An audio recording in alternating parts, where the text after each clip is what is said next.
malakas, face the golden sun and repping for the 3 stars. Look at us, to the top, no ifs, no buts, winning any game para to sa PIN na yes.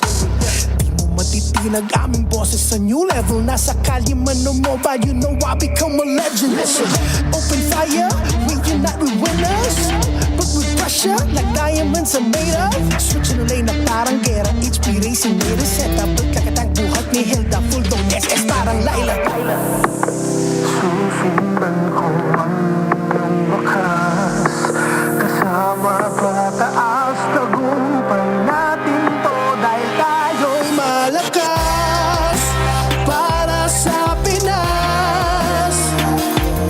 Nasa amin ang alas, hindi to atas, kinikilala sa taas kasi kami ang malakas para sa Pinas.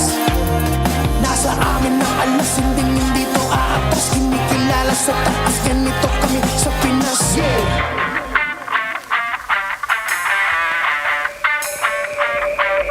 Laging MVP, no surrender, no retreat. Pag nagsama-sama, just imagine what we can achieve.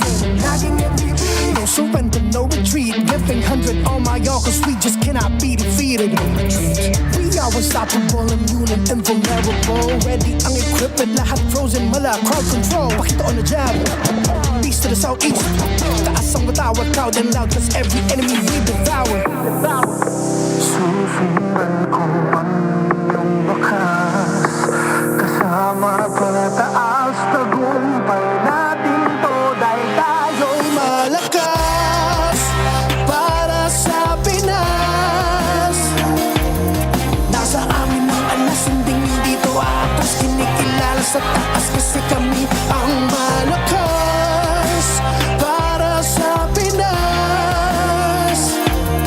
Nasa amin ang alas, hindi to atas, kinikilala sa taas, ganito kami sa Pinas, yeah. Lakas, Pilipinas, malakas, kahit anong tumas. Malakas, Pilipinas, malakas, face the golden sun and repping for the 3 stars.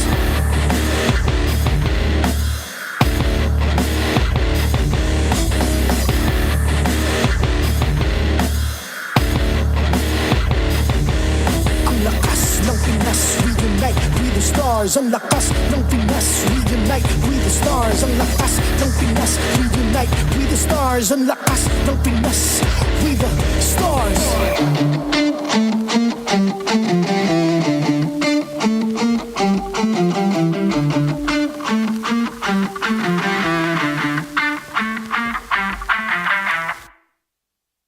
The 16th season of MPL Philippines is brought to you by the following sponsors.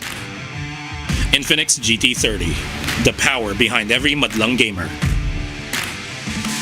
Victories you can count on. Smart, the simply reliable telco partner of the MPL. BPI, the official bank partner of MPL Philippines. Mas epic na bukas, buksan sa BPI. Our partner in esports, Clear Men. Power up your dandruff-free scalp. Supercharge with Clear. Nor. Sarap panalo with Nor. Don't miss any MPL action by following our official Facebook and subscribing to our YouTube channel. Follow MPLPH on TikTok for more content. Experience the lakas ng Pinas of MPLPH Season 16 action live at Green Sun Hotel. Grab your tickets now via the official MPLPH website. MPL Philippines is monitored and supervised by the Games and Amusements Board.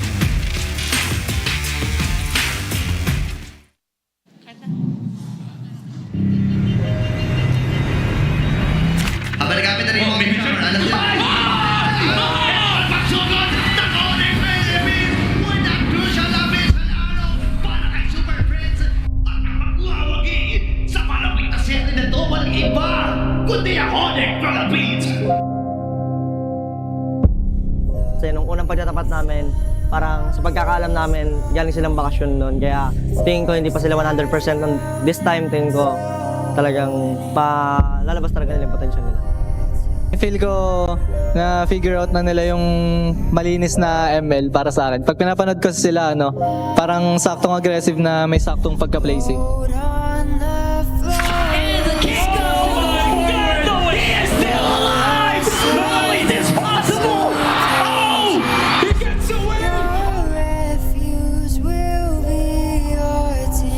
sobrang motivated kami lalo na nung natalo kami ng AWC. Ayun talaga yung parang wake up call sa amin. Power isn't special. We don't fit on your canvas. We burn it all to ashes now. 'Cause we are the outlaws.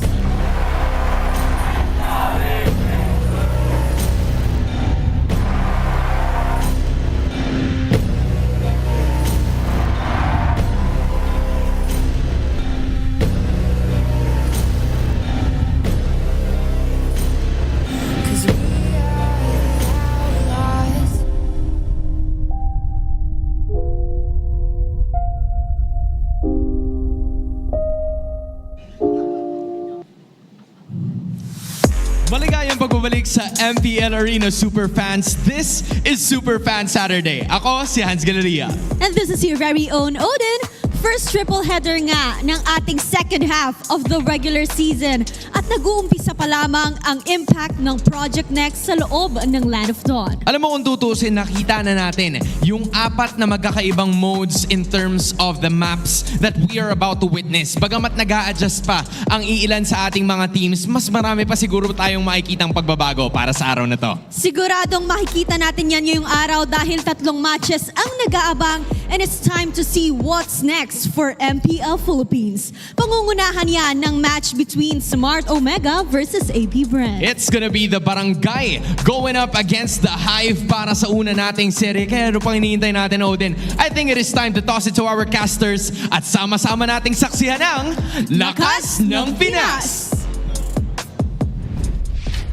Welcome back to MPL Philippines Season 16. We are currently in Week 5, day number 2, and we're going to be your casters for this night. Uomi here with Brigida and Renmar to bring you the action. It's a Superfans Saturday, which means we're going to see 3 series, hopefully all 9 games.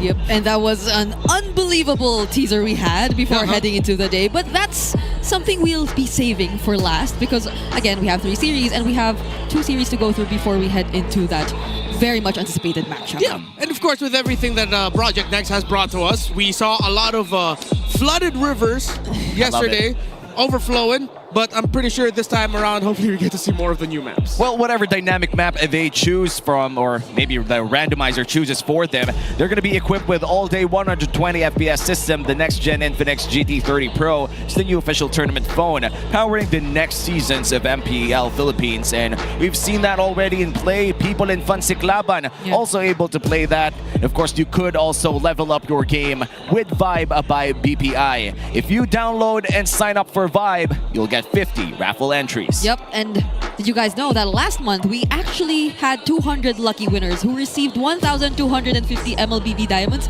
each. And this month we've actually raised that amount for you guys to potentially win 50,000 diamonds. Hey. So if you see that symbol on your screen right now that looks like kind of weird hieroglyphics, that's called the QR code. You can scan it using device and you can also download it and sign up for Vibe.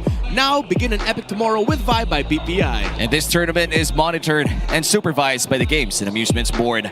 We are entering Week 5, day number 2. Yesterday we saw 6 games unfold. All 3 series were intense, though I might say that it was pretty sad for Team Falcons yesterday as they continue their streak of 7 losses after that, I would say, controversial draft on that Angela first pick all the way to that CC gold. Yeah, he just had to remind the Falcons guy about everything I'm that's sorry. been Yeah, I happening. didn't realize I was so sad about yesterday that I'm wearing green today. Oh, it Yeah. was unintentional. Hopefully it was. It's just subconscious picking off the wardrobe. He entered his wardrobe today thinking, I feel sad about yesterday. Yeah, but what Falcons did yesterday, I feel was really intentional. Some teams were very intentional with the drafts that they went with, whereas some felt more like they were just trying to stick with what was more familiar to them. Because of everything that we saw yesterday, to be honest, the Infinix standings didn't really move that much. The numbers were just added in. No real movement so far in our league. I just want to say Omega being able to get the back the win over TNC yesterday, I felt like was a needed result to keep it interesting in the lower portion of the bracket. Because I've been very vocal online about my feelings towards Twisted Minds, TNC, Omega. You really got to watch out for these 3 teams. I even came up with like a brave prediction already for the grand finals. What? One of the grand finalists is gonna come from the middle of the table. Hey, the middle of the table. Yes, sir. And right now, I think Twisted Minds TNC Pro team still looking at to, I would say, gather a bit of steam before we move on forward. Well, right now, today's schedule would be Omega versus AP Brand. That's going to be our first match of the day, followed up by Twisted Minds and Falcons, which means that Falcons will have another shot at redemption after yesterday. And of course, to end everything up today, it's going to be the golden rivalry of TLPH and ONIC. It's part 2, where ONIC Philippines is already ahead by 1-0 in terms of matches. Yep, there aren't really any significantly long-running streaks going on between the teams that will be playing today. Probably apart from that of Falcons, which again is something we're all hopeful that they'll be breaking for tonight. But hopefully. We all see who they're going up against, and that's Twisted Minds, who even despite their win streak being broken in the previous weeks, it still was a really good fight put up by Twisted Minds. Yeah, with everyone looking forward to the golden rivalry to close out the day, I'm excited to see what Omega, AP Brand, Twisted Minds, and Falcons continue to bring to the table to continue pushing the envelope of the understanding of the current metagame. Because that's what we've been dying to see for this week, heading into week number 5 when Project Next dropped. And for Project Next, we've seen new heroes already pop up this week, number 5. Heroes that we haven't even seen last week. And I feel like one of those heroes would be Khalid, who has surprisingly 2 to 3 picks yesterday. And we might just see that today again once our first series start, because Omega and AP Brand, both of them love using a lot of unique heroes in their drafts. Yeah, all the more now that we are seeing Super Yoshi again, because he was the guy who I think used that hero twice or thrice even in yesterday's series. And even when we got to talk to him a bit right after their series, he was very vocal about saying that he does favor Khalid a lot in the current patch, and he really likes how Khalid is able to amplify their performance or whatever intentions they have heading into the match. So maybe that's something we can definitely look out for. Yeah, I gotta agree with that. I played 1 game in rank with Khalid, dominated, so yeah, that's true. Facts. Facts, 100% Khalid inside the meta right now for MPL. And honestly, we just have to ask if for Omega and AP Brand, what's next for them in terms of flexing, because a lot of the heroes that we've seen so far, unique heroes, we're talking about picks that aren't really picked that much. We're talking about Hellcurt Gold. We're talking about what else did Nets play in Gold Lane? Yeah, I was supposed to say, I think that's one of the most remarkable, unique hero picks that they've been able to show us. But it's not just through Netski. Like, I feel even beyond the surprising picks, what's more surprising about AP Bren right now, especially through James Banks, is the flexibility he's able to show us. But this guy in front of your screens right now gets to show you just the same. I mean, multiple roles, multiple heroes, and James Banks with his million moves. What else could we ask for these two? Yeah, all right. So these two both have 9 heroes each used in MPL Philippines Season 16. And what I like about the comparison is that I feel like the mid laners now in this current meta are a little bit more required to show off their flexibility. Down the line, we might see teams deciding to show off some more unique picks in the mid lane, which will be great for players who have that history of playing multiple roles, a la Haji. While for James Banks, we're used to seeing him really thrive with assassins, so it's gonna be more onto his responsibility to start showing off that, hey, if needed, the tank fighter junglers, I can play that really well too, and not just really well, but really well consistently. Yeah, I pretty much miss the Suyu, the Lucas coming in from James Banks as well, but sadly that Lucas game for him didn't really work out well. It was up against a Fanny, as far as I remember. They tried to counter the Fanny's early game with it. Sadly, it didn't work out for AP Brand. And in terms of scoring, AP Brand still 7th in our league, still looking to get out of that tough spot in order to maybe even secure a playoff spot throughout the last few weeks of MPL. But right now against Haji, it's gonna be a big problem considering that you can't ban this man out. Yeah, and I feel like that's one of the most impressive, maybe not impressive, one of the most needed adjustments that we had to see from Smart Omega, because in the first 2 weeks, if I would recall correctly, Haji was stuck with a Farsa time and time again, and we were always asking for him to show us something else because we know Haji is that flexible. And now that he's able to bring out all the Kaguras and all those interesting mid lane picks, some maybe still a bit questionable, but we're seeing a lot more of Haji and how we used to know him to be in terms of performing with these heroes. Well, I hope he brings back the Hilda mid at some point, or maybe bring back the Cho mid.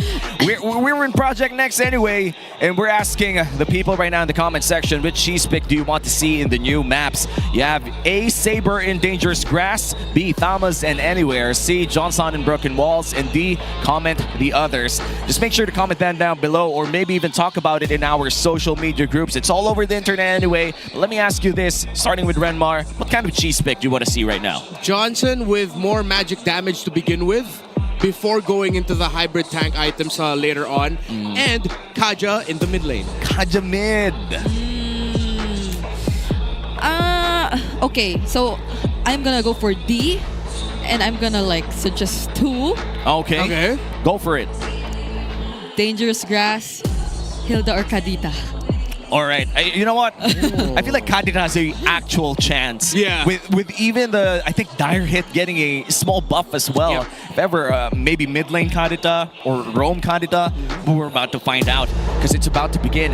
It's Smart Omega versus AP Brand. The players are ready and they're about to enter the arena. Be another dangerous match for the barangay. Here's James, Ryzen, Haji, Super, Yoshi, and Natsuki, Smart Omega!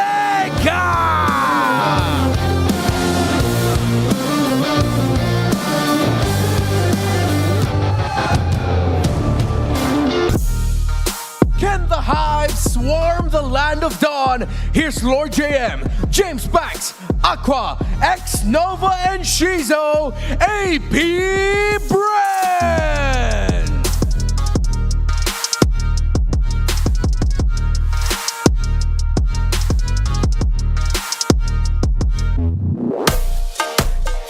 To oversee and uphold the tournament's integrity, our marshals for this match are Joshua, Chico, Patrick, and Jeff.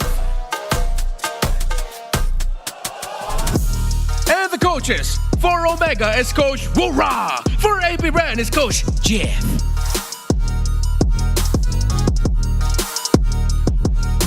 AP Brand and Smart Omega, MPL Arena, mag-ingay!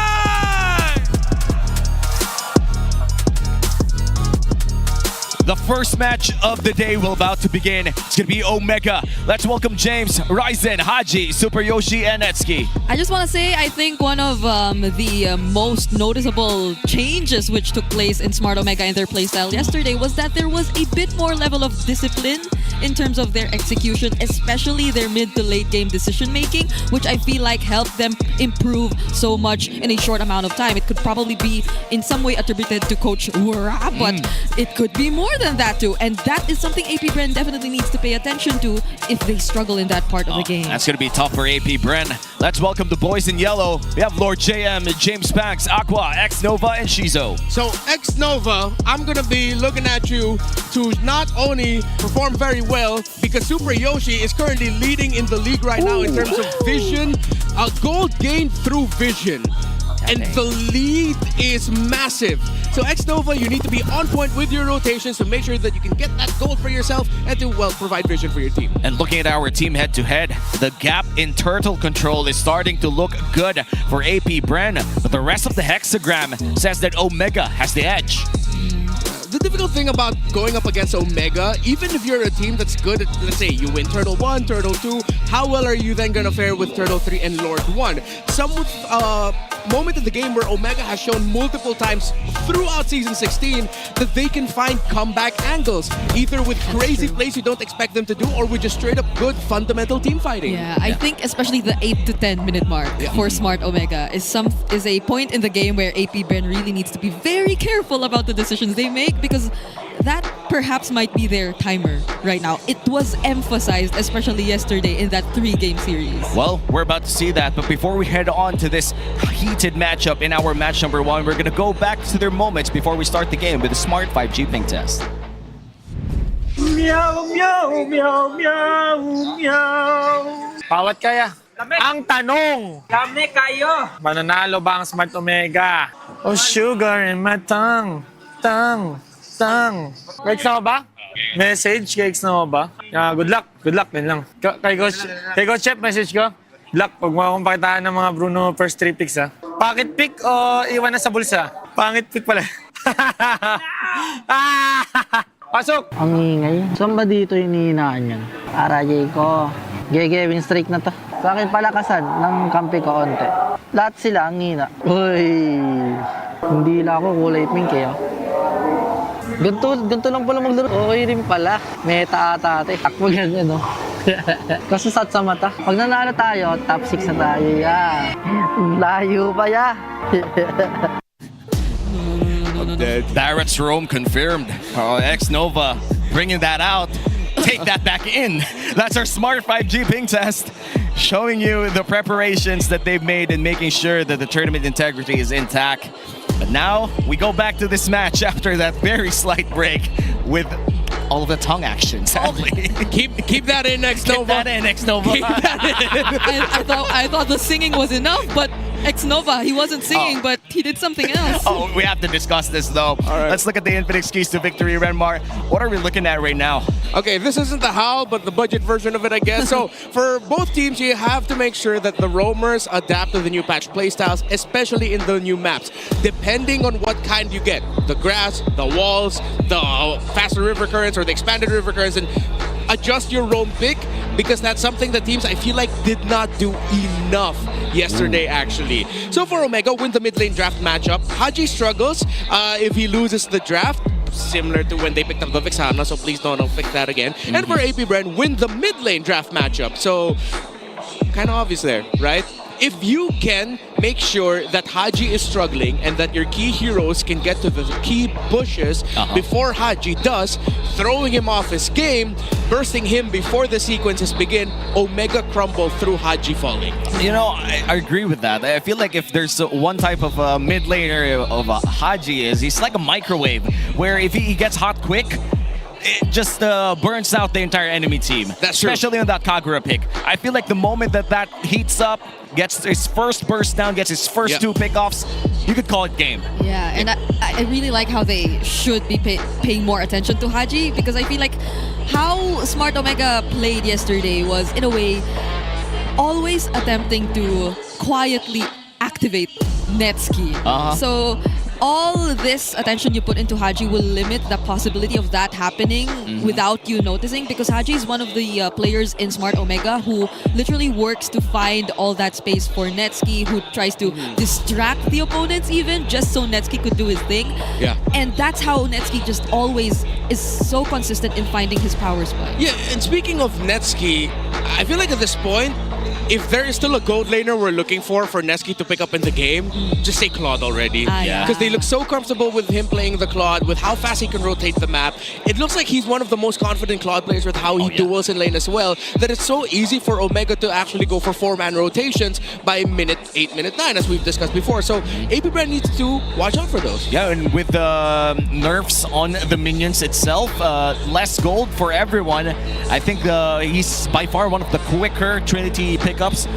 I think yesterday by 950 was able to get those Trinity build up, and the usual right now would be 10 or 10:30. So that was pretty early for Nets yesterday. And by the way, Omega picks blue side once again, similar to what they did yesterday. And this is one of the favorite parts, my new favorite parts. We're about to know via random draft who's gonna, or what's gonna be our map for game number 1.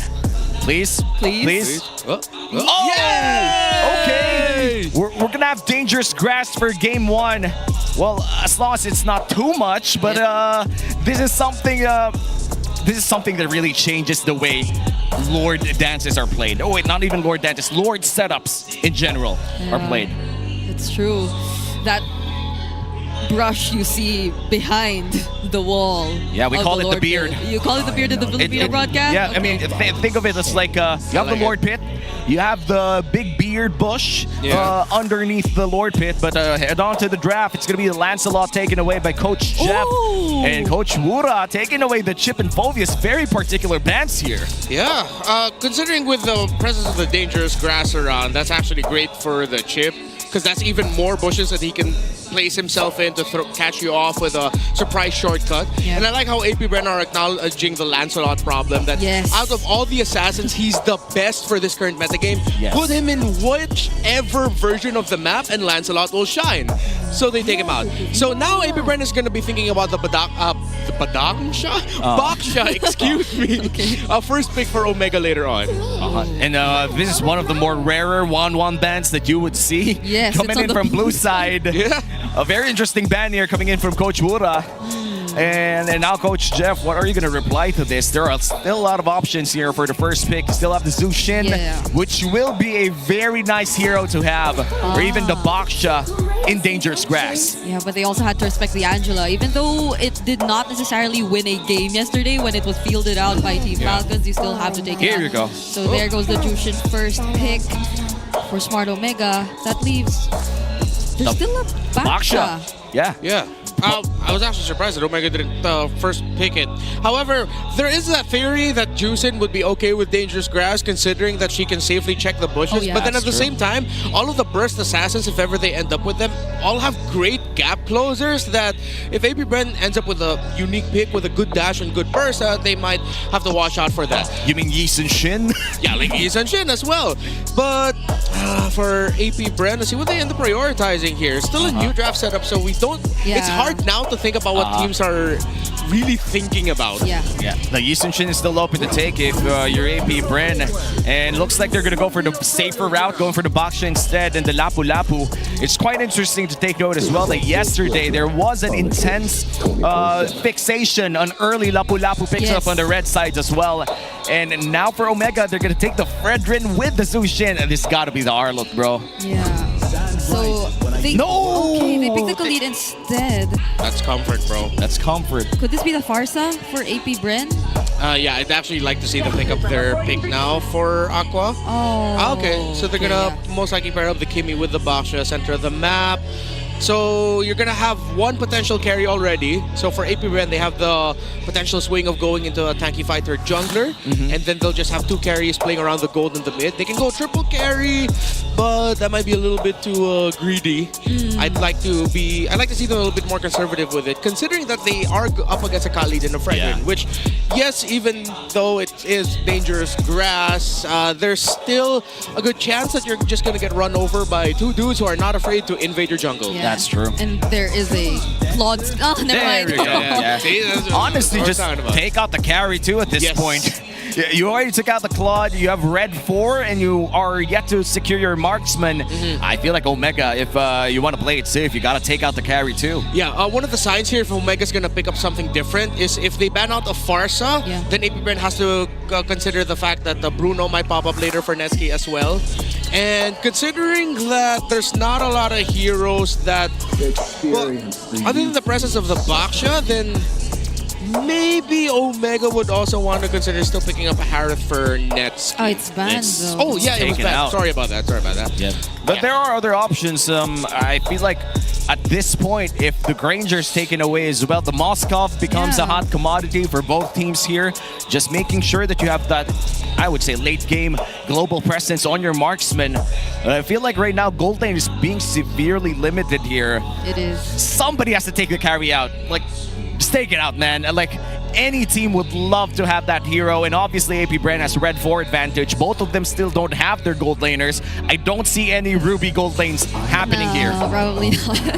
But the Fancy Arlot instead still would pair up really well on the EXP together with the Fredrin in this lineup. Yeah. So even the Khalid. If they don't take out the carry. There you go. I mean, with the playstyle of Omega right now, they're going to be a slow front to back. Moskov should be okay. Yeah, Moskov can be the carry. So either of those two, I feel like, would be great for them. And then I'm still thinking if this Baksha might just end up going roam or jungle. Oh, there is the Moskov. There you go. For Shizo. Yeah, I think they're holding on to the Baksha flex. There's a chance you might already be seeing the jungler for APBR, and this roamer is going to be something different. Yeah. Maybe Hellcurt Gold. I don't know. Bring it back, Nets. But other than Netsuki though, EXP lane options, there's still a CC? Yeah. The CC looks amazing against the Moskov and the area and the Kimi as well. If you want to run them down, really, especially team fighting wise, I think a glue would be okay. Yeah, that too. Although the laning matchup might not be as clear cut for him, and the Lapu Lapu's presence early on might be, well, a bit overwhelming for Omega while James is still catching up. So CC could be the safe one. Yeah. And now the question remains, what do you take in the gold lane? Are you going to go back to the good old carry? Whoa. No. Yep, it's going to be a carry plus Wait, HO. Is it? Which confirms that it's an XP lane Khalid. Yeah. Goddamn, we're back into Khalid flex meta. Or it could be an XP lane Cho. Oh. Because he can just fast clear with Concussive Blast on him. Yeah. And then just get out of lane. It's been a while, you know. I think the last time that I see Cho XP lane was the season before M7 or M6 rather. Yeah. M6. And Yes. This is the season before M7. This is the season. So you're still before. correct with that. I'm still correct with that. Yeah. That's the secret. Doesn't this like I'm work? always correct. Oh my goodness. All right, go for Okay, it. fine. But doesn't that like work so well with Dangerous Grass? If like the Cho Cho's just always roaming hidden around. and Exactly. finding targets. So that's gonna be okay. All right, what do you get if you're AP Brent? It's going to be a Khalid XP lane, and you're going to go for the Grok in the Dangerous Grass in the hands of X-Nova. I would say Chaknu Jr. at this point. You know, he looks like the second coming of the Mamba. Yeah, it is gonna be an XP lane Khalid. XP lane Khalid versus Lapu Lapu. I haven't seen this matchup for a while, but I feel like Lapu Lapu still has the advantage in terms of a level 4 power spike. But levels 1 to 2, there's no way to cancel the quicksand guard. We're really just gonna have to see how AP Brent are gonna be rotating. Whether or not they're gonna try to see if they can play around the EXP lane instead of around playing the gold. So you can shut down the Lapu Lapu early, and then you start invading and controlling that part of the map. The lineup rating for Omega leading, it looks good. Mainly because they can just run them down. But the fact that AP Brent has 2 carries, if Omega can't end this quick, this does not look good for them in the late game. Not at all. The global presence coming in from that Moscow would kick in by late, and we're going to see that if that's going to happen here in game number 1. Welcome to the first game of this best of 3 series between AP Bren and Omega. This is our first series of our Superfans Saturday. Welcome to Mobile Legends. And there you go, the classic Grok start, delaying all 3 waves. I wonder how that would play out with the new vision mechanics. Yeah, you can't even go for those fast rotations as much. Yeah, I appreciate the map zoom in. So quick clears in the center of the map with James already cutting. Now he's gonna have the lead. All right, so immediate cut start for Omega, which I approve of. Yep, and this is something that we are seeing more common now in the XP lane. I think yesterday the Benedetta did that too in the hands of Trimar of TNC, and now we're gonna see that coming in from James here on this Khalid. Yeah. Still a very early part of the game. We are yet to see a lot of aggressive maneuvers from both teams. Which I'm liking from AP Brent so far, because it does feel like they're also acknowledging their power spikes and not trying to put themselves in a position where Omega could really snowball. Because Smart Omega, based on their rotations, it feels like they really want to look for those early kills, those early rotations you see from James. Yeah. But since AP Brent don't put themselves out there, you can't do anything. Okay, so the rotation was James fast clear EXP, go up to Litho to help, go back down to EXP, hold it, and then wait for Super Yoshi to get closer to the minion so that he gets just a little bit more from the minion. And now a big rotation here down XP lane. Both junglers will see each other eye to eye. It's going to be a little fight here for the scroll, and it seems that Ryzen will be able to secure it for himself. And both XP laners will be hitting for. No! Lord JM goes in first! Such tanky heroes, but Ryzen in a very dangerous spot. A flicker from Lord JM to finish off the kill. 3-man knockup, but Aqua, he somehow gets away from this. Purify already used by Haji, and Super Yoshi, he too will survive after that. Yeah, super unfortunate timing because Omega's rotations were already perfect. Super Yoshi was going to hit level 4, or already did hit level 4 before X-Nova. So that just shows the lead of Super Yoshi in terms of rotating in the map and getting EXP. But then Ryzen just a little bit too deep down in that lane. AP Bren, good acknowledgement of the situation and deciding to jump on him right away to make sure they can secure that kill.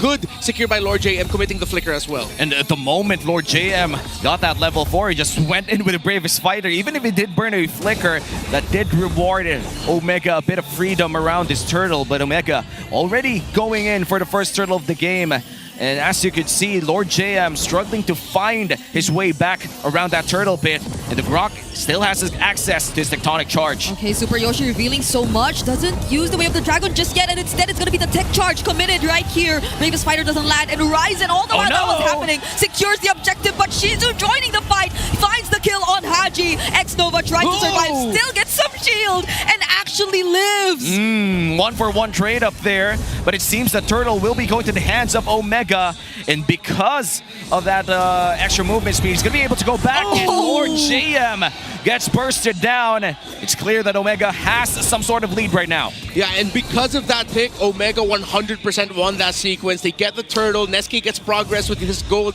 by getting a lot through the tower shielding and then going back down to Lord JM getting picked. He should not have gotten picked off there because now this pushes the lead and this pushes the envelope for Omega. They're now going to be committing topside to see if they can get Neski out of lane quick. Yeah, Shizuka has to be careful with this. He doesn't have the SOD, but fortunately Omega will not really dive him under the turret, but still that's a lead in their hands right now. They're still playing around that 1k gold lead and gonna rotate here in the mid lane. About to at least get some plating off, but I feel like Aqua will have enough wave clear to defend or fend off Omega as the turtle, no, the orange pit is being defended as well by the side of AP Bren. I feel like even if Omega has a lead here, you can't really feel it that much because they're defending their map so well. Yeah, and feels bad moment for everyone who wants to duel up against a Khalid. He still has Quicksand Guard. Anything you toss at him, it's like, all right, sure, let's go one more round. Yeah, I think that's going to be the difference maker for the Khalid in the EXP lane. His ability to just constantly keep going back. Yep, and looking at the items with that Fury Hammer, he's able to deal a bit of respectable damage as well, but Shizo might be in trouble here. Oh, Ryzen actually goes for X-Nova instead. Super Yoshi doesn't commit the Way of the Dragon. Still, they just tried to poke him down to half HP. Not really going for the full commit whatsoever. And now the next turtle will be about to spawn. It looks like they're going to go for this Grok. Oh yeah, so they just waited a bit to actually commit. But it might bite them in the back because it is now AP Bren and their counter engage, which got the advantage. Taking down Ryzen might be Haji next, but he's able to reposition and get out of danger. James fighting back though, but still they lost one member already. And turtle is already being started here by James Pax. Omega has a clear shot here to try and steal it away, but looks like without the retribution, that's going to be AP Bren securing the second turtle of the game as we go back to the laning phase. Yeah, the sad thing about that is Omega looks like they were just a bunch of dudes crumping, twerking, doing everything. They did so many things leading up to that, while X-Nova literally said, I press ultimate, and then AP Bren wins that whole sequence. So again, X-Nova just did a very simple thing, even taking away that gold. Yeah, just press ultimate. That's how you play the Grok, man. And a lot of these Grok players, they fail to understand that sometimes hitting one guy is just as good as hitting three, you know? Yeah. And for AP Bren, they're not afraid to pull that trigger if need be. Maybe I'm just still wondering why they didn't decide to commit here earlier when they found X-Nova alone and it was just Shizo, and they decided to drag it all the way to the mid lane before they went for it. But there goes the tech charge, and now Omega knows that X-Nova doesn't have it. Yeah. I hate that doesn't get refunded though. That the moment that you bump to a wall, that doesn't get refunded. Well, I mean, gotta balance it out one way or the other. Oh no, Netsuke! Oh, fortunately doesn't have the tech charge, but does Netsuke get to survive this? He will, and Super Yoshi actually forces the Purify through the Way of the Dragon. No. But these are 5 members of Smart Omega who are deciding to go in. Flicker Raging Sandstorm coming in from James, double knock up through the Lantern Flare. Shizu is the first to fall, but Aqua too providing some help. Super Yoshi will try to survive this, gets to dash away to the Shunpo, but Netsuke still keeps going for everyone else. Aqua chasing after Super Yoshi, won't be successful in doing so, and that's 3 members down for AP Bren. Every time, every season, there's always that one play that make you go, Super Yoshi, how the hell are you alive? And I thought him committing that kick before that big team fight was a bit of a waste, but then it's because they wanted to really commit that fight. They knew James and the others were rotating up top. Without the Purify onto Shizo, James was able to Raging Sandstorm him in. He didn't hit it, but it forced Shizo to position himself in ways that Omega was closer to the Moskov. And now the turtle, final turtle of the game. AP Brent is holding it with X-Nova, leading the charge. Ryzen right in front of 3 people, but Omega has a clear advantage. And that's going to be Ryzen taking the turtle as well. Okay, there's a conceal, but Super Yoshi doesn't need to kick anyone. X-Nova already down even before the fight began. And that's one member immediately who supposedly could be the front for AP Brent down. Now they get easy access to these turrets and these objectives as well. A sudden turn of events here against AP Brent. Omega with a 2.4k gold lead. And it seems that they can't find a winning team fight. That was a 3v1 in the Lord Pit, but Ryzen did the most Fredrin thing ever. First skill retribution, get that turtle and yeet out. There was a time where we called him the S-tier monster. And Ryzen showing off why at one point there was a bit of a rivalry between him and Sensui in terms of who can do retribution battles better. Sensui's not here, but Ryzen definitely is. Looking at the items, a lot of leg plates. Just oh, there's going to be double blade armors, it looks like it, if ever. Yeah, that's the worst thing to see if you're a Kimmy, dude. Twilight, I mean, a Radiant armor plus a blade armor, you're basically immune to the Kimmy damage, or maybe not really immune until the Divine Glaive. And I think one of the scariest things we saw there was that Netsuki was almost 2k ahead of Shizo. So we see it again and again how Netsuki just quietly always farming up, so consistent in doing so, and he can be that reliable member. We actually saw a glimpse of it in the previous team fight up top already, where the damage that he was able to dish out was already enough to deal with the isolated members of AP Brent. Well, for someone who talks mad trash outside of the game, or used to do mad trash outside of the game, he's a very silent farmer in game. Yeah, he's so good at bullying in lane no matter the hero pick. Like, there are times where Netsuki's gonna end up in a matchup as like, oh, this is gonna be tough for insert hero name here. But then Netsuki suddenly wins the lane. It's like, bro, how do you do that? And that's how you can see it with how he carries himself. Especially when he was not in the Philippines, with just how he was. Nespresso. That's Nespresso in the past, because he doesn't have it anymore. Yeah, it's like one of those animes where you have that demon inside you, and sometimes Nespresso just talks to him while he's playing in MPL Philippines, but it's like Tokyo Ghoul Season 3, whatever, dude. or for modern audiences, Sakamoto Days. Hey! Sakamoto Days, and he retired? Oh! Traction Pulse already thrown out by Aqua, but the Way of the Dragon will land on X-Nova, still has the Flicker though, but Netsuki gets to finish off the kill! SOD will land too, but does Shizu decide to join this fight? He's still sort of behind. Flicker already committed by late Lord JM, he has to escape this, but the energy eruption! He gets to dodge the Appraiser's wrath, but not the Lantern Flare, and Haji will pick up the kill! And that prolonged team fight is Omega's way of taking down this Lord too. There's no way that AP Brand contests this one. And while all of that happened, Shizo was still farming! That's because that's how massive the gap is between him and Netsuki that he couldn't join that fight. Unfortunate right now for AP Brand, and they're really just gonna have to turtle it out, wait, see if they can get farm with Shizo and play via turnaround, because Omega, their rotations have been on point. That was the key to victory. They rotate so well and so fast that at some point, if you cannot find the trade in a big team fight, which AP Brand found, but then Omega found the trade, and then after that AP Brand couldn't trade that again, then Omega's just gonna run over you. That's the risk of playing up against a Kali, Cho, and a Fredrin. What we said earlier, they will just continue running into your formation and into your jungle. Yeah, we just keep on burning those purifies as well. I feel like Aqua hasn't had a real break in this game. Here comes another Earthen Rampart coming in from X-Nova, trying to defend this mid lane and the purple buff as well, but I feel like it's going to be extremely hard to deny this away from Ryzen. And that's going to be a free purple buff stolen as well as the Lord marches up top side. Omega looking to get at least one inhibitor turret out of this push. But I feel like AP Brand, they have enough wave clear to deny that from happening. Yeah, but the potential team fights and cleanups are something they should really avoid. Haji 2 on the Sky Piercer is going to be terrifying, especially considering that he has a really decent KDA on the Jushin so far, and the positionings that he's been showing us have been very precise. Now they might actually get to take down that one base turret you were talking about, but the Traction Pulse won't land. It will actually force Omega to somehow back off. They're slow and steady right now for Omega. They don't need to force anything.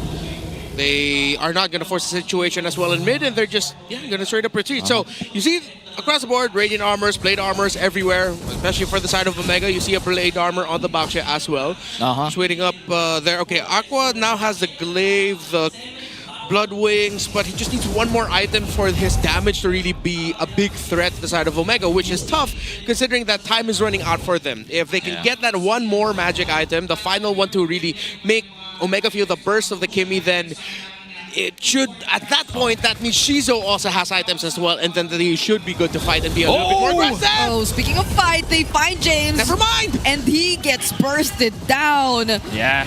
Immediately scratches his back too. He's like, goddamn dangerous bush got to me. And that's actually one of the best applications so far that we've seen in this game. That was a dangerous grass play coming in from the Grok. He was the one in the bush, but he was the one who got ambushed right there. He couldn't do anything, and now it's AP Bren fighting against Omega. Bravest fighter, but the two-man knockoff. Lord JM gets picked off first, and Omega successfully defend their tier 1 turret in mid. Oh man, if you're Lord JM, you would have been pissed with that timing coming in from Super Yoshi. That's all I can say. Yoshi, how did you find that angle, man? And he didn't even pull up the flicker. Yeah. It was straight up second skill, first skill, second skill, kick. Damn. And you know what? At least Lord JM didn't burn the flicker too, but looks like this is going to be the Lord secured as well for Omega. I don't think, unless Shizo pulls up a Kelra here, maybe throw it now? In a bit? No? Okay, then that's Lord secured for Omega. Yeah. I think they saw Super Yoshi holding up the front. So they probably, Shizo was like, you know what, I don't want to waste it. The Cho's probably going to block it anyway. If not, someone else is going to block it, so I'm not going to risk it. Yeah, they were all lined up in that area. Yeah. So either one of the three players of Haji, Yoshi, or James would have gotten the SOD. They even stopped a bit. They're like, all right, let's wait for the ult, then a retry. Yeah, you saw them. They were really respecting it, so... Yep. Well, that's one way to do it. And now with the concealed play, puts up the light down bottom lane. Still looking for that play. Earth and Rampart used up, and that's going to be the inhibitor turret going down. You're going to have to deal with the Lord, but here comes the fight. Oh, Lantern Flare into the way of the Dragon, but Shizu just dealing the free hits, popping the immortalities. But there's the ranging Sandstorm coming in from James and the quick Sand Guard. They gain access to the members of AP Red one by one. Netsuki taking down Shizu. That's way less wave clear now for AP Bren, but they get to trade Ryzen and Super Yoshi in the process. Oh no, here comes the minion wave. Can Aqua defend this alone? Yeah, Netsuki's still alive though. They can still potentially try and go for this. There are two waves, down bot and up top, and one in mid as well. They also have the Lord JM, but the Lat Shaker will actually connect. James flicker out just to survive. Happy trying to look for a target, but Netsuki gets shut down! Lord JM fighting it, forcing it out. My goodness, call Lord JM the king of pop because he popped Netsuki. Oh man, he found that angle, the only angle that could have gotten both targets that he needed to defend that base. And the best part, the cherry on top, is they still have that inhibitor turret in the mid lane. Yes, it's clinging to a single thread, but it's still working. You know, it's like your old microwave, 10 years already in your house, it's still working. What is with microwaves today at Homie? That's my side quest. But I don't know if this Winter Crown was already there earlier, or was it a bit too late? But yeah, James, I think he was able to recall either way, but still, there were less members to help Netsuki in that moment. And I feel like they just really wanted to force an attempt to end it there. And you would have thought that they could have with 3 waves coming in all at once. But surprisingly enough, Aqua and Lord JM were all able to deal with it. And look at the Lord advantage. Negative. Oh no, but at least they did get a lot of turret damage, and that would give Omega a big, no, not even big, a huge advantage for the upcoming Lord. Yeah, but it depends on how well Omega are going to be playing around their own minion waves. Because now AP Bren, we're at the point where it doesn't matter the gold. Oh no. They're ready to fight. They're ready to go. They have the damage at Omega. If they're not careful, one massive tech charge by X-Nova, a mistimed entry, making sure that leading, to Lord JM being able to turn things around with a massive land shaker, those are the things they're going to be watching out for. Because now, on the other side, you have 3 dudes who provide so much space for a Kimmy and a Moskov. Which, yes, AP Bren lost in their rotations, but they are good with the counter engages for team fights. Yeah, and now with the waves already pushed up, AP Bren they do have the angle here. They're able to contest for a bit, and they could even send the Moskov down bottom lane just because of the presence of the SOD. Now Omega gonna hide around the beard, and they're gonna be able to reset this Lord, playing around that vision, knowing that they have the advantage on the side lanes. Yeah, I was supposed to say James has been holding that beard for a very long time now, and Haji's just as reliable and always checking out these rushes. So AP Brent couldn't really push forward. They could barely take control of some of these pushes for themselves because it's Omega who's in full control and who has full information. Yeah, AP Brent is straight up losing this lore dance right now because Omega is holding the positions perfectly. Okay. That was scary. Yeah, I thought they were gonna commit, but even Haji held on to the Purify. Okay, partly AP Brent are buying time because they know the Lord is actually hurting Ryzen in the long run. But I think we've seen this yesterday. Does Ryzen have the Guardian helmet though? That is gonna be one of the biggest factors. Yes, he does. Okay, so he does. He's gonna be okay with this probably. Yeah, he's gonna be okay. They're gonna reset the Lord, and this is gonna be a long Lord dance for AP Bren. Omega knows they have the advantage here, and they're gonna play around that advantage as much as they can with the Sky Guardian helmet as well on Ryzen. And they just can't. I feel like X-Nova has so much pressure on him right now. He needs to find a play. Oh, now they force the Crimson Beacon out of Haji. That's gonna be big. X-Nova, the target right now, but they still do not commit any more of their ultimates. James? The Lord is very, very low right now, though. Ryzen still around the area. Oh, the flicker from X-Nova already down with the Land Shaker from Lord JM and the SOD. Shizu decides to go in, forces out the Wind of Nature from Netsky, but the Appraiser's Wrath, it lands on multiple members. That's the Winter Crown, also forced out of James Paxton. James from behind, waiting for the right opportunity. Lands the Raging Sandstorm onto 4, and now they disengage, but without, or they won't, without a kill, and that's James Pax that they find. The ultimate fighter for a reason. We saw Super Yoshi showing off with the Khalid yesterday. What about James today?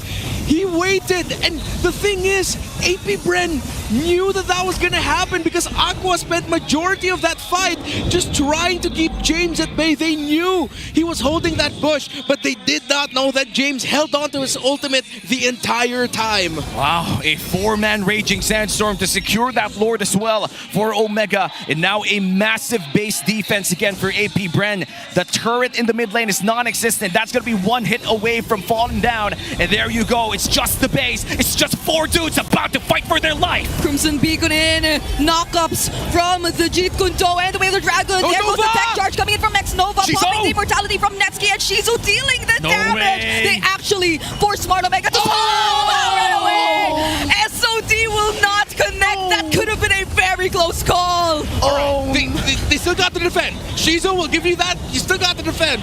Yeah. But if that hit, this game is over. Man, if that hit... Oh man! Oh my goodness. That's like Kawhi Leonard missing the game-winning shot. But looks like they're gonna be able to defend. You know, that's the best part. We still have a game, 15-10. It's 21 minutes. Our current longest game in the league right now is 26-30. Really? Yes, 26-30. Okay. And this is just game 1, and we're gonna watch that replay. And you could hear the pain in our voices the moment that SOD passed through 3 people. This was such a great defense, though, for AP Bren. Yeah, X-Nova turned things around. That tech charge saved the scenario because Netsky was caught in their bang.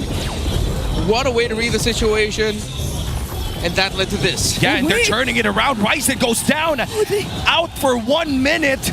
And AP Bren looks like they're going to go for the mid lane push, but somebody has to go home. Yeah. Somebody has to keep the house clean. I missed this. AP Brent fans now talking a bit of trash towards the Omega fans who were doing the same earlier. You can see I missed this. Look at them right now. I mean, nothing's over just yet, but you could see how close of a fight this has become. Only 300 gold lead existing. That probably doesn't even matter at this point, but Smart Omega, just the same. They are still capable of making or chasing AP Bren, so they can't put themselves out there too much. And they still have a 3 inhibitor advantage. Yeah, AP Bren, the fact that they have such a massive deficit in terms of map control is what's holding them back right now, which is why we're seeing them try to win mainly through defenses or turning things around in an objective team fight, or after a successful defense, go out of base, chase down, and see what control you can get at the map either through pushes or holding key objectives, key spots. So as you look at the items, look at the two Queen Swings, on not only for the Lapu-Lapu but for the Baksha as well. James Banks had the Winter Crown, which helped save him. The Twilight Armor is also keeping him alive for a long time. I hope they're gonna burst this. James, they don't know he's in the... Actually, they know!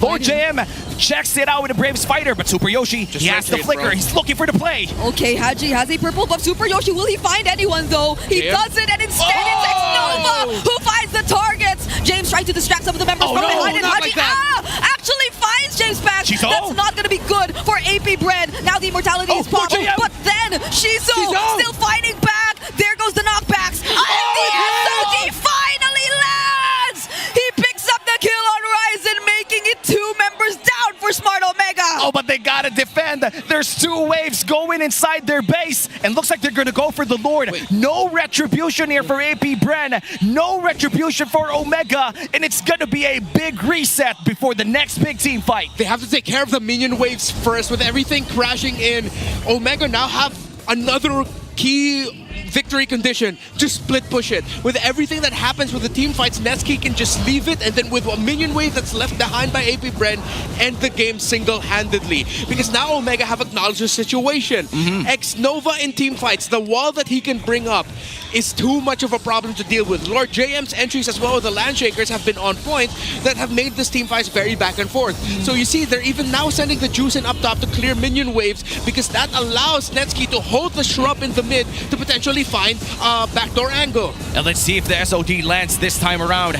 Looks like they're gonna burst down the Lord here. Still no retribution for the side of Omega. It looks like Omega, they're gonna go for the contest, but the Lord, it's gonna be secured by James Banks. And Super Yoshi loses his immortality. Dies as well, but James, Netsuki, Haji, every single member left of Smart Omega are trying to fight back. The Rampart actually blocks their way. Netsuki falls in the hands of Aqua, and now Smart Omega, they're the ones running away. Oh no, they're scrambling. The Lord isn't up just yet. They're going to be able to clear out their minion waves, but that's going to be a full minute without Netsuki on Omega.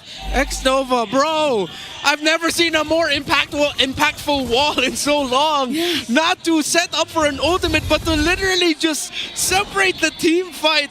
Cause a massive obstacle for Omega to deal with, and now AP Bren at the cusp of victory, turning this game around. And let's see if they're going to be able to defend. What a flicker play! They commit everything just to pop the immortality and potentially take down Ryzen as well. James from behind once again using that Raging Sandstorm, but he has to use the quick Sand Guard because he has to regain some of his HP back, but there's not much that they can do anymore because Shizu has his eyes set on the base. But before that, he gets a shutdown kill and eventually take game number 1. A 25-minute victory for AP Bren. Goes 1-0, and you could see the fans go wild in MPL Arena. I love this, man. It's like they won the series already. 1-0, almost 25 minutes. Where else would you rather be than with Saturday Night Filipino MLBB, baby? Woo! Okay. You know, it's so fun. That was nuts. It was so fun to see fans like this. Yes. It's literally just 1-0, bro. And they're already saying night-night and bye-bye. Bye-bye. See you game 2. See you game 2. Well, jokes aside, that was a spectacular watch for our first game of the day. By the way, that's just our first game of the day. A 25-minute victory from AP Bren. For the most part, it was Omega controlling this game, but AP Bren with a massive comeback. I'm not quite sure who deserves the MVP, but my vote is on X-Nova. How about you guys? I'm an X-Nova guy here. But Aqua's good too. Aqua's great too. You know, Aqua's great too in this one. The Kimmy was dealing a lot of damage, and I think there were crucial traction pulses as well around those Lord pits. I feel like mostly on the Zushin. Yeah, and they could barely get to Aqua. He's 9-2-6. That's only 2 deaths. We saw how many fights in this game, how many back and forth Lord dances, and Aqua only died twice. That is impressive. And because of everything that the front line of AP Bren were doing for this Kimmy, Aqua needed to show up. Aqua needed to tell AP Bren, guys, count on me. I'm one of the secondary carries. That's why you pick Kimmy early on, because you want him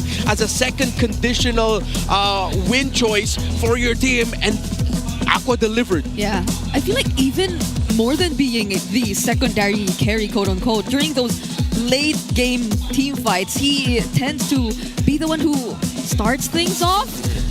Even just through the traction pulse, because we saw it time and time again. It was always targeted towards Haji, and once you just get to force, be it either the flicker or it's what's not the flicker actually, say Purify on Haji or even just the Crimson Beacon, that could already mean something huge for AP Bren, and that could encourage Xnova to go in, be more decisive in terms of the counter engages. And during these few times we saw Xnova not going for the counter engage and instead to engage himself, they were very decisive, calculated ones. Yeah. And AP Bren, it's commendable how much they held on to this point where they knew they could already count on Shizo. You know, this game is a perfect blend of clean and scrappy. I'm not quite sure how to explain this, but it feels like OG old MLBB, but also with a touch of modern flair. So I just love how the timings were perfect, the rotations were modern, but the way the fights were being played out, it was scrappy as hell. Yeah, there was a reason why earlier when we were showing the lineups and talking about the teams that I said my eyes are going to be on Xnova, what pick he ends up with, because again, this is the meta wherein it's so demanding for roamers now.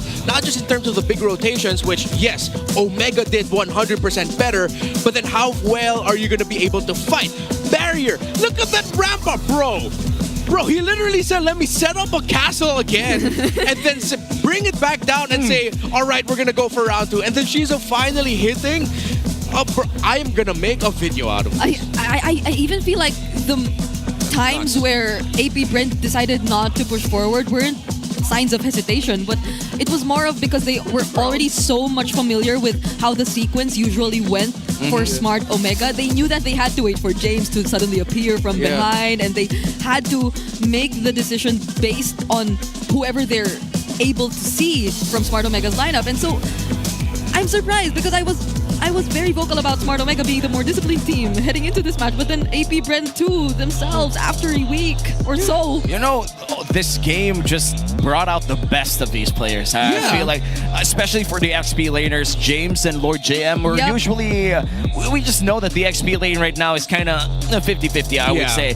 But this game, it felt as if both XP laners reached a zone where they usually just, I don't know, do the right play at the right time. James had a 4-man Raging Sandstorm to block the entry or exit of AP Bren. Then Lord JM found the primary targets more than 3 times in 4 big team fights. Yeah, you said XP laners in this meta today are 50-50. Lord JM is Mr. 50-50. It's the proper side of the coin today. The proper side of the coin. It's his meta now. No, but yeah, James was fantastic. And again, we talked about the Khalid and Cho together having being together in one team with a Fredrin in the jungle means that 100% they will most likely win rotations. Again, we talked earlier about how Super Yoshi's rotation was perfect, but then unfortunately Ryzen just got picked off and AP Bren would eventually be able to win that. But then once we saw Omega take control yet again, then AP Bren was struggling. So AP Bren acknowledged their win condition that, guys, we just have to play for the counter engage and then we'll be able to win. And they held on to that idea for what? 22 minutes plus. Oh wow, and this is honestly insane looking at our big 4 stats. The rich guy and the carry, Shizo. In this game, we rarely see gold laners right now reaching this GPM of 800 plus, especially with the changes that happened around our minions, and especially with a 25-minute game. Usually the GPM goes severely low by that point, but Shizo played an amazing Moskov game, and he's our BPI rich guy, and that's going to be game 1 going to AP Bren. We still have potentially 2 more games, or just another game if AP Bren secures another one. But who would have thought that we would start our Saturday with the one big 25-minute game? I'm impressed. This was, again, we were so fixated on Netsky, the silent farmer, but we forgot about the silent kid. Like he was That's true. His performing entire just the life same. is silent, you know? But if you want to take your playoffs loud, experience MPLPH Season 16 in the Cuneta Astrodome this October 21 to 27. You could buy your tickets for $250. Head on to the MPL website to know more about our tickets. And I think the Mythic tickets for the Grand Finals are already sold out, and the Legend tickets are already selling out fast. So be featured as the next MPLPH Superfan of the month. All you have to do is to join the MPL Philippines official group, engage with the community, and just keep those interactions positive. Scan the QR code right in front of your screen right now. Yep. There are so many inputs from our community nowadays, especially regarding the new patch. So this is the perfect time for you guys to share any MPL related news and updates in the group for your chance to be named as the next or the MPLPH Superfan of the month. Don't miss out on this amazing deal. Yeah, you get the, I would say you would get a lot, not just attention, but also possibly like a lot of giveaways coming in from everybody loves attention at this point. Yeah. But yes, jokes aside, you know, I feel like our super fans, our communities, has always been part of MPL Philippines ever since its conception here in Season 1.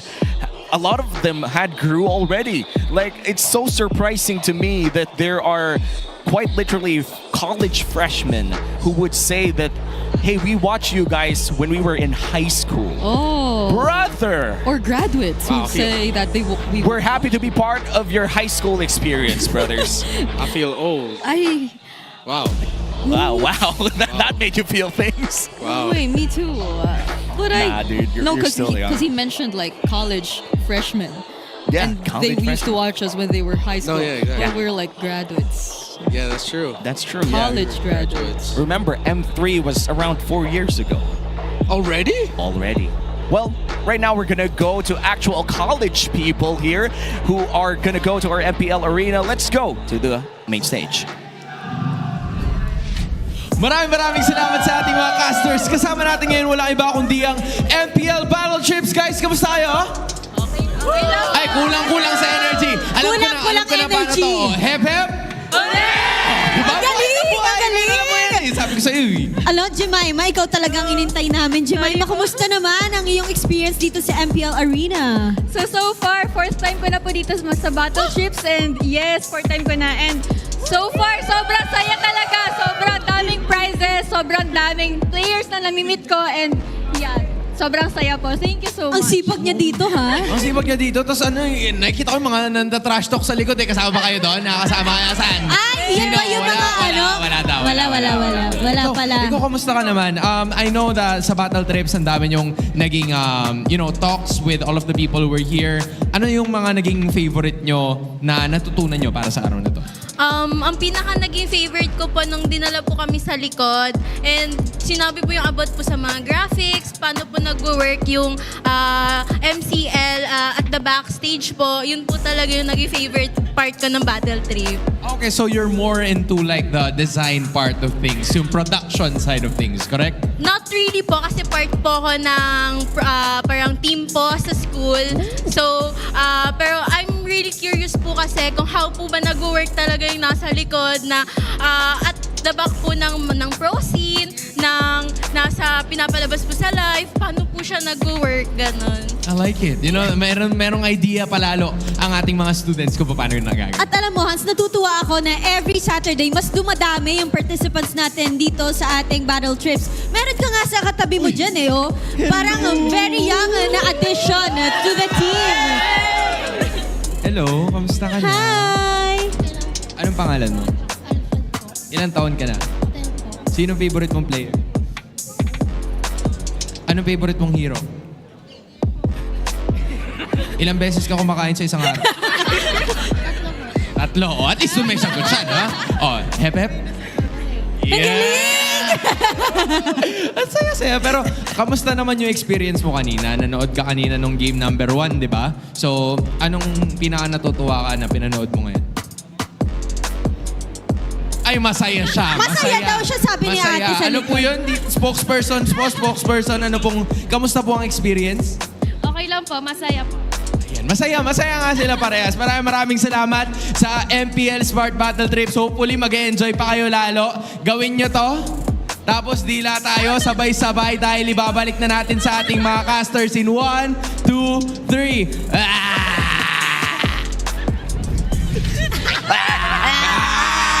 Welcome back to the casting desk. Still us three, and you don't have a choice. It's me, Womi, with here, Brigida and Renmar. After that Battle Trips experience, we could see a lot of college students. My favorite one would be that 10-year-old kid already in college, already graduating from economics.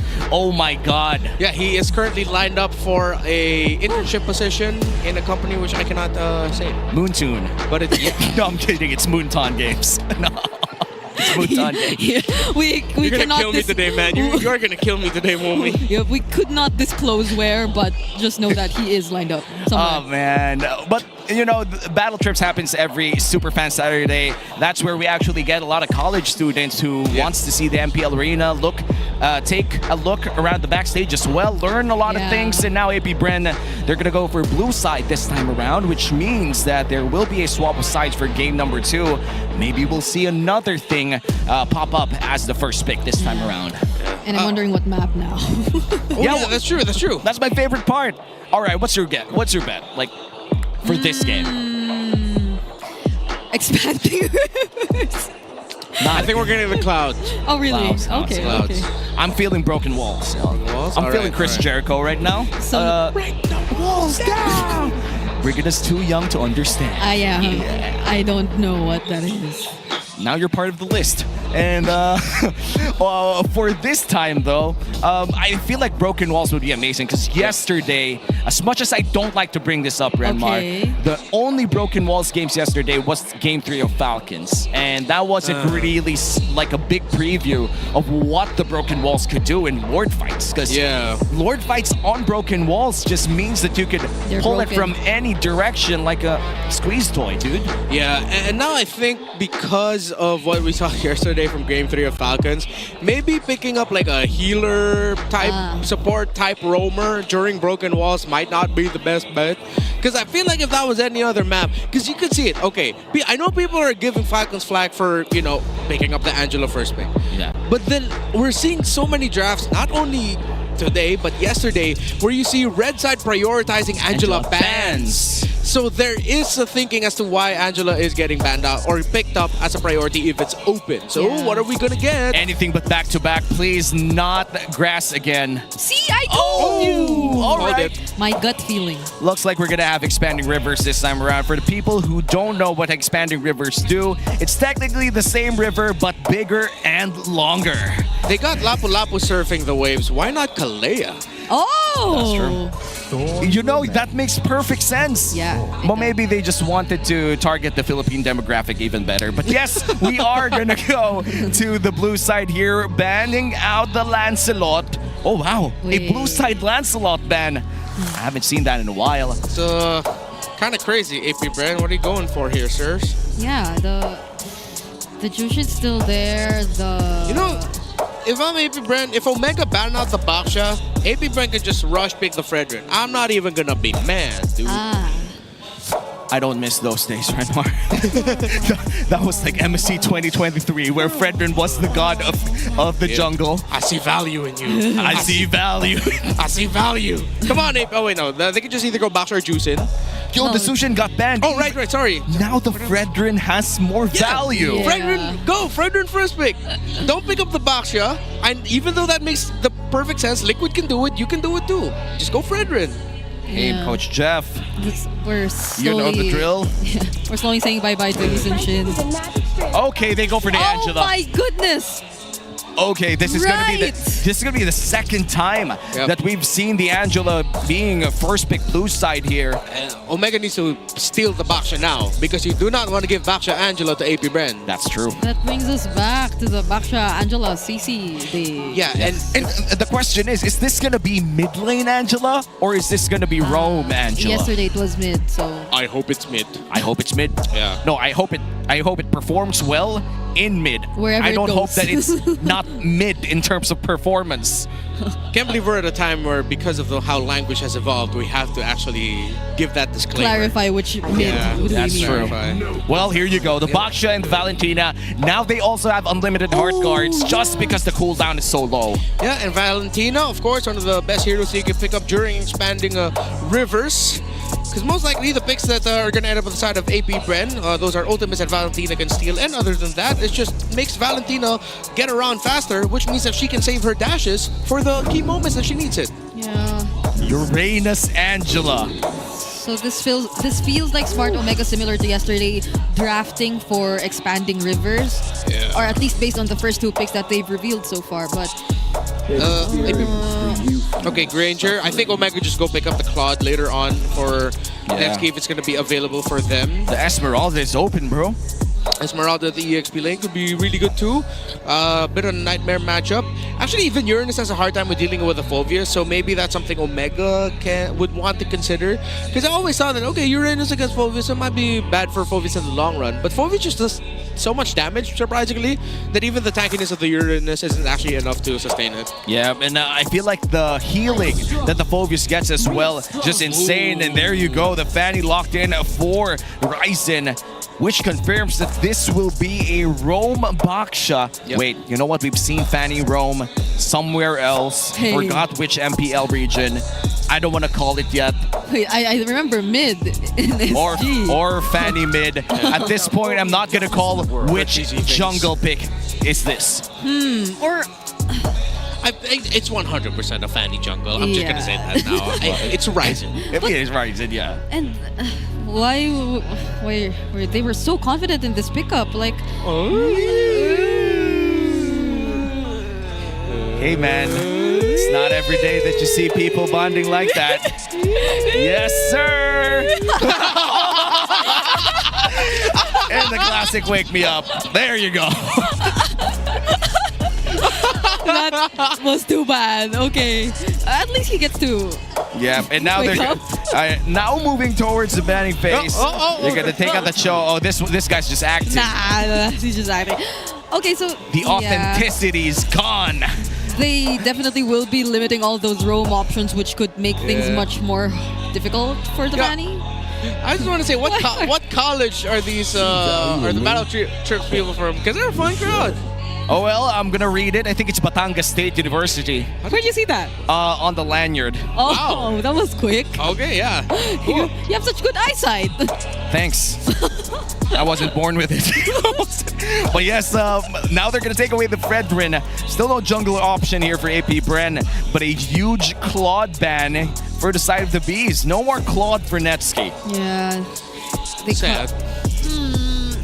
Well, Still have carry. yeah, at least that's still there. So is... Or so wait. are the other options. AP Bren need to ban all the... I don't know. Are they going to be okay with going up against a Moskov and Fana in one team?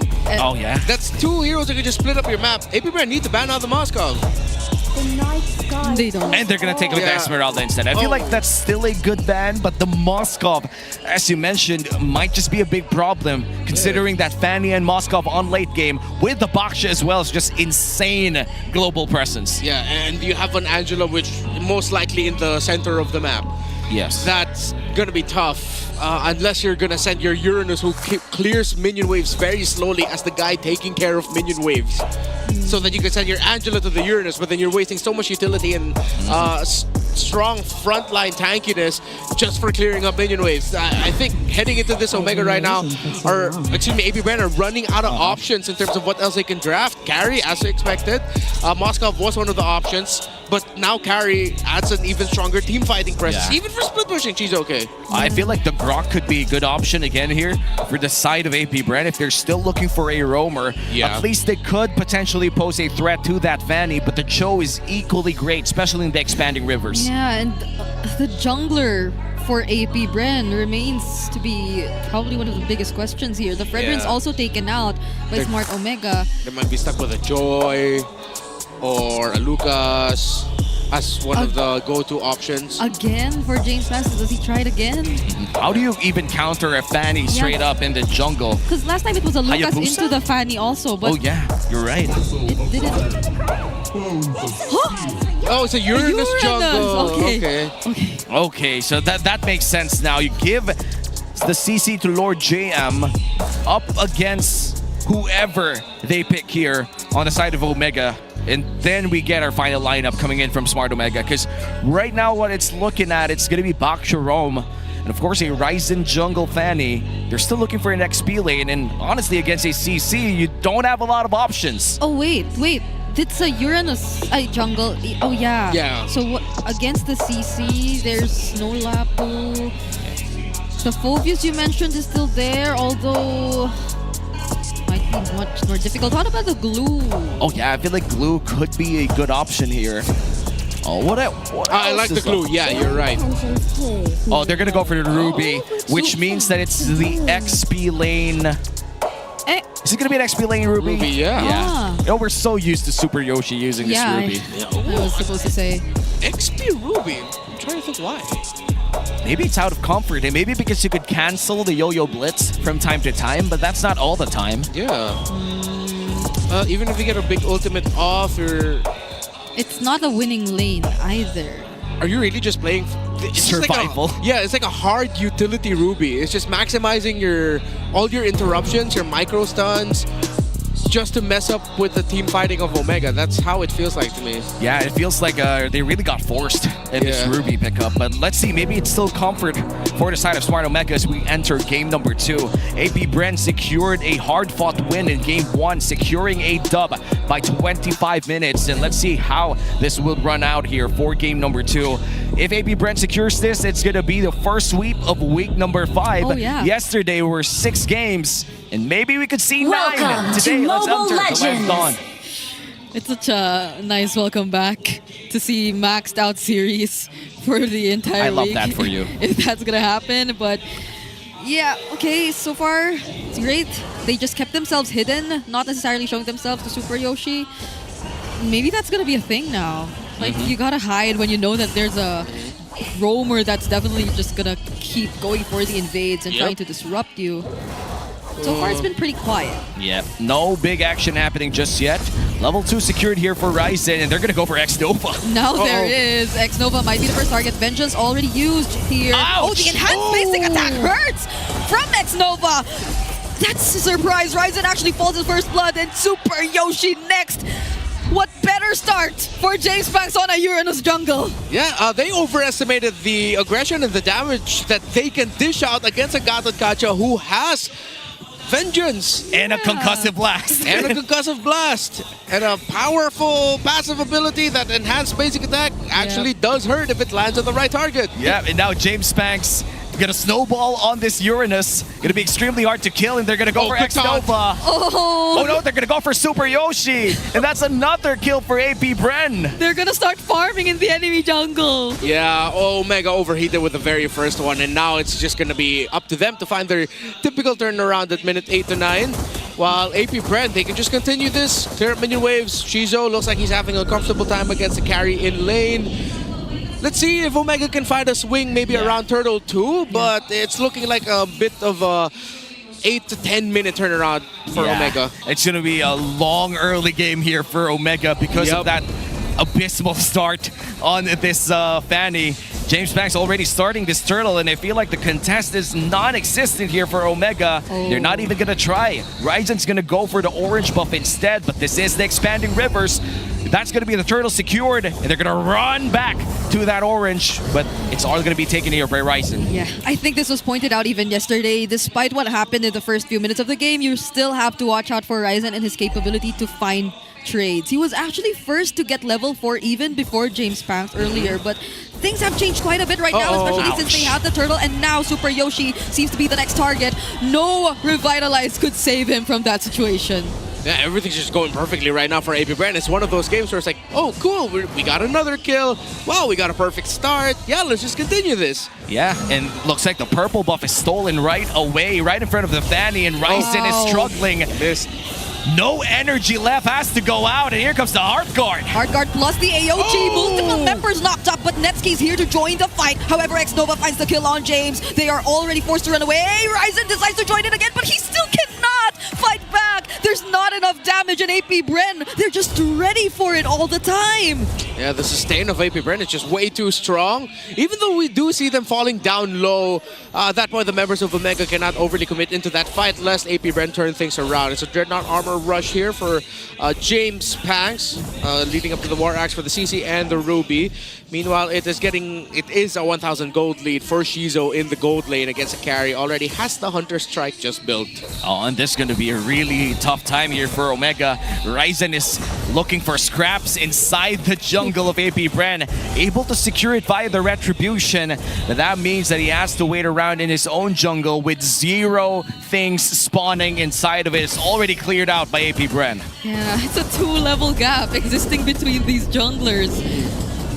Level 7 for James Panks and Ryzen struggling to get level 6. Oh, Netsky gets the dodge. The taunt lands. The AOG. There's the IMU Heart Guard as well, coming in from Haji. But then... It's a lot of resources right before the turtle. Yeah. Spent out, but I think the Heart Guard is the bigger resource used. Is fine because at this point Xnova can just front. His biggest resource is actually his second skill besides the AOG. Yeah. And now no one is there to contest this objective. James Panks just gets his level 8. The I am offended was committed by James here, but there will be absolutely no follow-up whatsoever. Heart Guard already committed by Apple, but it seems like they don't care. Lord James still trying to fight under the turret, but Omega are doing their best. They're defending as much as they can. What the hell? That's without War Axe. Yep. That's how much it hurts. That's easy for you. And there you go. Already a lot of snowball coming in from AP Bren. And I feel like it doesn't even matter. The expanding rivers right now don't really matter much for Omega, apart from the fact that they could defend faster. But AP Bren, they just keep on coming, and they're not stopping with another AOG. Okay, but they were on the other side of the map to block the follow-up damage from Shizo, but the Heart Guard! Clutch saving the gold laner of AP Bren. James Panks do all alone, but is able to fight even up against 4. That's what it looks like if an Angela mid lane is winning, huh? Looks really good. And it looks looks something that you would love to ban if you're red side. Yeah. And now a lot of teams understand how this draft functions. And that was a crucial Heart Guard. And just right now, it's already up once again. A well-timed taunt though from Xnova might just save Shizo right here. But then again, another Heart Guard comes to save the day. Instead, it's James and Super Yoshi who will fall despite them being the ones to start to engage. Lord James still trying to fight back. The Vengeance saving him, Clutch, but then Ryzen finishes off the kill with a cutthroat. Man, you can ring the bell at this point. I mean, Omega does have a capability to come back, but AP Brand, they're just playing everything right. Although, I want to commend how well James and Super Yoshi actually linked up that engage at the bottom lane. That was their initiation. James went in, he committed the I'm offended, while Super Yoshi took the long way around, was able to bump. But then MVP of the game, the man who, or woman who hero designed Angela over at the Mutan Studios. In the recent patch. Yeah, I did not expect the Heart Guard to come back that quick. I mean, I wonder how the meeting went. It's like, how about we give Angela a 20-second base cooldown on all 3 levels? From the 70. That must be fun. No more fleeting time. Bottom lane, Ryzen almost popped Aqua, actually. Damn. Almost, though, and that's going to be the turtle. Still going to the hands of AP Brand. Perfect turtle run here for James Panks, who is still deathless with a 90% KP. Yeah. Uranus, baby. This is not looking too good for Smart Omega. They're the team who has the draft, who could potentially take advantage of the expanding rivers so much well because of the mobility they already have. But now they couldn't even provide as much help to Ryzen, even despite the expanding rivers, just because of how behind they are. So even though Ryzen gets to find targets occasionally every now and then, the other members couldn't keep up, or they just need to catch up in terms of farm first before they actually decide to fight. The Uranus jungle play here by AP Brand was perfect. The fact that they rush picked the Angela, maybe they saw something from the game of Falcons yesterday and said, hey, instead of picking up a jungle carry, what if we go for a tanky carry instead? Pair that up with an Angela, so that makes the rest of the team so much more difficult to kill, and that's what we've seen. Because yes, of the unfortunate start where Omega wanted to take that trade against Xnova but got punished, and then when APBR decided to invade the jungle after that, Omega even continued to lose more, which eventually snowballed into this. But similar to the last time, how well will APBR's late game fare up against a team that has a carry? Oh, I'm offended, forcing out the Heart Guard, but they still gain access to this tier 1, however, and now they take it down. Omega could not do much to defend that turret. So they just trade up one turret up top, but that's still a mid lane for a top lane turret. And a trade one here by APBR. They're gonna go for Aqua here. The Cutthroat is available. What? What is the sustain? Aqua still alive. One-on-one against her Fanny. And Ryzen didn't use Cutthroat. Why? What happened there? I was waiting for that burst. He was good. Yeah, that was green, man. Yeah, that Aqua should have... Whoa, what happened? Hey, man, maybe Aqua was just... I don't know, dude. At some point when you play Fanny, there's so many buttons to press. Okay. Run it back. Run it back. Oh, wait, Aqua gets to escape. Oh, no, he can't. Escape the range of the turret, but that's his turret, so it doesn't matter anyway. And that's going to be the Lord. Started here by APBR, and they can't contest this anymore, and that's going to be APBR securing the first Lord of the game, but Lord JM... Wow. Just with the vengeance, he gets to live and buys enough space, time for James Pangs to secure the objective. And they probably saw this coming because they knew that Ryzen just came from top lane, but what they don't know is that he's still there, trying to look for another target, fails to find another one though, and instead will just retreat. Okay. Purple buff is still going to get secured by APBR. Omega. Oh, this defense is going to be tough. It's not endable yet for APBR, but they might be able to just take out a good chunk of the base. So it's a good thing that Ryzen is managing the minion waves up top to help delay and make this siege of APBR a little bit more manageable. Yeah, and I feel like that's the only win condition left. If you're Omega, you need to defend against the Lord, wait for the carry to scale up, and Ryzen is doing his very best to secure other lanes and make sure that the defense would be a bit less of taxing here for the side of Omega. And they're able to melt down that Lord quite quickly as well as they head on to the mid lane. Now Lord JM gonna defend against this wave coming in from Omega. Yeah, at least Lord JM too is managing it somehow, but that's a beautiful I'm offended combo, but without enough damage, they aren't really able to convert. And apart from the fact that I feel it was a failed attempt from APBR to use the curtain call AOG combo, so smart Omega were still able to survive that attempt and not necessarily lose much. It's somehow still a great defense that we saw from them. Yeah, we haven't acknowledged it yet, but this is also a very difficult game for a carry. You have two Vengeances on the other side that you have to deal with the CC, with the Gacha. The Uranus is really chunky, which will be able to take out a good amount of your damage.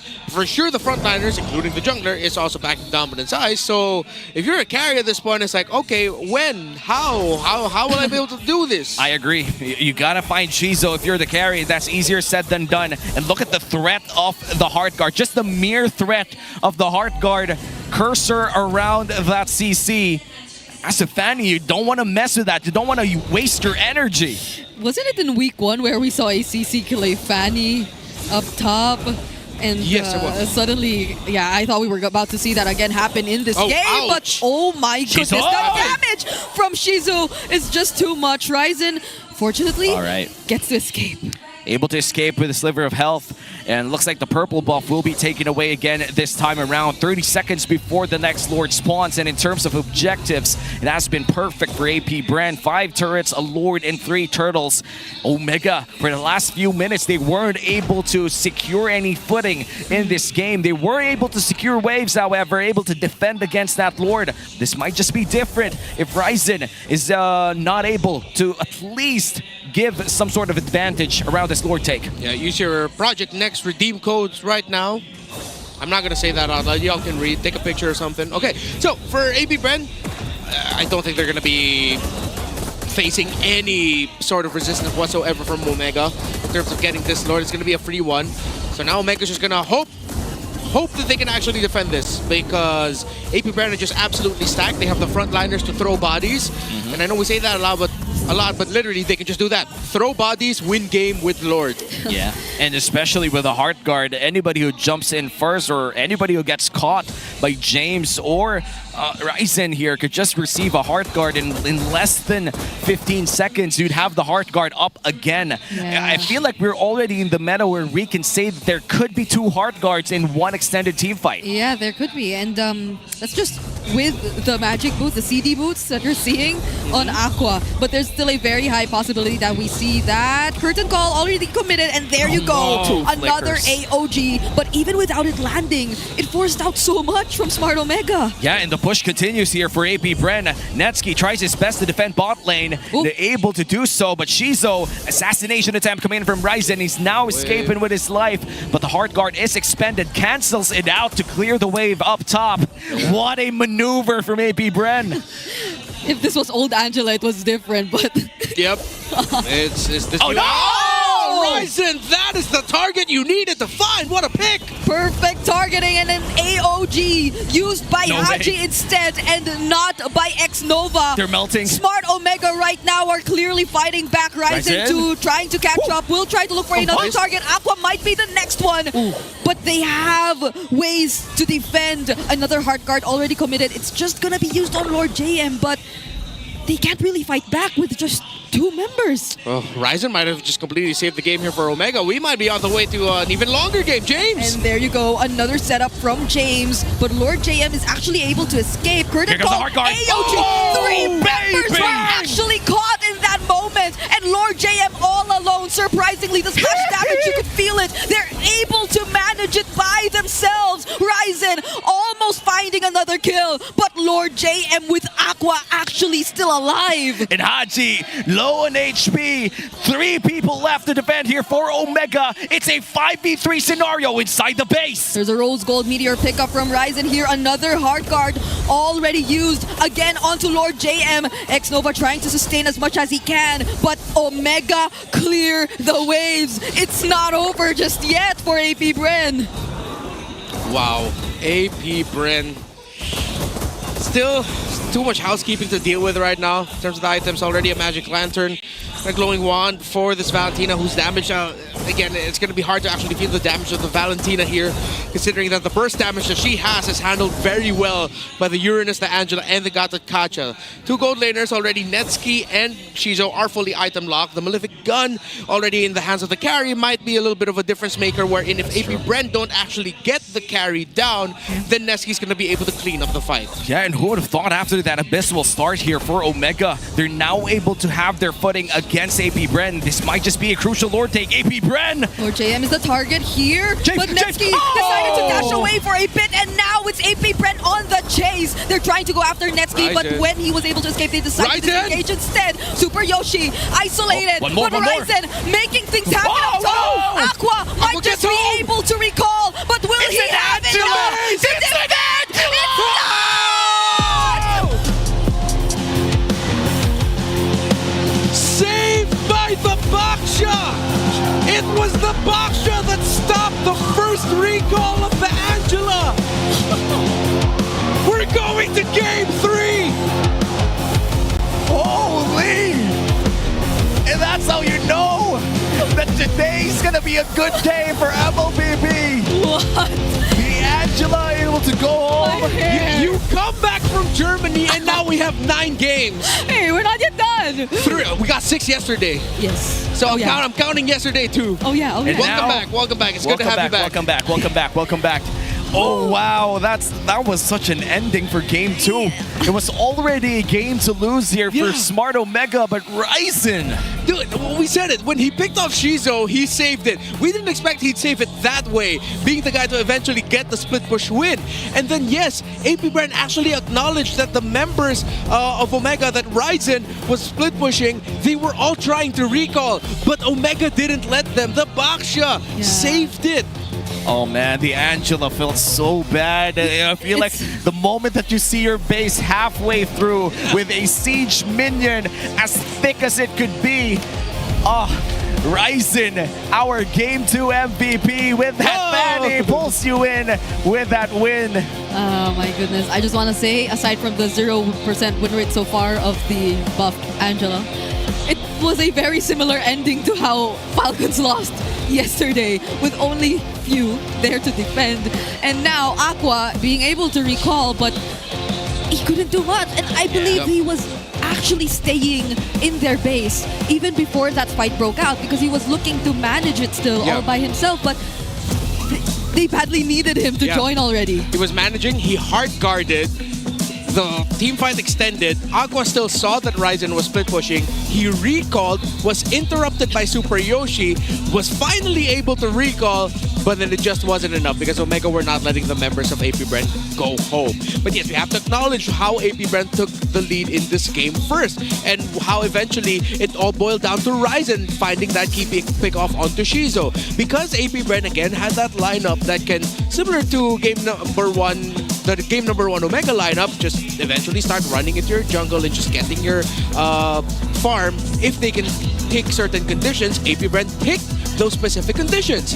But then Omega just had to hold on, similar to what AP Brent did, which was you just need to find that one key pickoff. And it was Ryzen for majority of the game we saw putting himself in harm's way time and time again to try and find that turnaround play. Man, Ryzen has had 8 seconds, dude. Had 8 seconds before the hard guard would be up again. And within that 8 seconds, he found the right target and eventually found the right play. Set himself up for success. Look at the positioning inside the map while everything was happening. He had his own mission to end the game.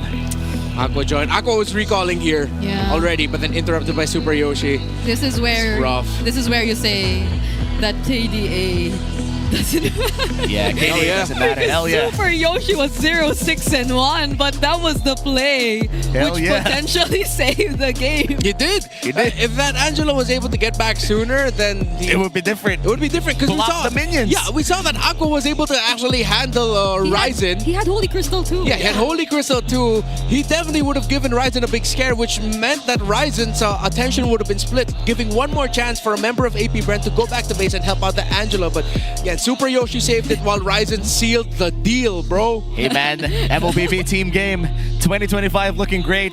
This is looking to be a classic already in game number 2. And when we look at this game as a whole, it always felt as if AP Brent had proper control early, mid, and even late. They had the Angela, they had the Granger farmed up. This guy had one of the best laning phases in his career here for this game. He was able to outlane Netsky, which is kind of hard to do in this meta, and was able to farm up that Counter-Strike fairly quickly too. Yeah, if I could sum up the series so far in, yes, I will say this, one word, feels bad.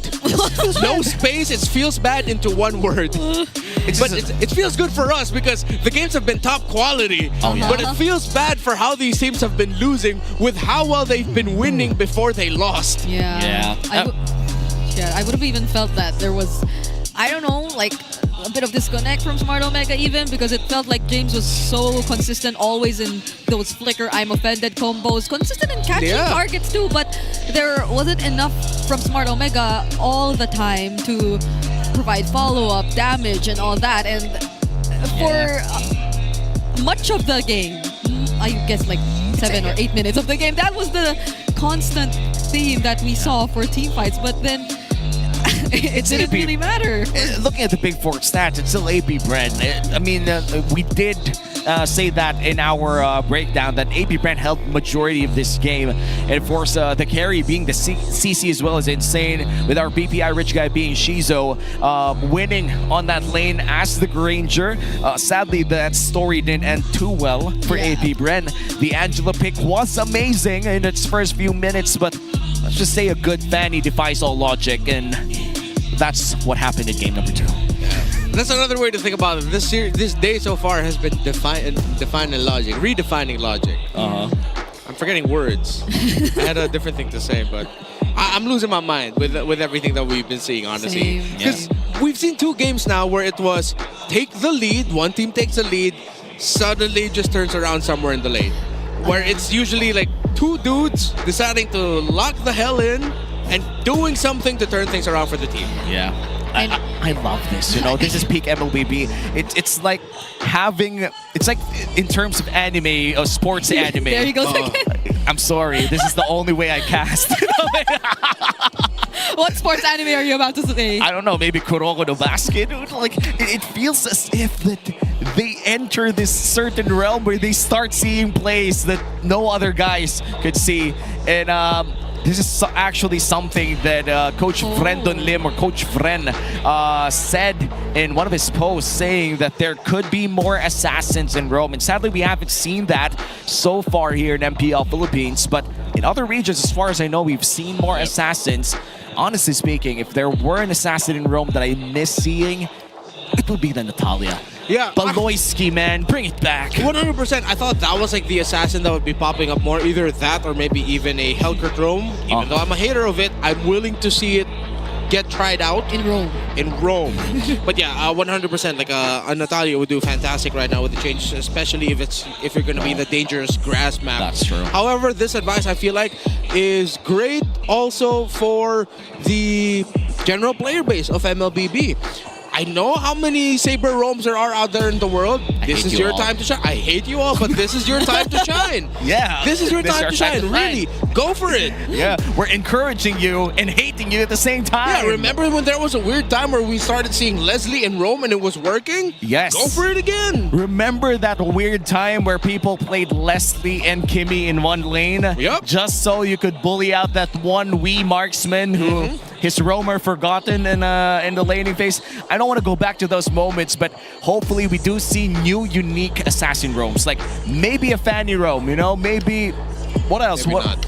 Maybe a Ling roam. I'm still on the No? Kadita. That's counted as an assassin, right? No, yeah, the 100, but that counts. 100%. But that we've counts. seen that in the past. Yeah, seen we that We have in to the get past. crazier with it. But we were talking about Natalia's. Don't. No. Let's We- chuck, oh, chuck yeah, all okay, you know what, logic that's out. true, that's Let's true. sit Yeah, your we have roam. a thing. Saber Rome. Saber roam. Paquito Yeah, we saw roam. that too. Yo, bring back Paquito. Paquito. Bring back Yeah. Paquito Rome. That Yeah. all the way from Pangasinan back to the land of dawn. Here we go. Paquito Rome locked in MPL Philippines season 16. Yeah. I don't think that's gonna happen though. Last season, the Paquito was coming back in the XP, but like, I don't know if... Yeah, it was mostly an answer against the CC. Like that's what they call the Indonesian answer to the Yeah. CC. Yeah. I felt that firsthand. It was Wait. not fun. Were you the Paquito? Or the CC. I was a CC. I see. Yeah, I was like, hey, wait a minute. Why am I losing this level 1? What's going on? I have Yo-Yo Blitz, the man has Jab. What's going on? Yeah. Those are just some of the surprising answers you realize eventually. And now, I don't know if we're finding answers just yet to like how much the patch is helping teams Yeah, from I don't behind think it's catch up. Because, I don't think it's helping the teams. It's making their lives more stressful. yeah, that's true. Oh, yeah. Especially, that's why I answered when we were asked which role is going to have the toughest time. It's the coaches. Yeah, the coaches. It's not the row, mid, XP, jungle, gold. It's the coaches. I mean, look at X. I mean, Omega, they're gonna go for red side this time around. A very surprising choice considering that both teams chose blue side when they had the chance to do so. And I gotta say, you look at the junglers, you look at the roamers, they look really stressed out. But you look at the XP laners, nothing has happened for that role. Yeah. They're just the same dudes trying to fight it out, I mean, I commend Super Yoshi and how composed he was despite the constant deaths Oh wait, he took. I think junglers are the most stressed out here. Oh, no, yeah, that too. That too. Yeah. Pretty much the positions at the center of the map are stressed out. Yeah, side laners not so much. Yeah, silenters are just like, all right, we'll just do our own thing. You guys manage that. But then you're going to get stressed out if your roam trio mess up. That's when you get stressed out. Like, That's wait, what am I true. going to do now? Well, what map would you like to see? I'm still looking for the cloud. Okay, I'm gonna vote for Clouds also. Clouds. All right, I want to see more. You know what? I'm still a Broken Walls enjoyer. I want to see the Broken Walls again. Because these two teams are just so fast-paced. So like, Yeah. I wonder how the Clouds are gonna either help them do that or mess things up. Would have been insane. You know, there are so many clips online right now with the Flying Clouds messing up base defenses. They're like, they're gonna try to defend their base, gonna ride the cloud, forget they could go down from the cloud, and you're gonna be spinning around your base while the enemy team pounces on it. There's a land button, okay? Yes. You could press it. Oh, here we go. It's interactable. What is our map for game 3? Clouds. Walls? Rivers, please don't be rivers. We're tired of rivers, bro. Wait a minute, what's It's happening? the same thing, just bigger. Yes! Okay, we got the clouds. Okay, we got the clouds. We're so good at this. Which means that this game will have a lot of early game defense is better. Because that's what we saw yesterday. People were defending their lanes faster because of the Flying Cloud. Yeah, and you also have to watch out for the first, the skirmishes that you'll fight out maybe at around the first 6 minutes of the game, where if certain fights overextend, then the other team who lost members quickly at the start of that fight will suddenly have a numbers advantage again because the first dude you killed is suddenly back into the fight by the cloud. Yeah, which makes getting all your waves much more easier as well. Yes. For the side lanes specifically. And protecting your buffs too. Yeah. Well, there you go. The Lancelot and the Fanny taken away by Coach Jeff. The Angela is still open to take if Coach Wura doesn't ban it again. Oh. Now they banned it on the side. I wonder what the priority is gonna look like for APBR. The Baksha's still there too, but so is the Angela Juicin. Yeah, are they willing to just rush with the Angela again if it's open for them? They banned out the Lance Fanny. Last time it was Harith, Lapu, Lancelot. They added the Fanny to the mix. Of course, they got split push, but like, they might just run it back with the Angela. Oh, and there you go. The CC taken away. One of the major damage dealers from game number 2, the Angela, is available. Are they going to take it? They're going to have to think twice about it because your EXP lane now, you're sort of running out of main damage options. With the CC and Lapu Lapu gone, you're trading for things such as the Phovius, which might even be a good priority rush pick later on for Omega. Dude, I miss the Yuzong Angela. Like, that was something that happened before when Angela was a thing. It's a jumbo hard guard. Or maybe the jumbo hard guard and the dragon, Dude, the summer skin on the Yuzong is amazing. It's just a giant rubber ducky. Right. Hopefully it's the Angela, then they go for something like Thams. Dude, Lord JM is an insane Thams player, dude. Baksha. Okay, so all three are open. The Angela, but I doubt it's gonna be the Angela Zuchin here. Yeah, you already see the Baksha on the other side, so don't. Which I think Aqua might lean towards picking up the Kimi yet again. Okay. Oh, I still think it should be a Kimi, not the Farsa for APBR. Maybe they could also go for the Angela Esmeralda. Oh. Yeah. Okay, that should work out too. We might even see an Esmeralda gold lane as we saw in previous game tendencies. TNC was able to get a prolific win. I believe it was against APBR. Against the Harith too. Yeah, Harith. Benny Cutie had an Esmeralda gold lane then. And that was, I think, a lot of team fights won early on too. Yeah. So it really boils down to how to execute those fighter gold lanes. And for Omega, they already have a strong magic damage duo here with a good sense of crowd control in that Zushin. Now for APBR, you're going to go back on that Angela plus the Esmeralda, or are you just going to get one? They're going to go for Esmeralda, but they're going to go for the Kimi instead. No more Angela for this game. So, no more Angelas? Yep, no more Angela. Unless Omega completely forget about it in the second phase. And then we see an Angela somewhere, somehow. I don't know where, but some way, somehow. Oh, honestly, Omega still can get that Angela in the roam. Esmeralda though. No, APBR, okay. It's crazy, but what if they go Jungle Baksha, Angela? Okay, no, they banned it. see, even they acknowledge, and Omega was like, they could still go Angela because they could have gone Angela Rome instead. Yeah. But the Baksha in the jungle. Or maybe even Gold Lane Kimi. We haven't seen that in a while. Yeah, that would have been sad, but you know, maybe they were willing to take it, so. Yeah, it's great that they took out the R-Lot too. Would have been really great in this lineup. Zushin Arlot plus the Fredrin is just skirmish 100%. Like, you cannot fight against that Arlet unless you have your own displacement methods. But right now, for the side of AP Brand, they're mostly continuous damage. Not much crowd control for AP Brand. So I think Shizo's gonna just end up with a Moskov most likely, or a carry. Yeah, carry's still open. The Claude is open too. For the Claude. Kind of iffy on the Claude. Yeah, because it's a Harith, and I think we've seen even yesterday how Hariths deal with the Claude. Yeah, doming the lane. Doming was. And it's a Fredrin, because if Omega suddenly, let's say they don't pick up their roamer just yet. If AP Brand Shizo goes for something like a Claude, you have a Claude Kimi. If the last pick of Omega's a high loss, Claude gets countered. You're already up against a high loss Fredrin and the Harith together. So I don't think there's a room for a Claude. If not the Claude,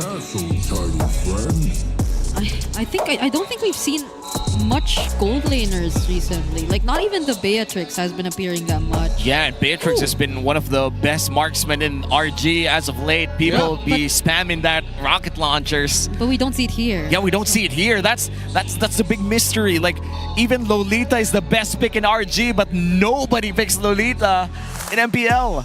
Yeah. It's insane, you know, but Red 4 here for the side of Omega. They're still looking for their roam, and they're going to go for that show. I think we even saw Brody. Yeah. More than the Beatrix recently. I agree. So I think overall we've seen more Beatrix picks, but recently it's been a little bit more Brody. You did mention the Beatrix. I think that might be okay. Yeah, the AoE against that Salmon Force. Yeah, the Kimi and the Beatrix together will be a bit difficult in terms of the team fighting. But whatever Shizo ends up with, I think they're going to be looking at the lane matchup instead. It'll be like, okay, Shizo, what do you feel like playing? What do you think is going to fare better in lane? Moskov? Moskov might be one of the things that they're already thinking. Yeah, at this point, like, Moskov Kimi is something that they play already a lot. I wonder. Oh! And they're gonna go for the Mathilda, which means that this is gonna be a jungle Baksha. Plus the Bruno. Mathilda Bruno. It's been a while. I actually like this. They spread out the damage a little bit more, so there's a good mix of burst, a good mix of sustain, great damage profile for AP Brand. They can rotate around the map very quickly through the Mathilda and Baksha. Good sustain as well. Great shields, great picks by AP Bren. Yeah, like a lot of mobility, but not a lot of hold though. For the side of AP Bren, they could potentially go for a lot of long-standing team fights, but looks like James is gonna go back to his first pick here in this series on that Khalid. Meanwhile here for the side of Omega, just tons of crowd control piled up against each other. Yeah, I mean, this is really helpful in terms of chasing these high mobility heroes that AP Bren currently has. And even earlier, without the Flying Clouds map, we saw how James was just always as reliable in finding his way around the team fight. So one more now that you could potentially utilize the clouds, even, well, hopefully not because you're trying to defend your base, but just so you could find your way through these team fights faster. And that's gonna be so much helpful for Smart Omega in this kind of scenario. If AP Bren are really going to be that team fight heavy team, which they likely will be considering the way that they drafted around a Mathilda Bruno Baksha in the jungle. Well, after two exciting games, with the first one going all the way to 25 minutes, in game 2 with a comeback victory from Omega via split push. Welcome to Mobile Legends! Of our first best of 3 series with AP Bren and a Smart Omega for day 2 of week 5. I'm already dropping all of my expectations for this game 3. I'm just gonna let it happen, bro. Hey, oh my gosh, look at this. All purifies for AP Bren and all flickers for Smart Omega. Yeah, I love it. It's just on one side you have strong crowd control, you want to avoid. The other side you just want to be able to sidestep so that you have better positioning and kiting capabilities. And look, Omega got the yellow spells. AP Bren got the green spells.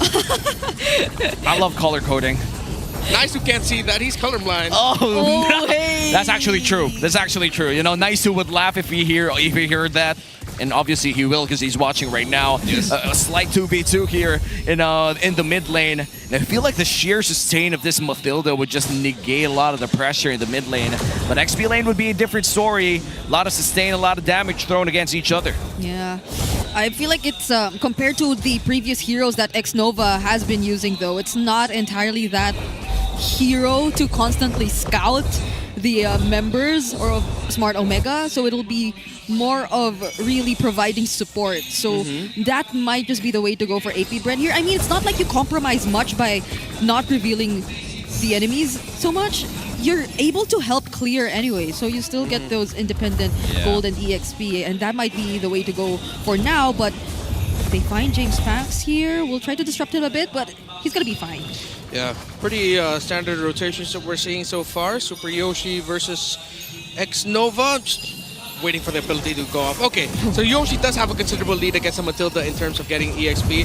I think it's a huge comfort right now for Omega. Ouch! Big yikes. That's so fast. James was there too, so you could really expect the damage to be more than enough, but who would have thought that it would be an immediate pick-off onto X-Nova, who, by the way, used the dash and the Purify, and now it's Ryzen who gets to secure the objective as well. But James Pax, they're all fighting back. Super Yoshi forced to use the Flicker. James, too, will have to use his just to survive the damage output that AP Brent surprisingly has. Ryzen didn't even use Retribution. Only James Pax did, and he was crowd-controlled. Ryzen won that without using Retri. It's Aura, dude. He just secured that turtle with Aura, and now they're going to ride the clouds into the sunset, back to their lanes, and Omega securing that first turtle means that they will have a better time early game, and this is something that they want to do against AP Brand in this Mathilda lineup.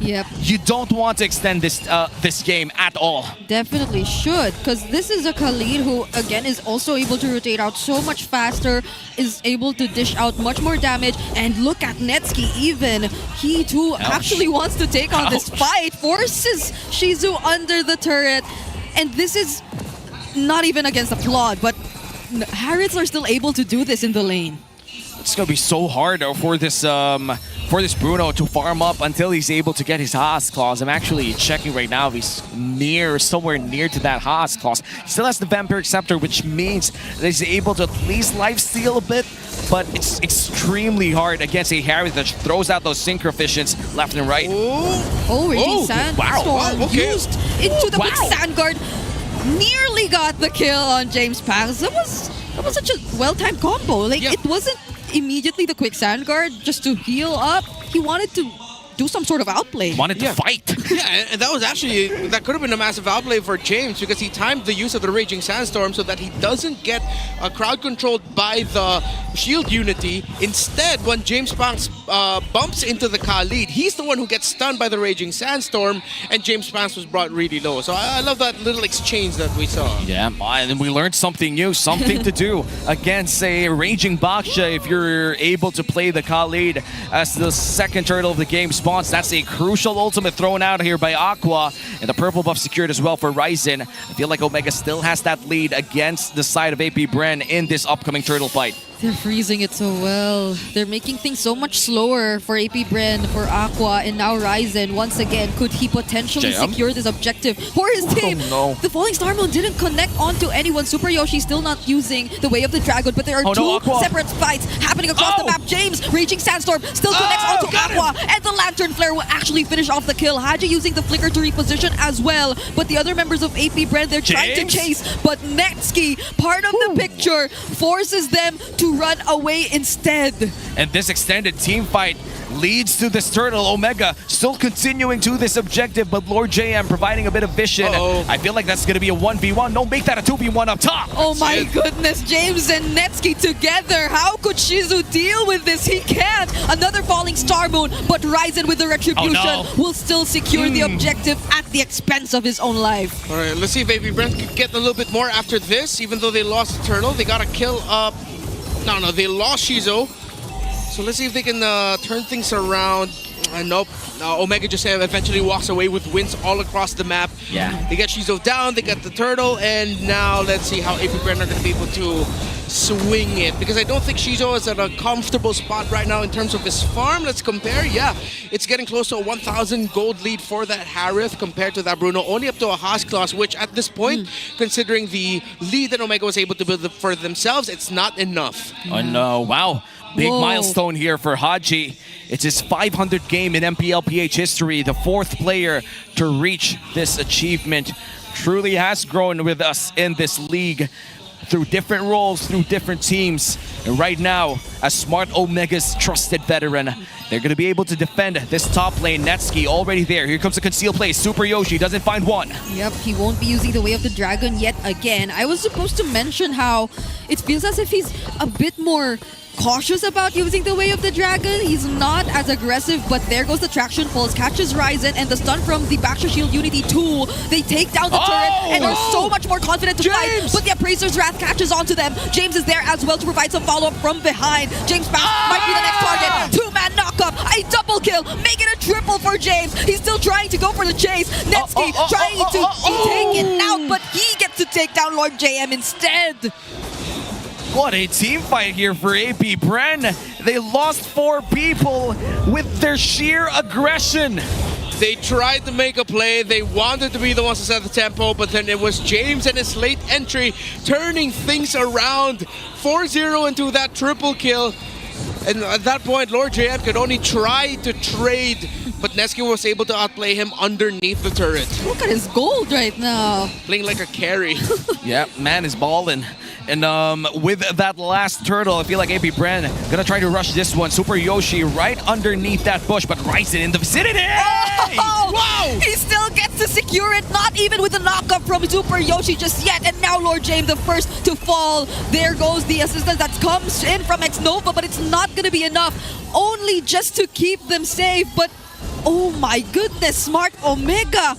Ryzen has been so on point in this, on all these objective steals. James too, man.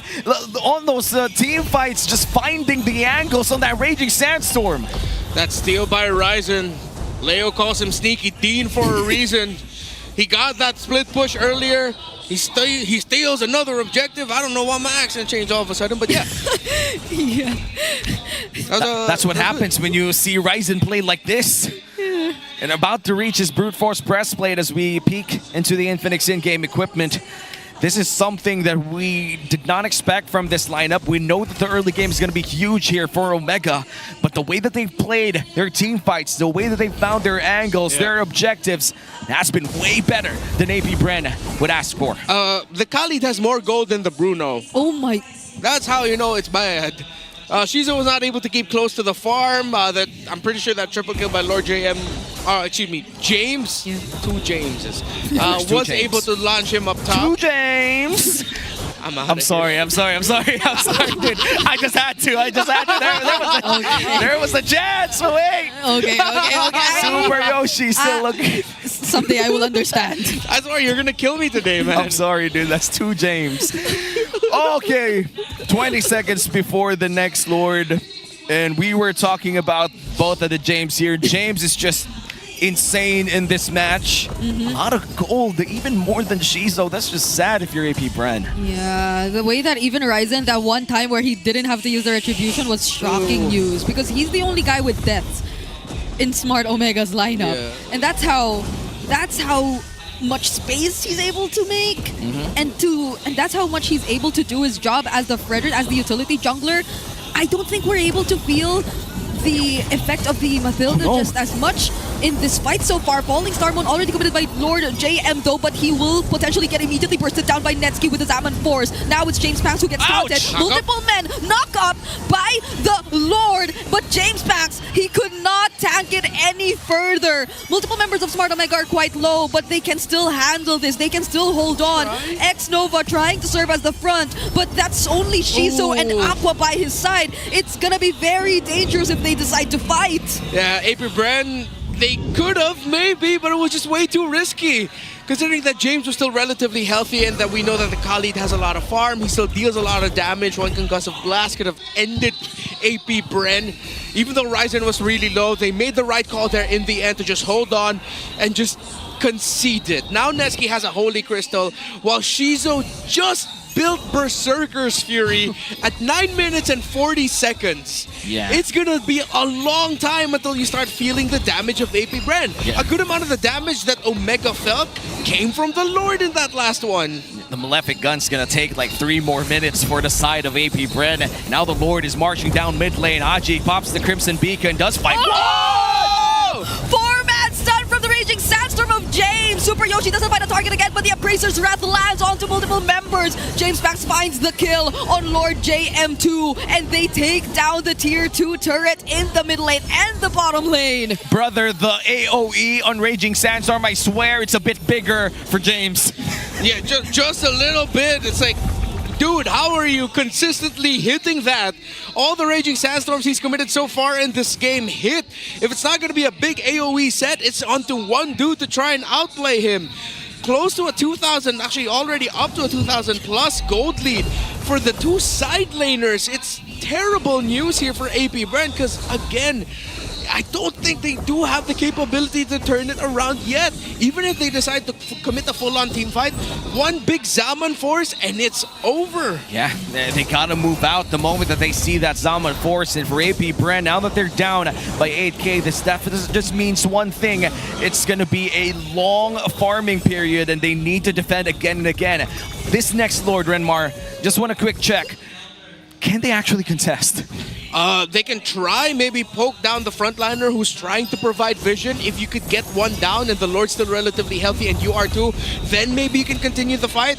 But as long as you don't get vision on where the Khalid and the Cho is, it's way too risky. And I think that is probably one of the things that's caused by this Purify lineup. Like, I don't know if it's in a way forcing them to play a bit more defensively. I know you probably have to invest in some Purifies just because of the nature of the lineup that Omega has. But what's next after that? Because you barely see the counter-engage capability come out from AP Bren once they use the Purifies and dodge the, let's say, Raging Sandstorms, which time and time again land to 4 or 5 members of AP Bren. They could barely do anything to fight back anyway. So what more if they try to start things themselves? I fear that it's going to be a huge problem for AP Bren. The consistent crowd control that comes in from Omega too. The Zhu Shin is a big problem against this all Purify lineup. The moment that the Raging Sandstorm burns through that Purify, it's just going to be a field time here for Haji.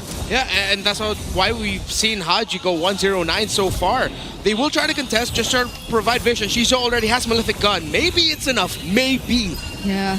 But who makes the call? Is it going to be James Pounce? Is it going to be X-Nova? Traction Pulse and Falling Star Moon do not land onto anyone. No, that's 2 resources already committed by AP Bren even before the fight breaks out. Yeah, they also force out the Crimson Beacon from Haji though, so let's see. I think if Traction Pulse can get back during this Lord Dance, they might be using that as an initiation tool to force out a reaction from Omega. Once someone has burned their flicker or dash, then they go. Okay, Super Yoshi trying to look for a target, or actually just trying to zone. Now uses the Way of the Dragon just to kick James Pax further from the Lord, but they are still gonna force their way through. Aqua also using the Traction Pulse are actually able to pour in decent amount of damage, and it's Lord JM who actually secures the objective for his team. Energy Eruption though will be landing onto James Pax. Now they're trying to find back, but Netsky doesn't have the Zaman Force anymore, and none of the members of Smart Omega could fight. How did he get that? Toss a coin for Lord JM, Mr. 50-50, for a reason. And he gets it. You know what? Let's go back to what we said last game. KDA doesn't matter. It doesn't. Lord JM currently 0-4-2. Might have saved the game here for AP Bren by securing that Lord. Both junglers had Retribution. But it had to be Lord JM securing that Lord. Even for AP Bren as they go for their first push. It's a 7k gold lead for Omega, but we don't feel that right now. The damage is starting to hurt coming in from Aqua. Yeah. Now James again looking for an angle all the way from the other side of the map. Ooh. Force a bit of reaction from AP Bren, so at least they buy some time to defend. Shizo might not have been able to farm as much, but Aqua definitely did. Conceal play. Super Yoshi. Okay, is it Super Yoshi this time around who'll try to look for an angle, gets the knock-up onto 2 members, but still doesn't commit the Way of the Dragon. Forces the Circling Eagle instead, and respecting the damage of AP Bren, they will not continue the fight. Oh wait, this is anybody's ball game at this point. This 7k gold lead doesn't matter anymore. Shizo and Aqua, their damage is online despite being down 7,000 in gold. That is insane. And now Omega, I think they're surprised by it. Now they're wondering, wait, why does everything hurt right now? Ain't we in the lead? It's our ball. Yeah, it's a 7,000 gold lead, but AP Brand says, no, it's 45-45, 47-47. And we're very close in gold. But they're not mathematically. To be fair, X-Nova, I mean, the sustain he's able to provide at this point, if they're the ones being a bit more aggressive, could be just as reliable to tear through some of the members of Smart Omega. And Renmar did mention this too. They could start things slow, front to back, one by one, but they need to be careful of where the other members are. Because now they do not have information on where James could potentially come from. But they pour everything onto Ryzen. Now they go and start the fight. Circling Eagle already committed. Multiple members knocked up by the Lantern Flare. James lands the Raging Sandstorm once again. And Super Yoshi finds the perfect target. Shizu falls, but the Falling Star Moon will land as well. Aqua still dealing damage. Finds two members away from Smart Omega. Ryzen might be the next target. He's just trying to run away. But can he? Up against 4. It's a triple for Aqua. And you have two people defending here for the side of Omega. That 8k gold lead, you throw it in the bin right now. Haji's forced to flicker. That turret is gonna go nowhere as the Flying Cloud brings him near that other turret, and he goes down, and that's that base! Falling Star Moon, and the follow-up is enough! It's only James trying to clear the minion wave, but he successfully finds a way! Yoshi in 3, Netsuki in 5! They will back off! Omega holds on! My goodness, what a trade! Aqua walking away with that triple kill. AP Brand will be able to get this Lord without a problem. Omega will just try to get close to it to try and delay, but I don't think they'll be able to beat AP Brand to this. The Bruno and the Kimmy eventually worked. Oh, wow. And you could see it in the faces of AP Brand during that fight. It took more than 5 seconds for them to pop one Purify, and they were already just lasting so long in front of the front lines of Omega. Oh, no. This was already Omega's game to win with a 9k gold lead, 8k gold lead, now down to 1, equalized. Looking at the Infinix in-game equipment, Aqua hits like a truck. Holy Crystal locked in with the Divine Glaive. Yeah, and I wonder how many stacks he has on that Sky Piercer. Captain Aqua has been performing out of his mind in this game, although that traction pulse will not necessarily land. Haji feeling the damage again, had to use the Crimson Beacon just to escape the Falling Star Moon as well. They also have to take care of the Lord up top, but Aqua, he's managing James all alone in this mid lane, and they're eventually able to take down all remaining base turrets away from Smart Omega. It looks like Omega going to be able to melt down that Lord, but there's still one big minion wave down mid lane. Will AP Brand pull the trigger here? Looks like they won't for now. They're going to go for the turret down bot instead. That's an easy push here for Aqua as the side of Omega still struggles to defend against these waves. Yeah, they already used the Worldy. I think there was a conceal that got revealed as well, but AP Brand, they're not going for the full commit just yet. Crimson Beacon in, coming in from Haji. It might be Smart Omega who wants to start a fight this time, but AP Brand, still trying. They just decide to regroup. They don't fight back, and respecting Smart Omega. This is the moment in my ranked games where I'm spamming initiate retreat, initiate retreat.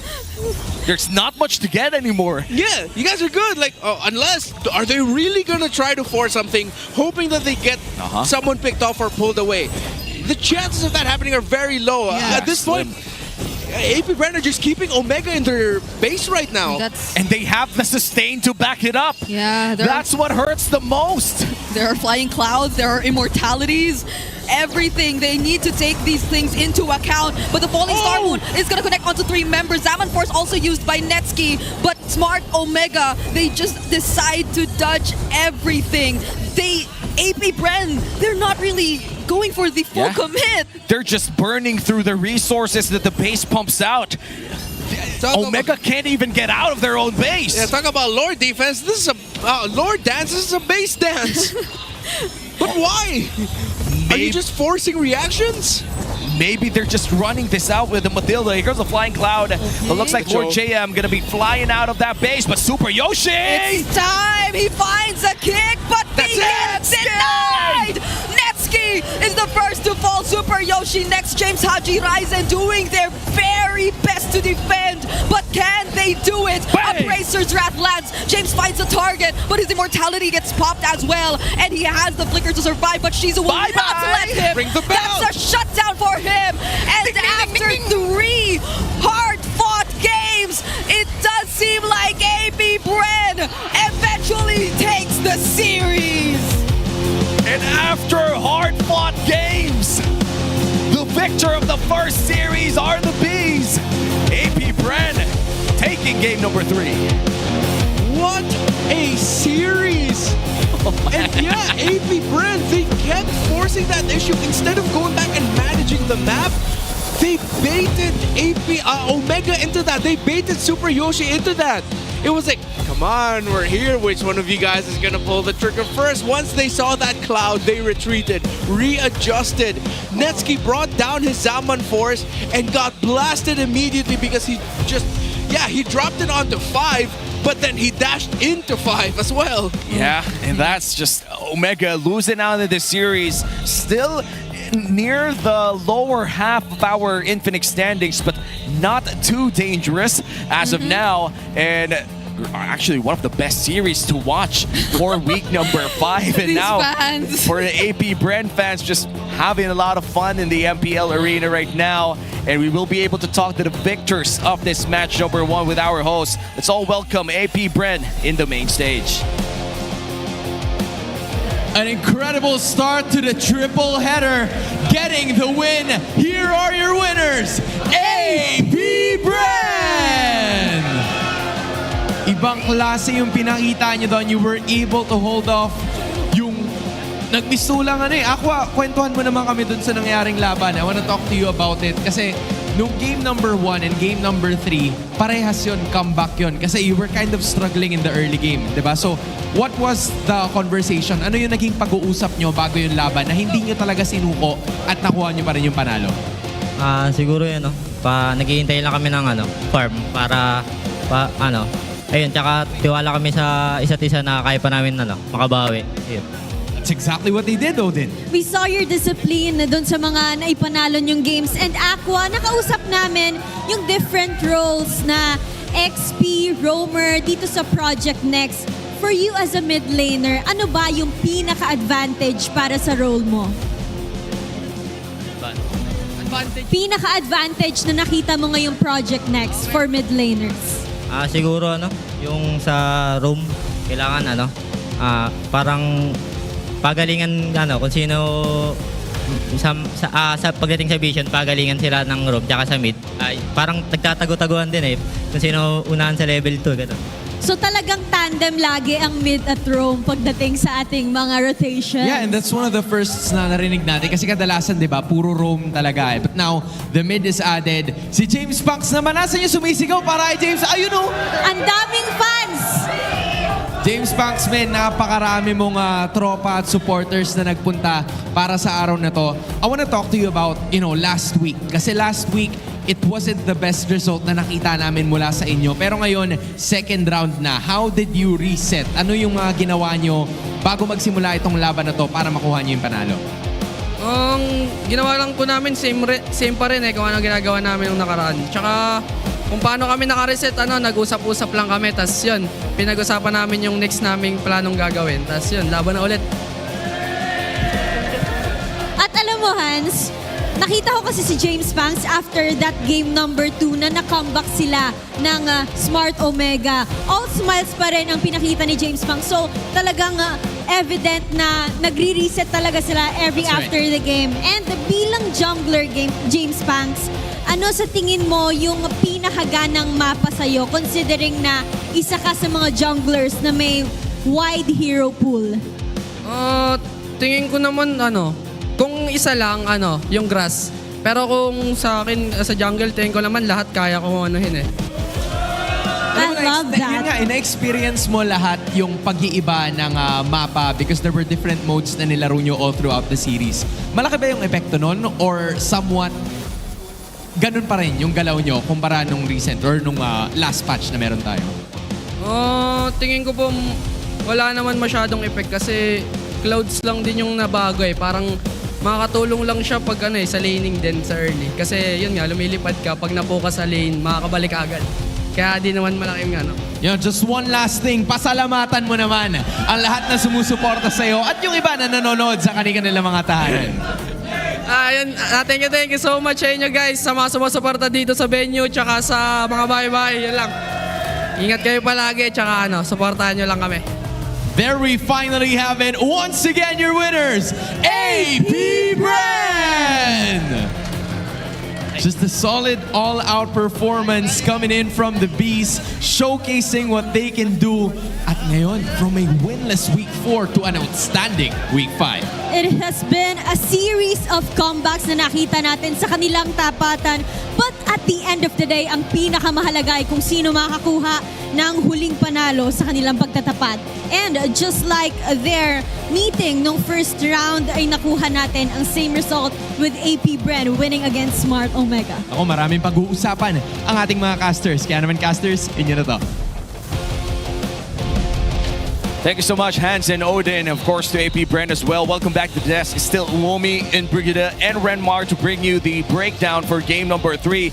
That was such an intense series, and with the ending in game number 3, every game was a comeback game for whoever won. Yeah, it's nuts when you think about it. And I think this is now, unfortunately, this is already the round 2 of them. If ever somehow these two can make it to the playoffs, I hope they are each other's first round matchup. Yeah. I hope so too. Because it's the exact same outcome as what happened in the first half. A 2-1 for AP Brand. So Smart Omega, they're yet to get their revenge away from them. And by the way, props to X-Nova. He wasn't that much of the... he didn't have that much of the spotlight in the first few minutes of the game, but when they were all grouped up, you were starting to feel it. Yeah, he was providing a lot of shields and the vision, and I think some of the circling eagle knockups that he could get also just came in the clutch. But definitely when you see a Matilda in your lineup, even though we weren't able to see him set the tempo with his rotations, it was, again, it was in the counterplay, the shields provided, the sustain provided, that once Aqua already had the Divine Glaive Blood Wings, and Shizo already built up to the Malefic Gun third item, that's when we really started to see the value of this Matilda in team fights. Yeah, and so far for this game, it was left and right for these team fights. I feel like in the early parts of the game, it was given that Omega had a great lead, a tremendous lead even. Maybe Brand almost always bit more than they could chew in those early fights, but the moment that they got their items, the moment that the sustain came in or kicked in here for the side of AP Brand, it was severely hard for Omega to find the targets that they were easily accessing in the early game. Yeah, imagine there was a point where James had much more gold than Shizu, and that was, again, after the triple kill that he was able to secure up top. So clearly, your XP laner was already looking like the carry, and everyone else was around that same level of gold lead against their counterparts. So you could have really thought that this game was Omega's, but... Ooh, knock-up. The knock-up. Yeah, knock-up from the Lord. Literal divine intervention so that Ryzen couldn't retry, and in the end, it was Lord JM, Mr. 50-50. Yeah, just finding that play. I mean, Lord JM on this game, what if he wasn't able to secure the Lord? What if he chickened out and did ulti right inside the pit? This would have been a very different game, because that Lord steal coming in from AP Brand made sure that the next few minutes for AP Brand was them keeping up from that 8k gold lead. Yeah, I feel like Lord JM was such a reliable Esmeralda in this game. He's not the guy to always go in first with the Falling Star Moons, but when you see the traction pulses coming in, he will always make sure to provide that follow-up Falling Star Moons. And even when he starts going in by himself, even when it doesn't land, it doesn't connect, what matters is that he throws it out, and he's been doing that multiple times in this game. So I'm liking this performance that we're seeing from Lord JM. And here, this is where Omega, again, I feel like they were just like, come on, this has been going on too long, let's do something, let's press buttons and fight, when they shouldn't have. They were already managing everything so well, but they played the ultimate risky play and they got punished for it. AP Brand, it looks like they were just like, hey, Omega, come here, man, let's fight. And Omega fell into that. AP Brand played that beautifully. Yeah, and the moment Netsuki just went down, they already knew that it was over. You even called it. That it was already finished the moment that Netsky got bursted in front of all of the people of AP Bren. And now with this 21-minute game, this confirms that this entire series is an hour long. Oh, wow. The 3 games that we watched, the game 1 was 25. Game 2 was around 18 to 20 minutes, and this one's 21. So, oh my. 3 games, 1 hour of pure MLBB action, peak team fighting though. This is like the best scrappy team fighting that I've ever seen so far in season 16. We were so close to beating records of like the longest game. Although we didn't, we were a minute away from beating the longest game record, but overall the series was really long and it was a well-fought series between these two teams. Like I could feel how draining it probably was for Smart Omega, but you could see it. Like they nearly had it multiple times, so maybe just a few things to tweak here and there. Yeah, so, I mean, similar to our cuisines. If the Indonesian brawl style is too spicy, the Filipino brawl style is too sweet at times. No, you just find those moments that make you go, wow, all right. Sometimes if it's not sweet, sometimes it's too sour. People just come in left and right under turret. It's like, Wow. You did that earlier. And sometimes the timing is just so precise that you still go, like with Super Yoshi just going in for that Jeet Kune Do kick as well. Yeah. It's insane, man. Like, it's so hard to dissect this in a way that it's completely logical. Just because the team fighting that we've seen here, it's not completely devoid of logic, but it does not follow the norms of how team fighting is in the Philippines. Most of them just, it looks like it's episodic even. Like some of it would start, then stop, then start again, and then suddenly there's a plot twist at the end. Yeah, after multiple flashbacks. Yeah. I mean, I don't know if I felt like I just wanted to see a bit more of the Way of the Dragons from Super Yoshi. Or maybe it's a mix of him respecting that there's still a guiding wind, or that they have multiple purifies, that's why he can't just keep going for the Way of the Dragons. But this felt like a not so Super Yoshi show. Yeah. Well, there was that one fight where Aqua got the triple kill that he was able to find Shizo. Yeah, but then I think that's where eventually we got to see the value of multiple purifies, wherein even though they got one down, and again, the value of having dual carries, because you also have the Kimmy, then next thing you know, wait, they actually still have an answer. With the Bruno gone, the Kimmy was still alive, and Aqua's the rich guy. Yep. Our BPR rich guy for game number 3, that would be Aqua on this Kimmy. And we did see him deal a lot of damage. And I do feel that he was online faster than Shizo in this game. At some point, they were building off of that very late Skypiercer pickup. But I feel like even if it's very late, it made sense. They needed the anti-heal. They needed the raw damage way before the execute that comes with the Skypiercer. Yeah, after he was able to rush the, I believe he rushed the Divine Clave at one point, then he got the Skypiercer and then capped it off with the Holy Crystal? Yeah, there we go. And I don't know, he went Blood Wings, then Holy Crystal.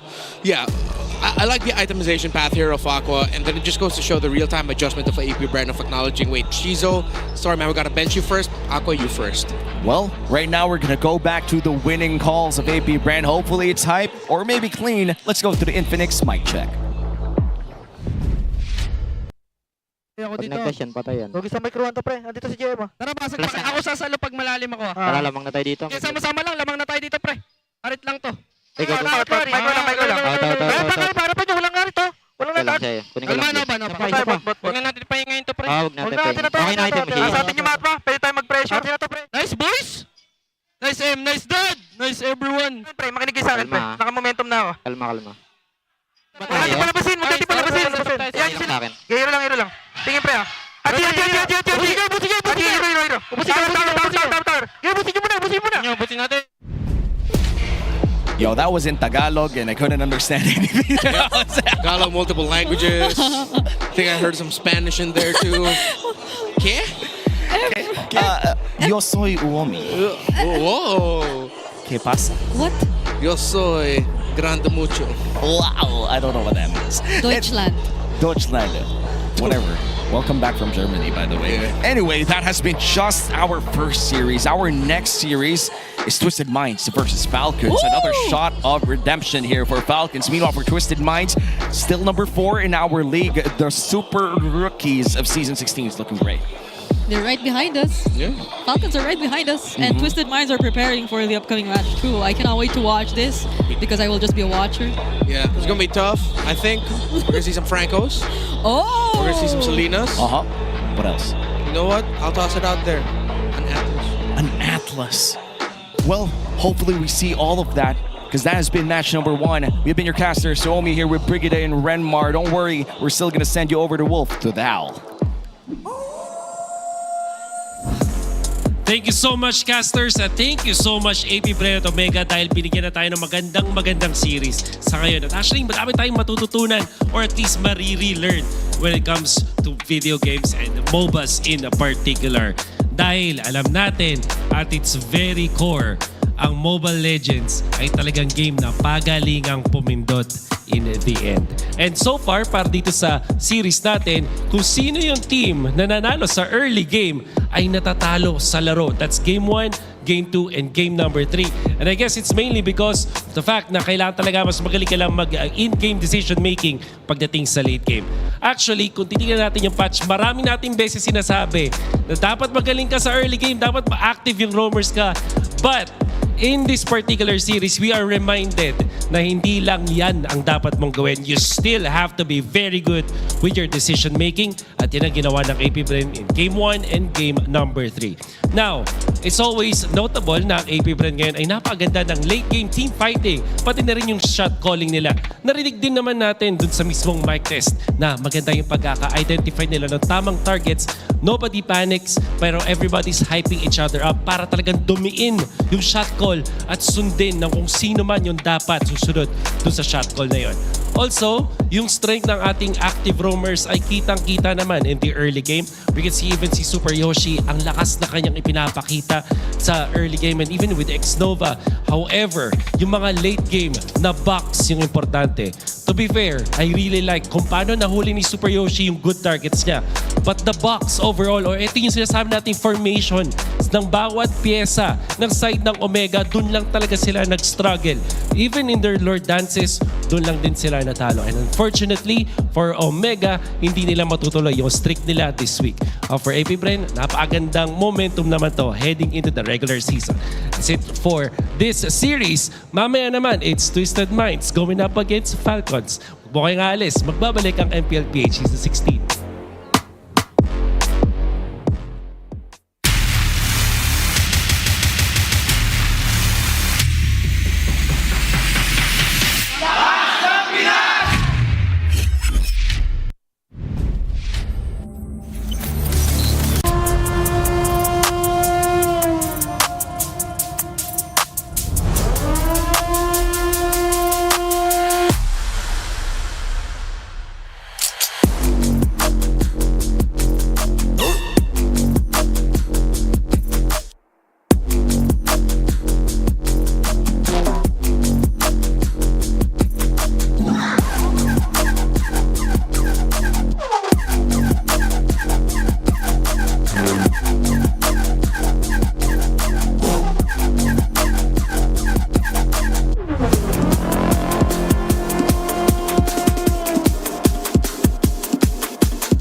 malakas. Face the golden sun and repping for the 3 stars. Look at us to the top, no ifs, no buts. Winning any game para to sa PINAS. Di mo matitinag aming boses sa new level. Nasa kalye man o mobile, you know I become a legend. Listen, open fire, we unite, we winners. But with pressure, like diamonds are made of. Switching the lane na parang gera. HP racing, may reseta. Ba't kakatang buhat ni Hilda, full dome SS parang Laila. Susundan ko ang iyong bakas. Kasama pataas, tagumpay natin to. Dahil tayo'y malakas para sa Pinas. Nasa amin ang alas, hindi to atas. Kinikilala sa taas kasi kami ang malakas para sa Pinas. Nasa amin ang alas, hindi to atas. Kinikilala sa taas, ganito kami sa Pinas. Yeah.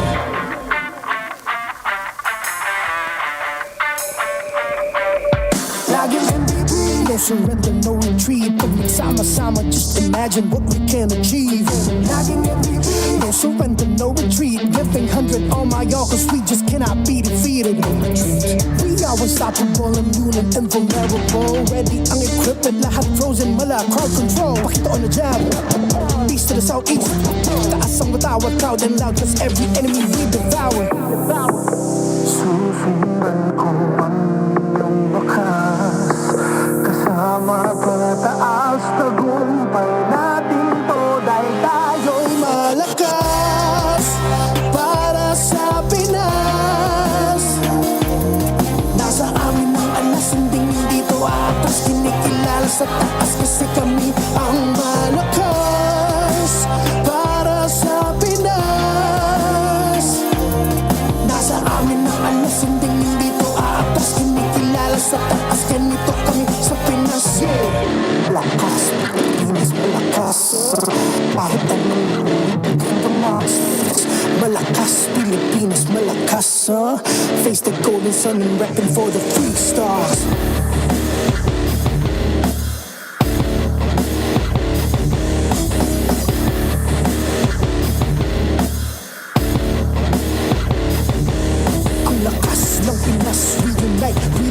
Ang lakas ng Pinas, reunite with the stars. Ang lakas ng Pinas, reunite with the stars. Ang lakas ng Pinas, with the stars.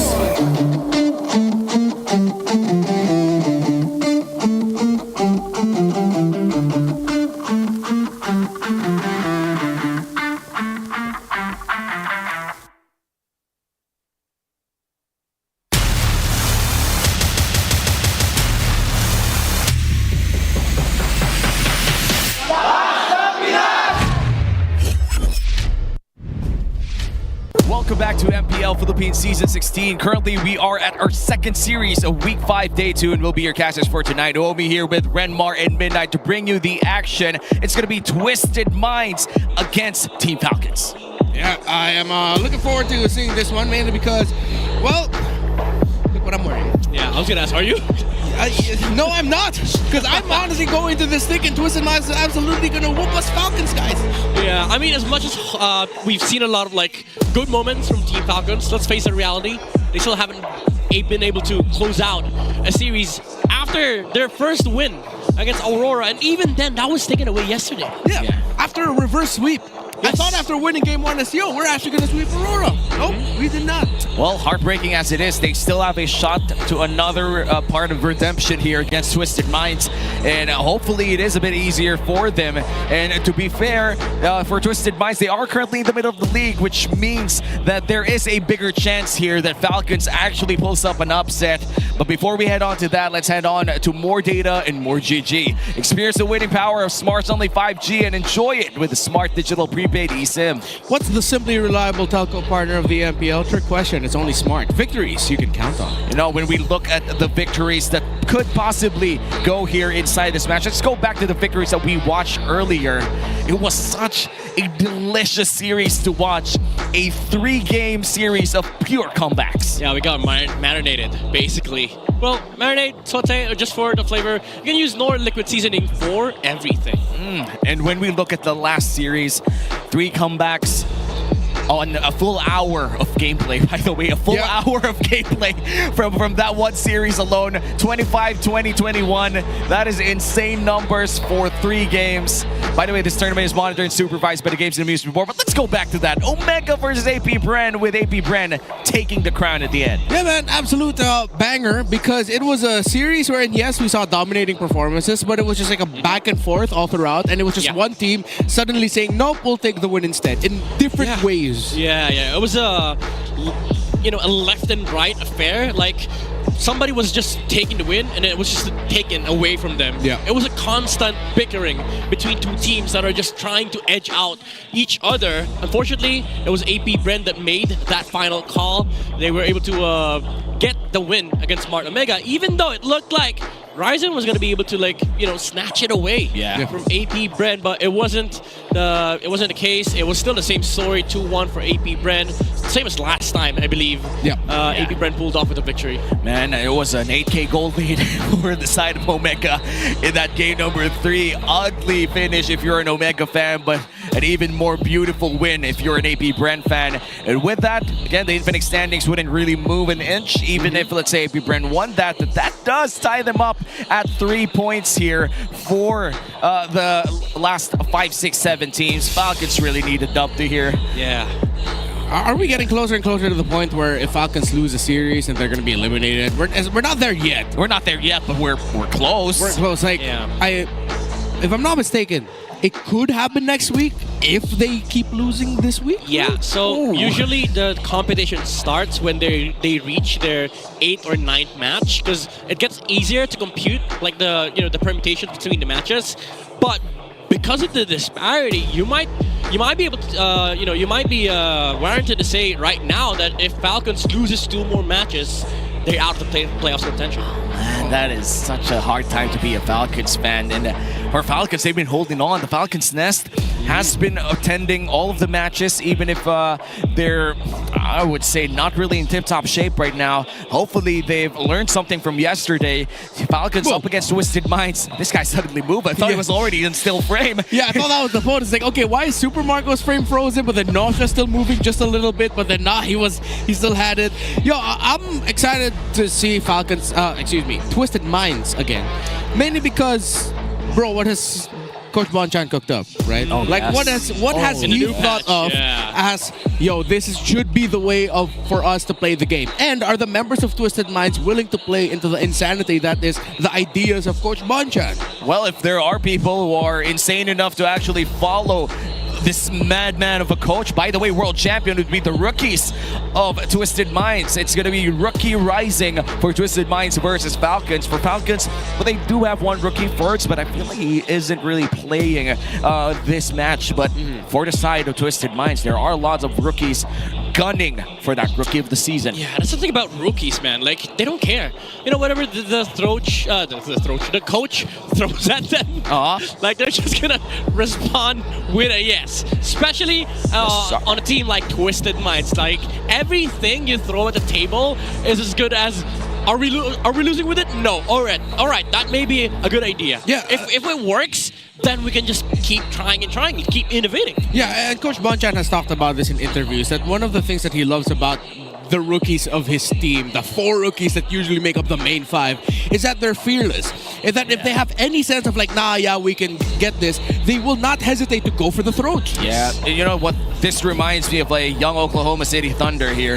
You have the big 3 right in front of you, and you have like a defensive maniac in the hands of Lansu. All right, I got Serge Ibaka. Okay. So he's Serge Ibaka. He's Serge Ibaka, dude. Got it. Why, were you looking for Ibaka elsewhere? I don't know, man. At first I was just, wait, so which one of them is James Harden? I don't know. Dude, at this point, all of them are just really doing well in their roles. And I'm so happy to see rookies like that. And in front of a living legend like View, it's going to be a big challenge to pull off those tricks. Yeah, I mean, at this point, like, you already have some the rookies on the side of Twisted Minds climbing up the leaderboards, even placing as firsts on some of the categories, but you can never count out the achievements of the captain of Team Falcons here. Few with a Season 1 notable rankings, ranked number 2 in total in terms of damage per minute, and also ranked number 3 in terms of total kills. Yeah. Season 1 was a time when Few was bring out the cushions and all that. Yeah, he was that guy. That was a different era, different beast during that time. And for Few, who has lived through every season of MPL, honestly, it's going to be so sad to find the first season without him. Yeah, bro has most games won, most match played, and he even has the most savages in MPL PH history. 4 times. And he made one on Eudora. Yeah. Crazy. Season 6. Crazy. The Season 6 Eudora pick. Yeah, I remember that. I remember that. No other person could do that in modern MLBB at this point. Yeah, and at that time, if I'm not mistaken, the jungler he was paired with was the Lancelot of Carl Tizzy. Yeah. But at the end, it was the Eudora that got the Savage. Yeah, imagine before the season, last time we saw a Savage wasn't Few. That was how long, on mid. That's true. He was the last Savage on mid.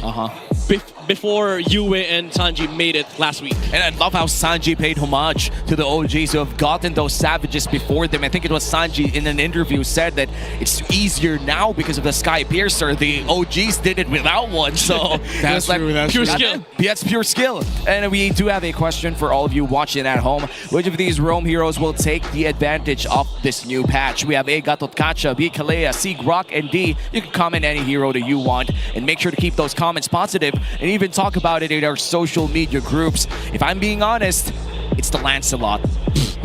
Yeah, I made the same joke. I made the same joke in the PH broadcast. I've been doing that for like 2 years now. Lancelot dire hit, brothers. Come on. Lancelot dire hits. With the buff as well. At this point, you know, we're steal the purple buff, steal the orange buff. Hey Steal man, everything. You can. The damage coming in from Thornrose is insane. And maybe you guys can comment down below. But in terms of Assassin Roamers, man, I'm not gonna change my answer. It's still gonna be Natalia. I miss that hero. We have not seen Natalia at all. The last time that I saw it was from Vietnam, or was it? That was a long time ago. Yeah, it was a long time ago. Was it Vietnam? Wait. I think it was last year. No. That dude with the long hair. Yeah, Justin. Oh, Myanmar. I'm sorry. That was last year, right? Justin. Yeah. Was it last year? Yeah, that was last year. That was last year. I'm doubting myself. He is Burmese, right? He's Burmese, right? Yeah. Oh man, we gotta do our research, dude. Okay. Just making sure. Just making sure, you know. Just making sure. But that was the last time that I saw an actual Natalia pick that worked out. But hey, this is gonna be a banger again. Hopefully we do 3 games again. We did see a lot of comeback games from match number 1, and now match 2 is about to start. It's gonna be Twisted Minds versus Team Falcons. Let's see who's gonna come up on top. Players, it's your time to shine. The rookies rising from the mines, Nosha, Sean, Kaloy with Lansu, and MP the King. Here's Twisted Minds!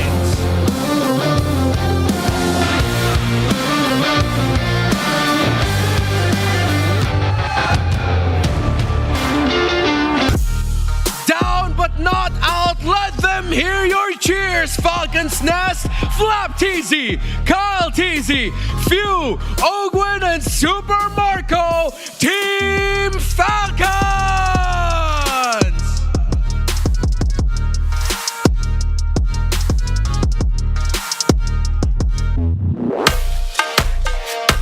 Welcome our marshals to the stage for this matchup, Joshua, Chico, Patrick, and Jeff. And the coaches. For Twisted Minds, we got Coach Bonchan. For Team Falcons, it's Coach Trevor. Twisted Minds versus Team Falcons. MPL Arena, make some noise!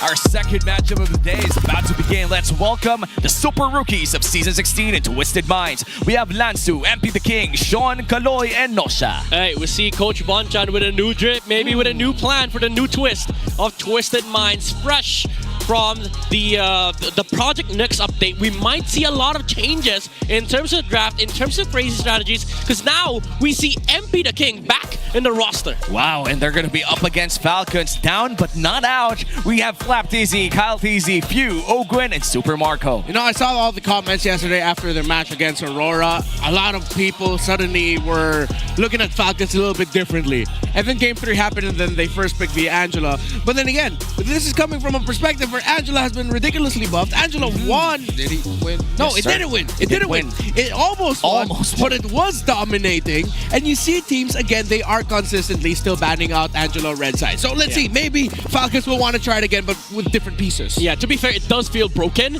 and I think both teams would be eyeing to contest that hero. Even Twisted Minds, we all know Coach Bonchan's history with the hero, especially in Twisted Minds. They've tried pulling off so many Angela picks before, even with the Leo modes, the Angelas, sometimes the CCs. So we never know. Now that you look at the composition of Twisted Minds, they could just pull off a Uranus XP once again, bring the Angela to the table, and make sure that Falcons crumble in the early game pressure. Let's see if that's going to be the case here for Twisted Minds. You're right. Coach Bonchan is the birth father of the Ube strategy way back in the Crown era. And now that the sustain is looking back in the game, maybe it's time that something new comes out of Twisted Minds. I'm just so excited to see if Coach Bonchan had cooked up something here. Yeah, like maybe something for MP the King, something unique in the jungle? Well, we'll see later. We're going to go back in time first and check out the moments before the game started in our smart 5G ping test.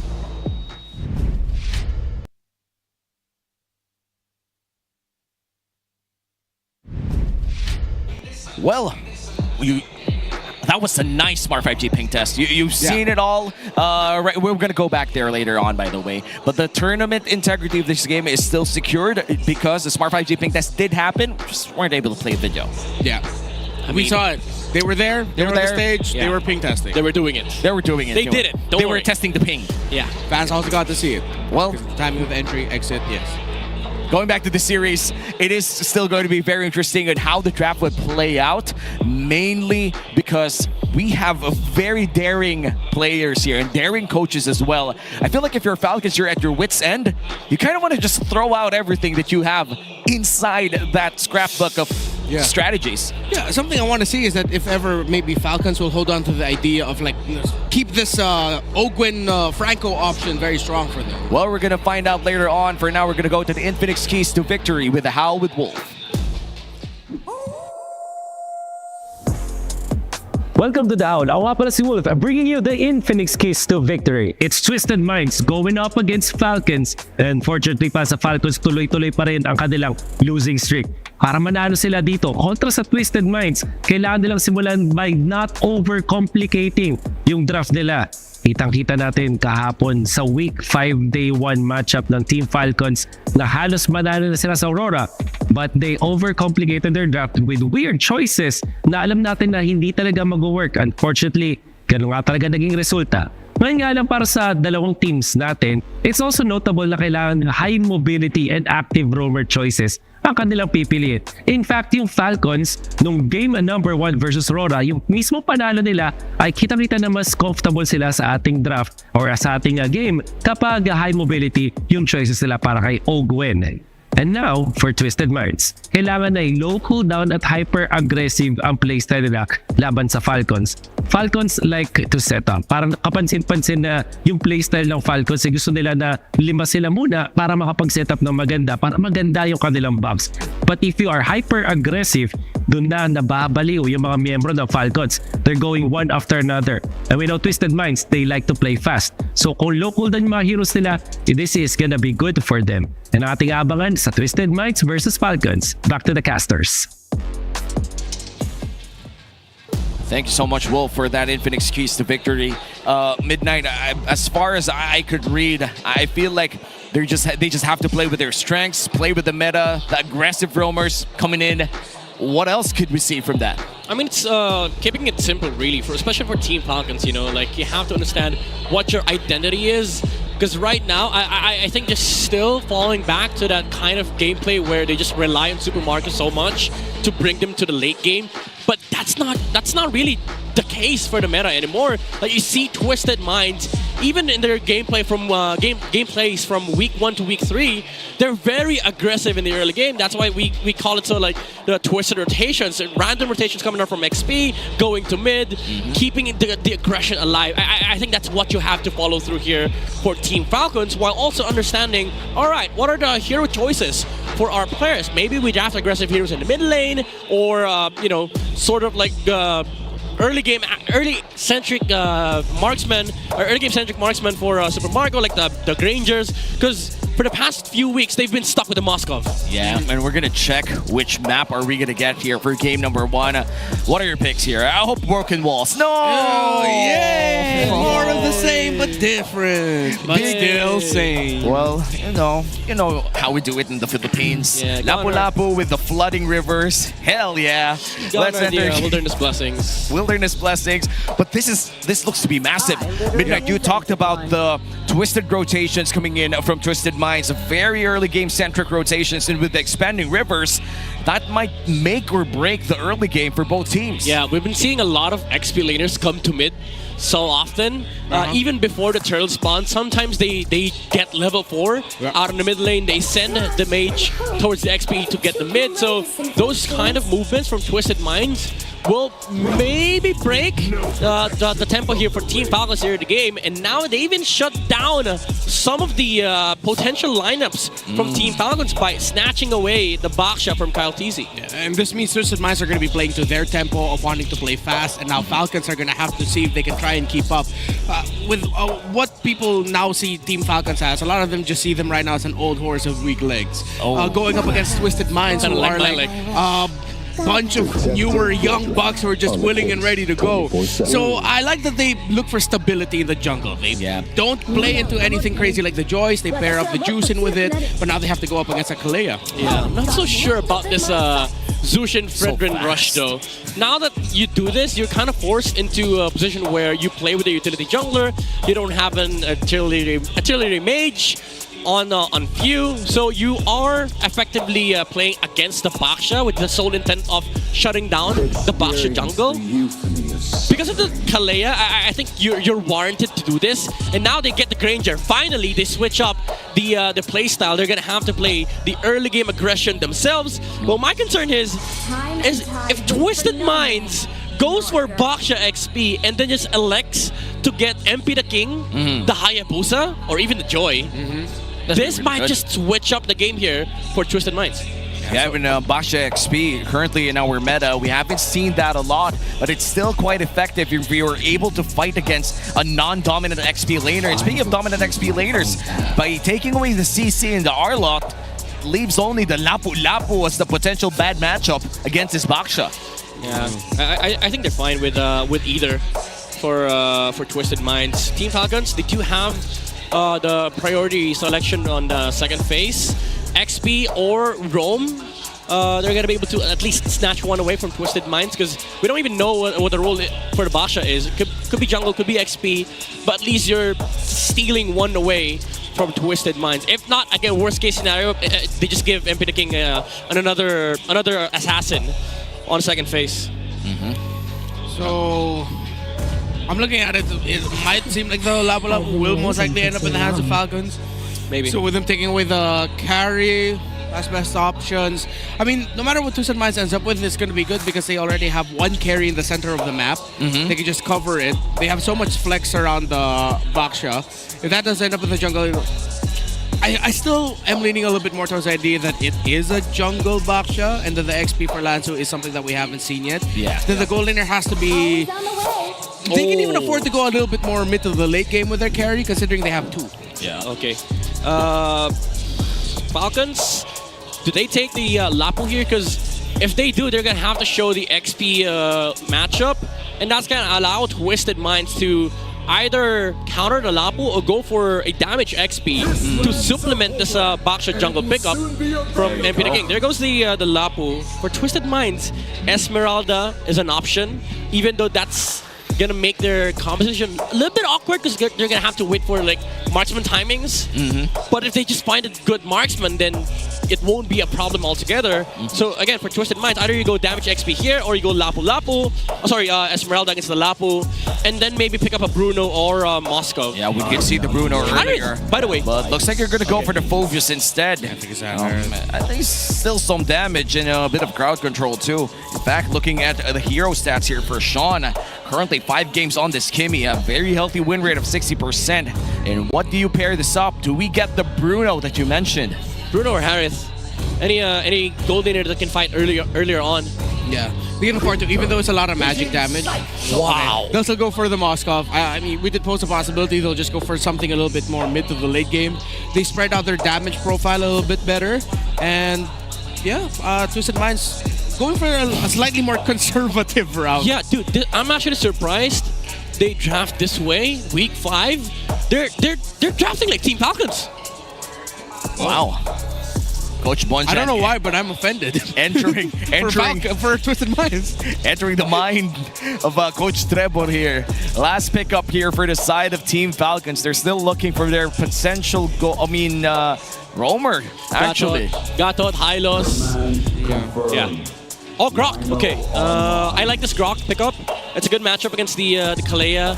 Even though the Kalea does bruise you, and she can just sustain off of the hits from the Surge of Life. The thing about Grok is that it limits these jumps from the Kalea, and right after you jump, you're basically under the mercy of the Earthen Rampart.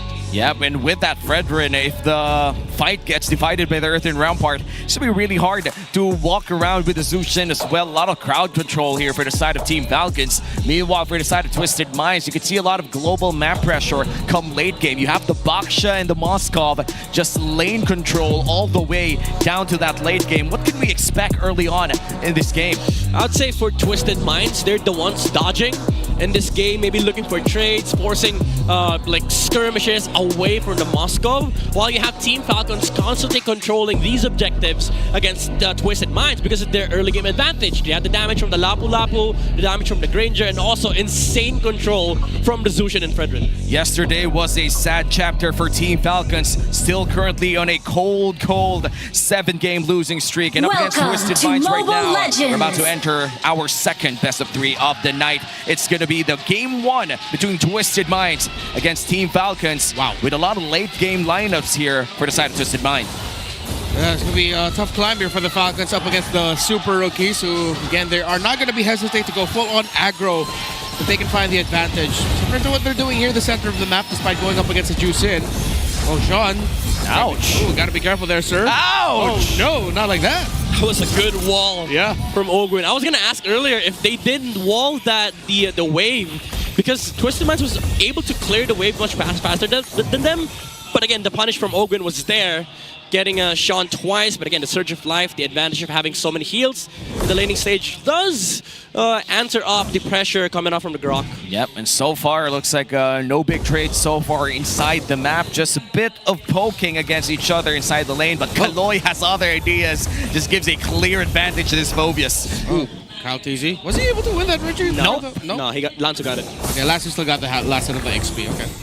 And so, in entering the 1-minute mark, still nothing much happening inside the map. It's just quick rotations from all. This is something that I've been waiting to see in MPL. The roamers just going from lane to lane and clearing waves. You see some bit of advantage on XP on Kalea, but Sean oversteps. Big trade there in the mid. You still, okay, so now that they're playing a little bit more, I feel like they're using their veteran wilds against Twisted Minds. Yeah, well, going back to what you pointed out, Midnight, what do you mean, like, roamers clearing out lane after lane? Yeah, because now you see them almost getting level 4 just off of the 40% extra golden XP you gain from clearing the waves with your mid laners. Unfortunately, Sean, he thought maybe the Surge of Life was active already when Kaloy jumped in.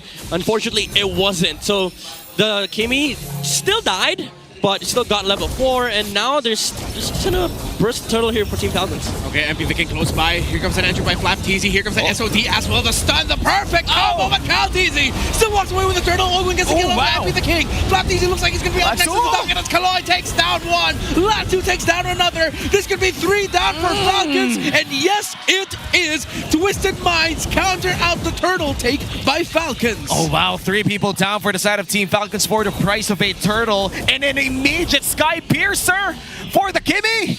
Wow, a rush from greedy Sean. rush. It is greedy, but it might just work because now you're fighting the HP battle against Twisted Minds. Now that team fight was okay for Team Falcons, but when they lost the tectonic charge from Ogwin, you saw how the damage was there from Team Falcons, but it's getting repelled by the Surge of Life. The heals coming out from Kalei allowed Twisted Minds to just out-damage Team Falcons. Even though MP the King died from that skirmish, Lansu and Kaloi was just able to dish so many punches in the backline, and Team Falcons, they just didn't have anything left in the tank.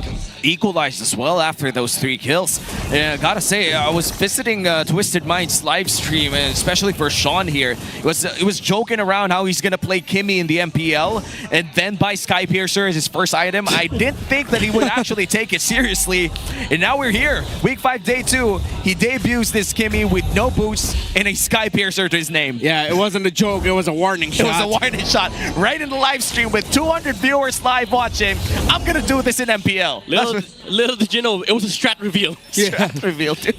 But then everyone's gonna say, oh, nah, he's just messing around. No, but it's actually legit. Oh, man, you know what? He also said another thing. What? He also confirmed right there and there on a random Tuesday afternoon that Sensui's not gonna play this weekend. He straight up said, oh, it's gonna be MP the King playing this weekend. All right, so if you want to find out the strats of Twisted Minds, you hop onto Sean's live stream. Yep. Got it. My boy spinning facts. Oh, meanwhile, in the center of the map, good wall hit there by Ogwin. They're only going to poke down Lansu. They're not going to go for a full aggro commit onto him. Yeah. Falcons will be looking into a turtle dance instead. Oh, yeah, and it's going to be started here by Team Falcons. Kaloi trying to find a way, but Lansu already in the vicinity of that pit. Okay, if you already used the Crimson Beacon, FlapTZ already entered as well. Line Shaker committed. They missed everything. Here comes the punish. Dark Wave and the jump as well. But Ogwin with a tech charge. Turning it around. SOD entry. Are they going to commit it? Oh my goodness, CalTZ falls. The turnaround by Twisted Minds is real. As few can only back with the rest of Falcons. Twisted win again. Dude, Lansu has to chill because he's giving so many headaches to Team Falcons with all of the heads being smashed by the Mobius. The sustain is insane. Even though it started awkward for Twisted Minds, they lost the Kalea. They didn't have enough access to the they didn't have access to the Surge of Life. But because Team Falcons just used everything, they had nothing against the Mobius. And again, Nausea with a Spear of Destruction, putting so much pressure for Team Falcons to disengage. That's like back-to-back 3-man Dark Waves from Lansu. Lansu, chill. Chill, my boy. He's just doing so much. It's not playoffs. It's not yet playoffs, and he's sure as hell playing like he's already part of it. And Lansu just showing off a lot of obvious mechanics here. Entering the 6-minute mark, we have a 2K gold lead coming in from Twisted Minds. But in terms of Turtles, it's still pretty much the same for both squads. It's just the fights have been working out here for the side of Twisted Minds. But it might change as a Sky Piercer pickup here is for Super Marco 6 minutes in. Yeah, let's see if they'll actually be able to punish and be the ones, not be the ones getting punished here. Because so far we've seen Falcons a little bit shaky on the team fights. Some things are landing, most things are not. Yeah. And that needs Twisted Minds. They can just go in with a later entry and go for the counter. So far, Twisted Minds are fighting better than Falcons. Yeah, that's a Kalea though. Like, he doesn't mind losing some HP. Yeah, he can regen it. And Team Falcons, even though, again, they're just trying to find objectives off of the map. They have to use resources for it, but they don't even like get these mini objectives. Like Kaloi, if he loses HP, it doesn't matter because he's just gonna get it back with a Surge of Life. And now with this upcoming turtle, the final turtle of the game, it's gonna be the side of Team Falcons holding on to that pixel brush as of now. Around that LBM, Team Falcons already setting themselves up. But Twisted Minds have prime opportunity to actually go in for the invade. Kaloi looking for the potential jump here, but MP the King switches up the angle. Okay. Falcons needs to watch out for the team fight, and here comes the entry. Kaltizi gets the turtle again. That's going to be a pick off there by Kaloy. A stun by Super Marco. Make that actually. Flapteezy, the SOD's not going to land. Flapteezy doesn't matter. Down. They couldn't get Sean down. The Sky Piercer rush is working out. Ogwin with a tech charge to try and save them. Lanzo secures the kill, but Super Marco trades him out. Well, 2 for 1 plus a turtle. Team Falcons, did they win that trade? No, not at all. It's all Twisted Minds. They got a tower on the bottom side. They took down 2 heroes, and they only lose the Phobius. They're still making space for Nausea. Oh, wow. Things are not looking great here for Team Falcons. We're entering the 8-minute mark, and Lanzu is still playing out of his mind. I guess you could say silver lining for Super Marco is that at least he's getting some charges up on the Sky Piercer. But their main concern is Twisted Minds going to late game. There is a Moskov in this game. Flapteezy entry with a Raging Slash, everything thrown at him as well. Meanwhile, Falcons SOD left Nosha in the back. Few is there, ready to answer. He gets to bring him up. A stun by the Lapu Lapu. Lapu Lapu finally gets taken out. Few takes down Nosha. 1-for-1 trade. Falcons are winning. That's 2 down on the side of Twisted Minds. Shut down onto Sean by Kaltizi. Double kill for Few. FP the King is gone. Wipe out for Falcons. The turnaround. And finally, Team Falcons able to find their first winning team fight. Equalizes this game 9 minutes in. Yeah, now that's very obvious. It was a greedy call from Twisted Minds to utilize the Moskov in that engagement. Even dashing behind the Granger, the immediate response from Team Falcons was, hey, look at the Moskov. Turn on the Moskov. And right, they did. The stun from Flapteezy came through. Even with the flicker out from Nausea, there were just so many control that came out from Team Falcons, and Nausea was held down. Man, that was so early coming in from Nausea as well. It was a great SOD, a fight that they could have won. But look at that, so many knockups just landing on the side of Team Falcons. And finally, with that clutch Sky Piercer as well coming in from Super Marco, they're able to finally get their first 4 stacks in. And this is probably Team Falcons' best chance to take this game. Well, let's see if Twisted Minds are going to be able to find an answer. MP the King shield unity's up, jumps in, Lasso taking a lot of damage. Twisted Minds gets blasted. SOD in, but it might be too tough to take. Moskov pushes up top while Kaloy gets taken out. Double kill for Super Marco. Flapteezy with his zone out, and again, another win for Falcons as Nausea plays the map. But the Lord, Team Falcons, they're still going to continue pushing this up. There's no SOD available here for this Moskov. SOD. So I feel like this is still going to be a Lord secured by Team Falcons. Yes, and a free Lord. Nausea able to escape for now, but Flapteezy looking for the stun. What? It connects! He'll be able to land it. Here comes Few as well. Ogwin is there. 3v1. Nausea gets knocked out. What was that? Oh my, rookie mistakes coming out from Twisted Minds. The Moskov stayed on the top lane instead of going back and defending middle lane so that MP the King can roam around the bushes. But because of that, Team Falcons understands, all right, we're back to our timing. We have a lot of gold on the Granger. We have so much damage. We have so much control. We can just, brute force the front line, let Super Marco do his thing. And this is why a hero like Granger is something that can work for Team Falcons. You have a team that understands macro. You just need the firepower to actually win team fights. Yeah. Well, the Holy Shields clear out the mid lane, and now in the bottom lane, they continue the siege. 5 people sent out here by Team Falcons. It seems they're going to try to force out this Holy Shield as well with that wall. What a creative use from that earthen rampart.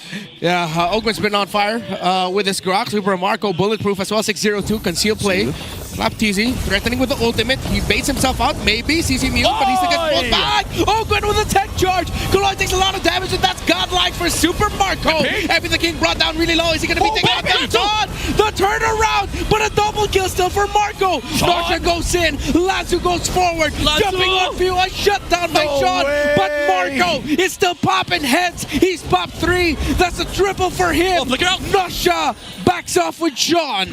Those micro outplays, though. Yeah, doesn't feel like they're playing against rookies. Team Falcons, they had to work for it. And Twisted Minds, they still defend the tower in the middle lane. Good jump coming out from Lanzu once again, saving their tower in the middle lane. How do you even find those angles? Like, I don't know. I didn't even see that Dark Wave angle. I just suddenly saw 3 people jumping towards Twisted Minds. Yeah. And in my head, oh wow, Lanzu did it again. And it was cool because that went almost the same time as Kaltizi being able to bring out a taunt. Yeah, dude, I was going to ask, why would you find that angle? Because it's not just about the timing, it's not just about the the targets. It was the Fredrin and the Grok in front of him, but he decided to go for it anyway. He was just like, I just need to jump. And he did. And that's why Twisted Minds, they didn't lose a single inhibitor turret in that Lord push coming in from Team Falcons. But that doesn't remove the fact that Team Falcons did get a lot of gold out of that push. Yes. Now ahead by 5,000 gold. They still have a major advantage here in the upcoming Lord fight. Yeah, Wind of Nature already built now for Nausea, so this somehow changes up the dynamic of this team fight. Because now every jump from Nausea, it has to be dealt with a stun. It can't just be the damage coming off from the Lapu or the Granger. It has to be a crowd control. Because if not, if Nausea somehow finds the Granger on the back line, it might just spell the end of the team fight right then and there. Well, right now they're going to start the Lord here. Team Falcons, Twisted Minds, the SOD is available, but I feel like they're going to burst down the Lord quite quickly. Okay, wall up, MP the King on the right side of it. Falcons now slowing it down. They know the threat that Twisted Minds might be able to turn it around. MP the King decides to go in. Is he immune? MP the King gets punished. He gets taunted. Everything out between tossed at him. MP the King still survives. Here comes Kaloy with an entry as well. A few flickers forward. Making a beacon. Instead, the turnaround by Twisted. They missed it. That's two. Both Teasy's down, but Marco still lives.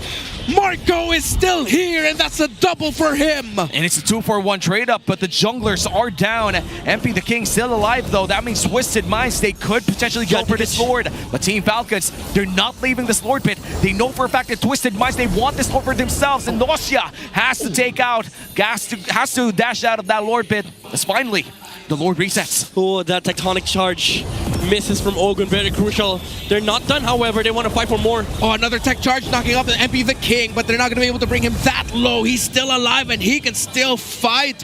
What else can Falcons do here? Because Twisted Minds are giving them a run for their money. Yeah, now they will lose the setup for the Lord pit. They have to address the slow push building up on top lane. Flat TZ fixed the wave for a bit, but it's still slowly pushing for Twisted Minds. If they don't deal with that, Twisted could just wait in this Lord dance. Team Falcons, they are the ones who are required to sort of either address the top lane or force the issue by charging with a set from Ogwin. And there's just so much global presence here for Twisted Minds. You have the Moskov, you have the Baksha. Anybody could just... Oh! MP the King walks in on push, and it's a historically bad one for a Baksha. But look at Nausea taking down Super Marco. The stun! The outplay by Nausea, but he gets traded out. A double kill for him before he goes down. Twisted Minds still have some firepower. They can fight. Double kill there for Kyle TZ. Sean still lives. Flap, Ogwin, and Kyle TZ left behind. And looks like they're going to go out. It's a 2-for-2 trade. Both junglers are still alive. Yeah, honestly, Sean could have done it, but the blade armor hurts so much. It's going back. It's reflecting the damage towards the Kimi. Even with the health bars going pretty low, he can't risk just dying to this blade armor off the Grok. So they go back, they refill their HPs, but Sean starts the slow push. He becomes the Moskov now. Well, they gotta make some plays. Hey. Up top, oh, Sean is stuck here. Two big dudes, can he handle it? Tech charge, everything thrown. SOD will not connect. Sean. He cannot save Sean. And it's a shutdown by Ogwin and Kyle TZ. Oh wow, Ogwin comes in, get out my Grok, and then starts this lore for Flap TZ. And looks like they're gonna reset it for now.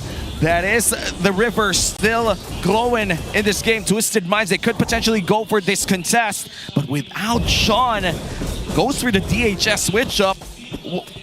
Why? I guess to bypass all through the HPs of Team Falcons. It's a damage that doesn't get reflected here by the blade armor. Oh, it's going to be a rush here on the Lord. MP the King cannot get close enough. Ogwin and Few. Perfect zone out. They made that look easy. Now Twisted Minds will have to play from the defense. And I think also Twisted Minds acknowledge that at this point they're playing for the map and taking things a little bit slower. Is he going to get caught out again? No, he will not. Yeah, I will be able to just recall back to the base, but right now for Team Falcons, they hold the Lord once again in the mid lane with all three waves marching in with Mega Minions. What's the game plan for Twisted Minds? Honestly, for Twisted, just wait for the Lord, wait for the set from Lansu. divide the attention of Team Falcons. So Nausea and Sean finds their opening against these tanky cores of Team Falcons. Ogun with the conceal. He has an angle. He has the vision. It's not going to be a surprising tech charge. He walks out MP the King. He's going to be stuck behind the wall in front of it. But he finds a small little angle to get away from it. Falcon's not able to take down a turret just yet. The defense of Twisted Minds is too good. Yeah, there was a leak in that wall. Yeah, dude. Excuse me. You have to give it to MP the King, though. Like, he's very, very confident that Team Falcons is not going to use everything on him. I think they might commit because Flap TZ used the ultimate. That's a jump in by Kaloy. That's a tech charge as well. It was a bait, but they can't. They cannot get to Sean. They cannot get to Nausea. Too much damage that Falcons just cannot penetrate. Ogwin had to flicker out so he doesn't get pulled back. Yeah. It's the DHS. That's one inhibitor turret though for Team Falcons, but things are starting to hurt and their gold lead suffered around 2,000. Yeah, this itemization from Sean is phenomenal. Concentrated energy and DHS. Because of that, he's able to stay locked onto the Grok. He brought down the Grok's HP from 100 to 40%, and he only lost what, like 10% of his HP? Yeah. It's a good trade for the Kimi. Yeah, he'll be able to heal through despite the reflective damage of that blade armor. Falcons still continuing.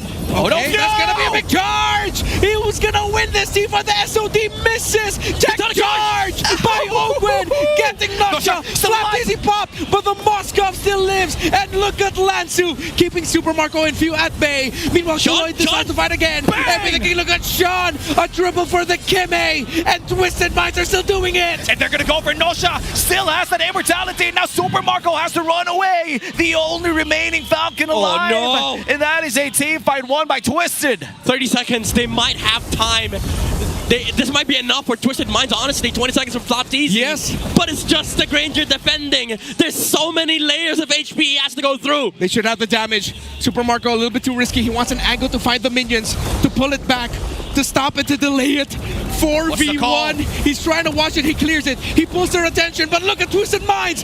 Focus on the mission. Focus on the goal. MP the King with his own on Flap TZ decides to go in. Nausea with the lock. And Twisted wins game 1. And with that turnaround, Twisted Minds able to secure game 1. Oh wow, the super rookies are doing it. Oh my, this is gonna leave you speechless. Yeah. The rookies playing to their strengths and the King playing selflessly, playing a utility role. Yeah. MP the King. Dude, that was like the perfect view of what this team has evolved into. With MP the King zoning out for the rest of the team while the rest of Twisted Minds decided to finish the game. Yeah, what is a king without his people? Protects everyone from Super Marco. Even the minions, he blocked that for the minions. Screw 4, protect 1. Yeah. The King protects everyone. Oh, wow. Dude, that was so fast. You saw how quick the jump was? When he saw the bullets, immediately starts rolling towards the left side. It was like, nah, not today. Well, let's find out who's the MVP for game number 1. And it's still going to be Sean on that itemization on his Kimi. Look, by the way, announced everything that he was going to do here in week 5, day 2 on his live stream. Yup. MP's gonna play. Yup, I'm gonna build Sky Piercer first item. And now with that DHS switch up, survives through that Radiant Blade Armor counter against the Kimi. Yeah, the man did a full strat reveal heading into the series. On a random Tuesday afternoon live stream, and they still win. Yeah. And also did a strat adjustment. Who does this on the Kimi? Concentrated DHS? He was like, I don't follow normal meta builds. I don't screw the pro player builds. I got my own build. You play against Gradient Armor and Blade Armor, you don't need to deal damage. You need to deal sustained damage. And it was very genius. Like, getting that DHS allows you to shred through the HP. Yeah, there's a lot of armor on their side, but I don't care. I'm going for the HPs. You know what this reminds me of? This reminds me of the initial gold lane Kimi builds that were used when Kimi was viable again in the meta here at MPL Philippines, where we were still trying to find out, is it gold, is it mid, is it magic, is it physical, and you saw all these weird builds, while there was one consistent item way back then. DHS. He brought it back. Yeah. And it was completely full of logic on why he brought it back. But for Team Falcons, this must have left a bad taste, similar to what they experienced yesterday, because this was already a game that they were winning at some point in this game. They were already ahead. They were taking down people. I think Nosya was also being overly aggressive on this Moscow, but it didn't work out. Honestly, I think Team Falcons, yes, they did play the blueprint game. Like, they played everything all according to the macro perspective, but it's just twisted. The constant attempt to try and do something on the map, yes, sometimes it'll fail, but most of the time, especially if your enemies are not looking for it, it's just gonna work. Even this jump from Lance, who jumps on a Grok and a Fredrin as a Phobius? Hey, the Admiral Lanzu, that's the answer, and that allowed the rest of his team to just pummel through the resources of Team Falcons. And I just gotta say that this was so close for comfort for both teams. Yeah, again, you look at the game from Falcons' perspective. Every single clash started this way. MP the King sitting in the front line, acting as bait, and that enforces that, okay, the Grok can just find any good set, like either on the Baksha or the backliners. Let Zushin worry about, the remaining members of Twisted Minds. If they come in, then Zushin and then Fredrina can deal with Nosha. FlapTeasy can just also punish if the set hits from Ogwin. But most of the time, what happens is if they jump the Baksha, Kaloy just counter jumps the Lapu Lapu, and then Nosha finds an SOD, an absolute wonderful SOD, mind you, on the backside. But even that wasn't the case for this last team fight. It was actually Team Falcons. It looked like they were gonna win this team fight because the SOD didn't hit.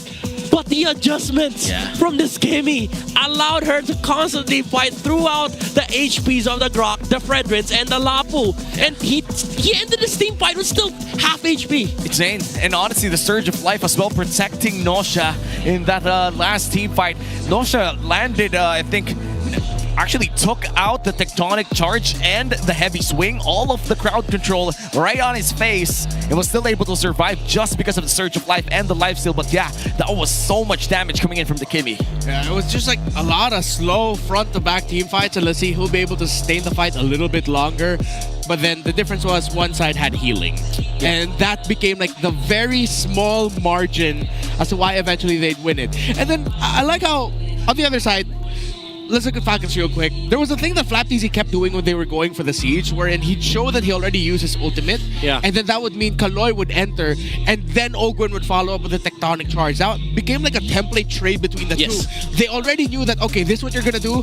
Once the tech charge goes in, all hell breaks loose. Because it's up to Lanzu to find the perfect Dark Wave. It's up to Sean and Nosha to not be part of the initial tech charge. It's a nice trade to revisit because it happened like 3 or 4 times in one game. Yeah, and it also it allows FlapTeasy to, if ever he gets jumped, he can just immune the jump from the Kalea. Problem is, 2 out of the 4 times he tried dodging the jump from Kaloy before he realized that this was becoming a problem was if Kaloy jumps right on top of him. So you can immune the mini stun that the Kalea gets, and then instantly gets jumped on with the Tsunami Slam. So every time that they tried doing that, even though there was a good counter set coming out from the Grok, the Lapu Lapu just has to get away because he's so deep inside the team fight that he has to use all the CC immunity to just jump out, and that leaves Nosha and Sean in the front lines without having to worry about the Lapu Lapu. Yep, our PPI rich guy from this game number 1 would be Nosya on this Moskov, still around that 808 GPM. We haven't seen a lot of gold laners and junglers go past 800, mainly because of the changes that we've seen in Project Next. But with that victory coming in from Twisted Minds, that puts a lot, I'm not just talking a lot, but tons and tons and tons of pressure on Team Falcons to extend this series, because if they lose another game here, that's going to extend the the cold streak to 8, and that is not a comfortable spot to be in. And apart from that, of course, if you're not a Falcons member or a fan, you do have a reason to celebrate because this is going to be a free skin. All you gotta do is log in and play, and you're going to have a free Kufa skin called Curse and Scroll. By the way, that's an epic skin. All you gotta do is to claim the rewards after you play. Yeah, and just in case you didn't know a lot about MLBB history, the Philippines has always dominated in the M Series, and when MCGG, that's Magic Chess, Go Rising Stars, arrived last September 12th, this could be the next stage of domination. And remember, everyone can join, no restrictions. Yep, and for a lot of people here, you may be a kid. If there's no age restriction, maybe a 13-year-old could possibly win this. But you know, as always, before all of the heat started here inside this battle, game number 1 was definitely an intense one. Let's go back once again to see the moments before this best of 3 with a smart 5G ping test in the tournament for tournament integrity.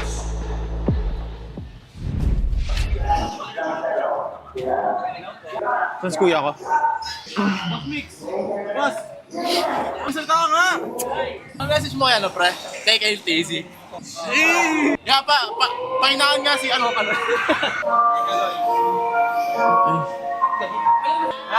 Tahimik. Low.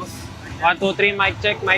Meron akong nais malaman. Low. Bawi tayo, guys. Momentum. Isang panalo, momentum na to. Sunod na. Kalbo ka daw. Clap kalbo ka daw. Ikaw, Dad, salta, Dad. Nanap ko yung kanta ni Rob Daniel na nandito ako. Ay, wala pala. Sana maging kaboses ko din siya. Ang puso kong ito'y para lang sa'yo. Everybody sing, andito ako. Time pala yung mic. Naririnig pa yung boses ko. Ito message ko kay MP Daking. Good luck sa aming dalawa at pakitaan natin ng magandang laban yung mga nanonood at mga nanonood sa mga bahay at nanonood sa mga kanilang. That was our smart 5G ping test, just making sure that this tournament, the tournament integrity of MPL is intact. A lot of these players, this is their time to relax, time to get in the mindset where they're ready to play. And right now, it really does feel like they're all ready to just bring it all out. Oh man, I just still can't leave the bad taste from my mouth, man. Like, what do you mean? I'm chill. No, for Falcons, dude, because these are former world champions. We're talking about the M5 world champions now in the brink of a possible 8-game lose streak. Holy. I mean, I said it at one point during the game, but then it still stands true. In the long run, Twisted Minds were just fighting better than Falcons. The little things. At that point, it was like the micro capabilities of Sean and Nosha. Well, we're now gonna look for our clear-head super fan of the day. Who has the best hair? Wait. Yo, that is insane. Those are our faces. Those are our faces, and it looks like we have our clear-head super fan of the day. And hopefully he does the signature swirl here, where you just get a handful of your own hair. There you go. The clear-head super fan of the day. Power up your dandruff-free scalp, supercharged with clear. Those are very cute cutouts of our faces. I saw them. They are also very, how do I say this, accurate down to the pore. It is a little bit unnerving. Hope up. No. Now I really want to do skincare again. Because if people are going to make that, could be better. It could be better. Yeah, you know, drop your favorite skincare. I feel like Nice2 has the best skincare, but I feel like it's not even skincare. It's just jeans. Yeah. And make sure that Rockhard. Yes, Rockhard is insane skin. Yeah. That guy is a vampire. Yeah. Dude, he's a living example of what a perfect man could be. Yeah. Yo, dude looks like he's 21. Yeah. And what all of them have in common is perfect hair care with clear. Oh yeah. Oh yeah, that's true. I've been to Rockhard's room. He has a lot of clear. I've been actually showering with clear for the past few days. I'm glad that is the sentence that you ended up saying. My regular. Are we thinking about the same thing? Yeah, my brain was like, wait a minute. Okay. Sir? My regular routine. Were you that close? No. The showering with. No. Maybe with. With Naisu, I would say... With clear! No, clear! With clear! Stop clear! Okay, Stop paraphrasing, dude. Okay, let's stop the conversation. It's Twisted Minds going for red right now, but Falcons did choose blue. All right. I'm just gonna tell everybody what happens in this desk. Braemar just died. Yeah. Yo, you know what? Don't worry, he has immortality though. Just saving water, dude. Saving water. No, you're not. You're gonna make him spend water. Speaking of water, Rivers again. Rivers? Do we get Rivers again? I thought you were gonna say reverse sweep. No. All right, my pick is I'm a broken walls enjoyer. I like it when my walls are broken. Yeah, this might be a broken walls game though. I hope so. This might be a broken walls game. If it's a back-to-back river game, I will get out of the desk. It's grass. It's grass. It's grass. God. Dude, haven't we had enough of the grass? Grass and rivers. I'm done with the grasses in my RGs. Just like the Philippines. Rivers and grass. And now we're heading on to game number 2 with Twisted Minds now on the red side, which means that, oh wow, this is really interesting. Coach Trebor on the blue side banning out potential first pickables as well. Yeah, I am quite shocked with the Lancelot first pick ban. But is that because they don't? Okay, now they can't box your first pick. YSS? So yeah, I'm not a big fan of the YSS anymore. I feel like. Really? Yeah. In dangerous grass? Oh, dangerous grass, maybe. Because it's still dangerous. I feel like he's one of the highest commodities you'll ever get. Okay. Because you get vision. Up against a team that has a Gatotkacha Uranus on their pocket right now. Okay, okay, you're making a good case. Yeah, because even the Uranus, I think I've seen enough games this MPL wherein the YSS gets first pick blue side, red side has a Uranus Gatot, Uranus Bada, any of those big dudes, and it's just like, okay, this YSS will not farm. Yeah. To be fair though, Twisted Minds, if they don't go for the Uranus here, Falcons could just get both, like Uranus YSS. So best case scenario for them would be just to go, I would say Harith Uranus or Granger Uranus. But that does get blocked by like non-meta picks like Lunox. Oh yeah. What about Farsa, by the way? Twisted Minds could just get the Farsa. We have not seen Farsa the entire day. Not at all. Uranus. There it is. They get it from themselves. Yeah, which is good. That's how you make this YSS work in dangerous grass. So it's up to Falcons. Now I'm wondering, it's like, okay, you decided to give it. Were you prepared for this? Do you know what answer you're gonna have? You're gonna have to match the farming speed of this. They're locked with the Fredin and Lapu probably. Yeah. But what if? Are they gonna give out the Granger though? They might have to. They might have to, because if you go Granger here, then you lose the Lapu option. Oh yeah. And then Twisted Minds could just go back to the Harith of Nausea. Oh, okay. They're gonna go for the classic only dash armlet trio. Against Uranus, that's crazy. I mean, maybe that's what they need. Maybe crazy is what Falcons need right now. To be fair, they had two options. I think Lapu was just the better one because it's a good option versus the Uranus. It's a good answer as well against the the YSS. But now you have the Arlet. You have to protect this guy from the Uranus. And they're gonna go for the Eve. Wow, this is a very early Eve pick. I did not expect this, but I feel like this is one of the more stable answers against the Zushin right now. Yeah, it's okay. Because I think the value of the Eve pick here is that you also don't reveal like the next two picks, and it's also like, again, as you've said, it's a good value against the Zushin and the Arlet as well. Once you've exhausted the final stash, that's basically it.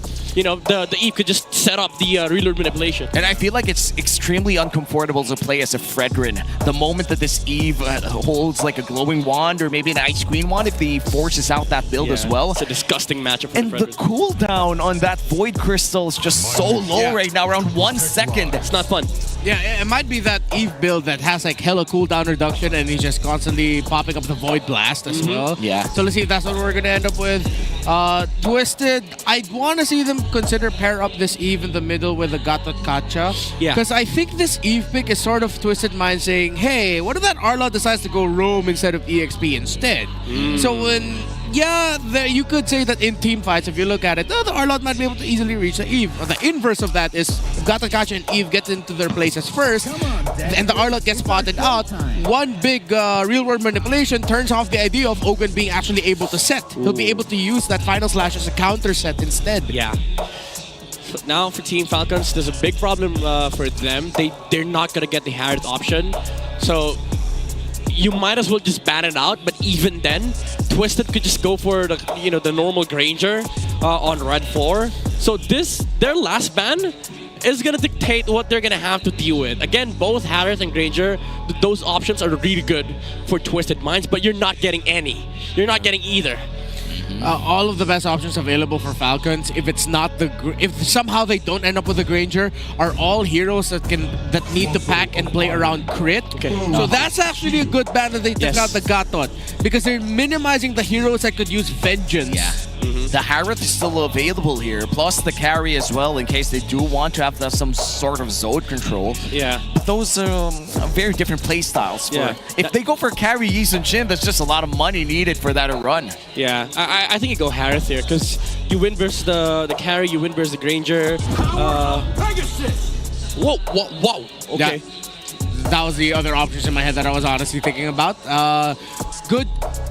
I like seeing the Badang going up against a lineup that has like a Fredrin and an Arlott, mainly because that fist break actually messes up the team fight a lot, and now you're committing dashes when not as effectively as you want to, because you have to use it to get out of the wall, to get out of the zone, and it pairs up really well with an Eve.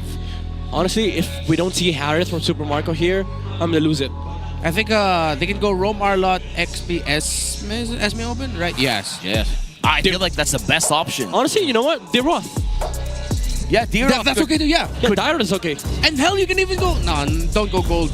I was thinking gold Esme, but no. All right. What? I mean, I respect it. Maybe it's still hot, but they're going to go for the XP lane Arlott in a Franco on the hands of Ogwin here. That's kind of weird. If you're going to go with... It's just anti-Yi Sun-shin, I think. Yeah, but if you're going to go with Franco, might as well have gone with like... something like a carry or a Beatrix, but now... the carry Kaja was open. Yeah, this Franco is gonna get interrupted by a lot of stuns. Like the Mountain Shocker, the stun, mini stuns coming out from the Badang. Honestly, for Twisted, again, just get the Harith. I don't even know why they had to leave the Harith till the last pick. Yeah. What? But they want something else. They're gonna go for the Beatrix instead against this Granger. I think this is just comfort flexing for Twisted Minds. They'd rather go for the Matrix versus the Harith. Yeah, I think it was also Twisted Minds that picked up the Beatrix Joy at the same time on first face blue side. Yeah, this is probably comfort. Hopefully we see the shotgun. I miss seeing that weapon. Yeah, problem with this Beatrix pickup is that you're susceptible to the final slash of the Ardent. With the Harith, you don't really much care. Even if you're taken out of the Zaman Force, you can just go dash back in. Yes. So this setup coming from Twisted Minds is sort of like telling Team Falcons, we can fight you with these set of heroes. Let's see how this will pan out, because for Team Falcons, this is probably one of the most important drafts that they've ever laid down here in MPL regular season 16, because this will dictate if we see a Game 3 or not. Are we gonna see Falcons fly their lowest? Are they even flying if they end up with an 8-game lose streak? We're about to find out. Twisted Minds versus Falcons. Welcome to game number 2, where Twisted Minds was able to mount a one-way push to end game number 1. So the only one with the Purify is the Uranus, acknowledging that the Uranus might be the one spending a lot of time holding down the front.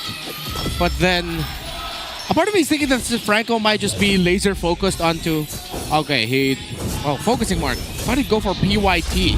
Yeah. Because I thought he'd want to commit the flickers a lot so that he can potentially just bite down onto Sean during the real world manipulations to suppress down the Eve. Yeah, I think he realized that even if he does get a lot of like battle spells, okay, already forced one, he does need to prioritize the movement speed on the river first and foremost, because there's an Eve on the other side, so the battle spells aren't gonna help him that much. And I feel like since you're playing in dangerous grass, it's also nice to have that iron hook to check out bushes if ever they are able to hide in them. But so far, we are going to see our first glimpse at the new Finals MVP skin here for the Beatrix with the Kelra Sun name on the top of Beatrix. We can't see it in game, but we can see it in the splash art. Make sure to get it right now on discount. That's 30% off on its release. Yeah. I'm actually thinking if there's any like reason why they changed the draft here for Twisted Minds. Maybe because of the map, but still, it's not like you know, a game-changing or draft-changing map. It's dangerous grass, and then you prioritize Beatrix versus Harith. Yeah. So it's still kind of weird. Well, let's see what's the payoff here, because right now we're all still in the dark. We haven't seen the real reason as to why they're pulling this off, but Lansu, significantly low in HP, still has that Consecration passive, or Radiance rather, able to regen just before this turtle starts. Sean in a great position for a potential real-world manipulation, but half HP in the turtle here. Level 4 already on this eve. Lansu with the zone up, providing a lot of effect. FLCN misses the final slash, but a hook from Ogwen, not yet level 4. Fist break, fist crack, punish on the miss, and that is not how you want to start things off of your Falcons. Terrible engage here coming in from FLCN in a very disastrous start. You saw how quick Sean pulled the trigger there with the RWM, right? Yep. Again, every time no final slash, RWM. It stops the team fight altogether here for Team Falcons. It prevents the Predator from re-entering. It also forces the Zushin to keep just checking the front lines. No Crimson Beacon backline shenanigans for a few. Oh, wow! Oh, Flicker and the Bloody Hunt to secure the kill onto Nosha. Massive trade there for Falcons. That's one. Wow, that's really good for Team Falcons. At least they could breathe easy. That Super Marco, even after that blunder in the turtle, is able to farm up better than this Beatrix. Two members. Oh! Flicker! And committing the fist break, fist crack as well by Kaloy. A weird angle. He threaded the needle so that he can get behind that Franco. Dude, wow! Sexy. It's a maximized, it's a maximum range flicker too. Sometimes you do that from the wall, that you get extra distance with the flicker, and it was able to land behind Ogwen, and Ogwen did not see that at all. Man, the micro coming in from the rookies right now.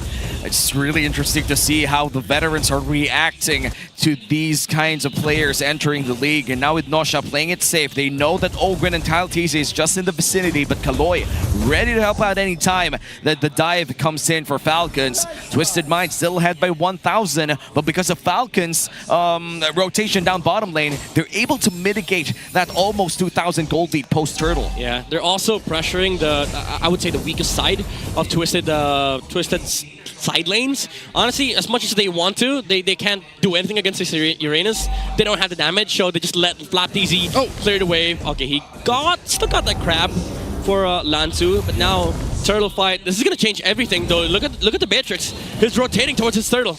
There's going to be a big 5-man team fight. Mountain Shocker already revealing the vision there. Lansu popping up the Purify so that he can get away alongside the Consecration. No more ultimate for the Uranus.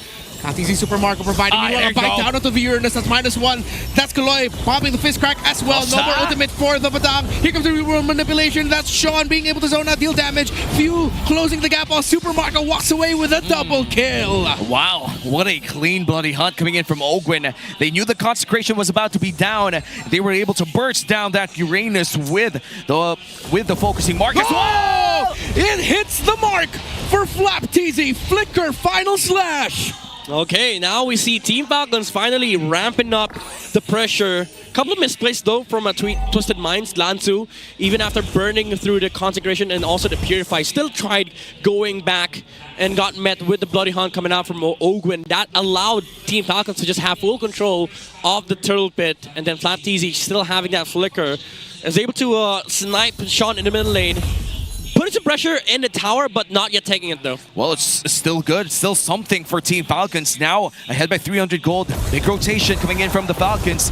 Going in for that bottom lane turret, but FLCN up top goes down in a 2v1 plus a turret for the side of Team Falcons and a cross-map turret as well for Twisted Minds. Yeah, that looked like an ultimate committed by MB the King to secure the stun. Yeah. Okay. Mountain Shocker. Skypish is up, by the way, for Super Marco, so this is gonna allow, again, Team Falcons to play under their timing. This is usually the window where you see their lineup just blow up. With Fredrin, Arlott, Zushin, and Granger, they need to group up though, but they're gonna met with the, they're gonna met. They're gonna be met by the Uranus, so they have to be wary of the targets that they try and picking off. No. Used.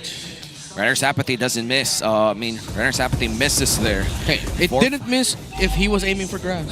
I agree. That's true. 100% true. It's not about your aim. It's about the target. Yeah. It's the utility of it all, Now, all of you in the chat, now you have excuse. Yeah, that's I'm not trying to hit the enemy. I'm trying to hit the mark. Yeah. What's the bush? I'm providing vision. Exactly. I'll copy that excuse even when I'm using XP laners like Lapu Lapu. What, my land shaker didn't land? Well, I was aiming for the place that I think they will flicker in, and it seems like it's going to be a free turtle for Team Falcons. It's kind of like you telling me FlapTZ didn't miss the final slash flicker earlier. He did? No, he missed that. That was 100%. No, he 100% just forced the real world manipulation, and exactly. Unfortunately, I'm not making an excuse for that. It just didn't work out for them. Nope. Now I'm making an excuse for that. Kaloy! Oh, Kaloy already committed that dash in. It's just a dash, though. Yeah, just a fist break dash. Yeah, plus a Crimson Beacon. In terms of cooldowns, though, that's a massive cooldown for few. But it seems that Lanzu pops the Consecration. The Iron Hook doesn't land. In terms of waves, Twisted Minds has to fix up their top lane wave. And the next big objective is going to take a while to spawn. Looking at their Infinix in-game equipment, Midnight, there's anything interesting to point out right now? Well, I would say MP the King's itemization is doing okay, considering the fact that there's a lot of pressure from Team Falcons with the Fredrin. He's still getting a lot of farm on the YSS. And this YSS is currently level 12 against a Kyle TZ level 10 Fredrin, which we really expect in terms of matchups. And Team Falcons, It's almost like 5 pixels. That was really close. Too close for comfort. But now 5 people on the side of Twisted Minds rotating around that purple buff and the top lane turret as well. What are we waiting for? If you're Twisted Minds, what are we waiting for? They haven't pulled the trigger even if they have the tools to do so.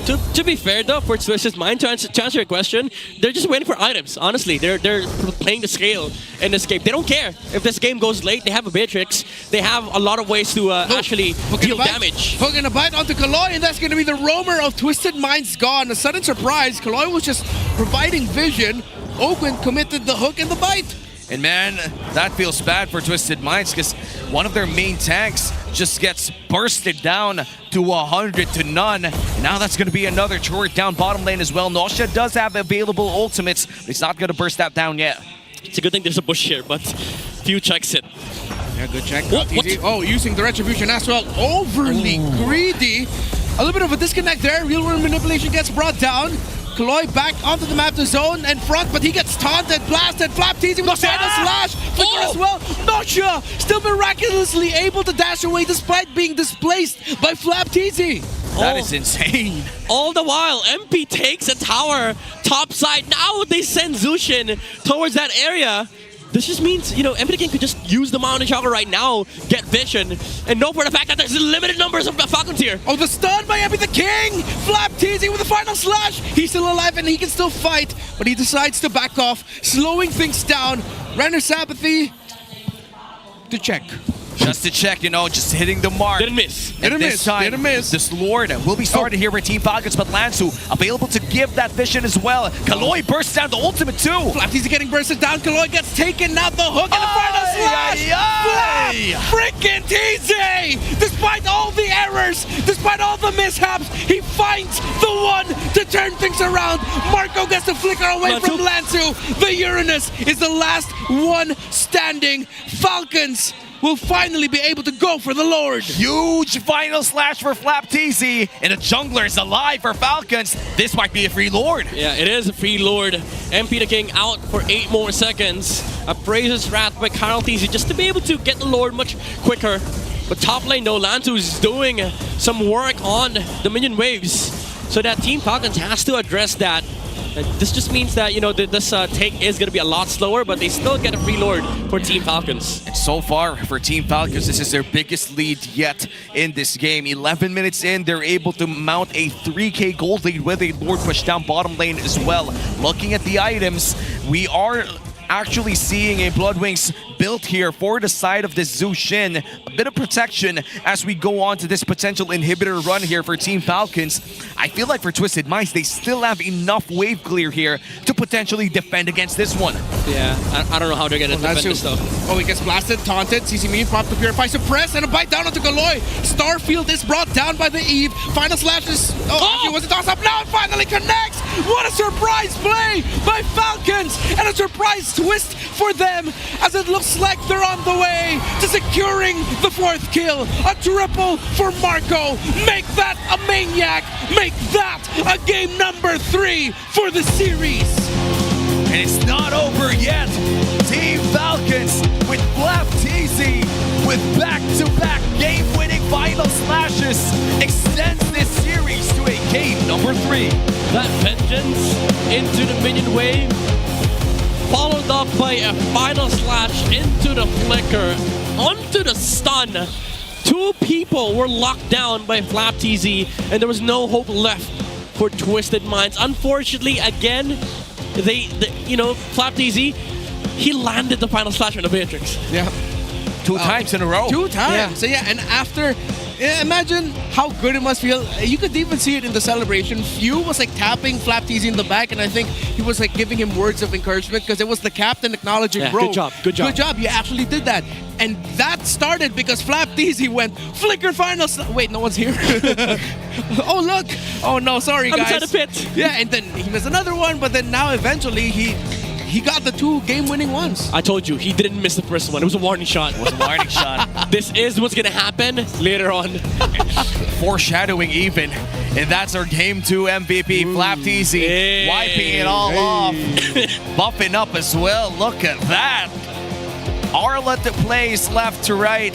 And that's also the direction where Sean and Nosha went in this game number 2. 2-2 and 9 on this performance in this Arlet. Real quick, can someone tell FLCN to slow it down a little bit on the gains? Man is getting bigger every week. Yeah. Every week. Dude, he is terrifying now. I thought he was already big and decent last season. Now he's just getting closer and closer to the buff territory. Yeah, he is a unit. Yeah. This picture is old. Yeah, that's how you know. That's how you know, dude. This picture, that same jersey is no longer fitting like that. Yeah, dude, this picture was taken like a month ago. Yeah.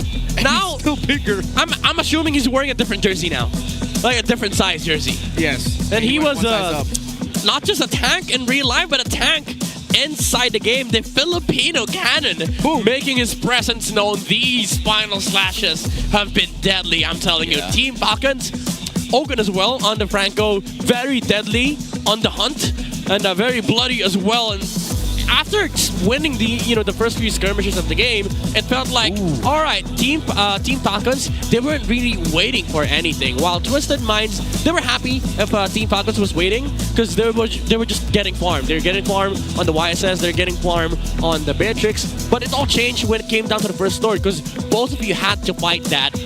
And then the final slash was just, the X factor. Every single time they see members here on Twisted Minds. First of all, if you're Twisted, you can't really fight if the final slash hasn't been used. Especially for the Beatrix, you cannot stand in the front line because if you exhaust your bullets and you dash, you're just susceptible to the final slash flicker of FLCN. You're basically under his reach every single time.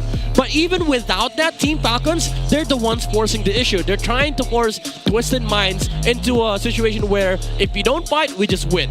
If you do fight, then final slash. Amen. And then when I look at this game, I think about this lineup coming in from Team Falcons. I feel like they function the best when they have tons of displacement in their lineup. They have a taunt, they have an Iron Hook, they have this Zushin plus this FLCN Arlet. They just love just breaking the formation of Twisted Minds here, even with the real-world manipulation. And I feel like we go back to the thing you said earlier, Midnight. It's completely correct. They have to wait for the final slash. The moment that the final slash is brought out, that's when you bring down the real-world manipulation. But sadly, the positioning coming in from Nosya in this game wasn't really... That's why I hate to bring it out, but it was bad. I gotta be honest, man. Like, I can't even blame the player. I absolutely hate this Beatrix pick. It's countered by Arlet. We've seen this matchup so many times. Even when the first time Arlet came to the picture, he was being picked into a Beatrix. Because what do? Like, if you show up, waste your bullets, you dash in, you're dead. Because every single time, Arlet players would just jump on you. Yeah. And even without jumping, just the vengeance alone is enough to disrupt you from team fighting. Because what do you do as a Beatrix if the Arlet vengeance is on you? You dash away. So there's literally no answer coming out from Twisted Minds unless if they had a Harith. Well, the Harith was open and they chose the Beatrix and... It was open, right? I'm not crazy. So you're not crazy. We can go back, we could check. Harith was completely ignored, snubbed the entire drafting phase of this game. Of course, our carry and BPI rich guy, none other than Super Marco, with the wingman being FlapTZ as well. This was a classic Super Marco game, still on this Granger, and dealt a lot of damage in this game. It is, I feel like, a continuation of sorts from his Game 2 performance that, actually Game 1 performance, that was honestly really good. It was 9-0 at some point in game number 1 until they dropped the ball. And now, speaking of the ball, they have it again. They successfully get the rebound in game number 2. And now in game 3, they have one last shot to break the streak. I don't know what to say anymore, except other than that, hopefully this game will test everyone's blood pressure and patience. Also, that is now the 4th straight 3 games in MPL. We had 2 yesterday. We are now at the 2nd one today. Hell yeah. We are spoiled. We are spoiled. We are spoiled, yep. And we still have TLPH versus ONIC. Yeah, we still have the Golden Rivalry later tonight. What changed from week 3, week 4 versus week 5? Brigida came back from Germany, bro. Yeah. Brigida came back from Germany. Brigida comes back. No. Brigida goes to Germany. A tournament there, went to Max in the Grand Finals. She comes back here, and we're going Max every series. Well, right now we're experiencing the effects, and I'm just happy that we're spoiled with so many games. But we're gonna go back to a short commercial break here where we talk about Project Next with Wolf in the Howl.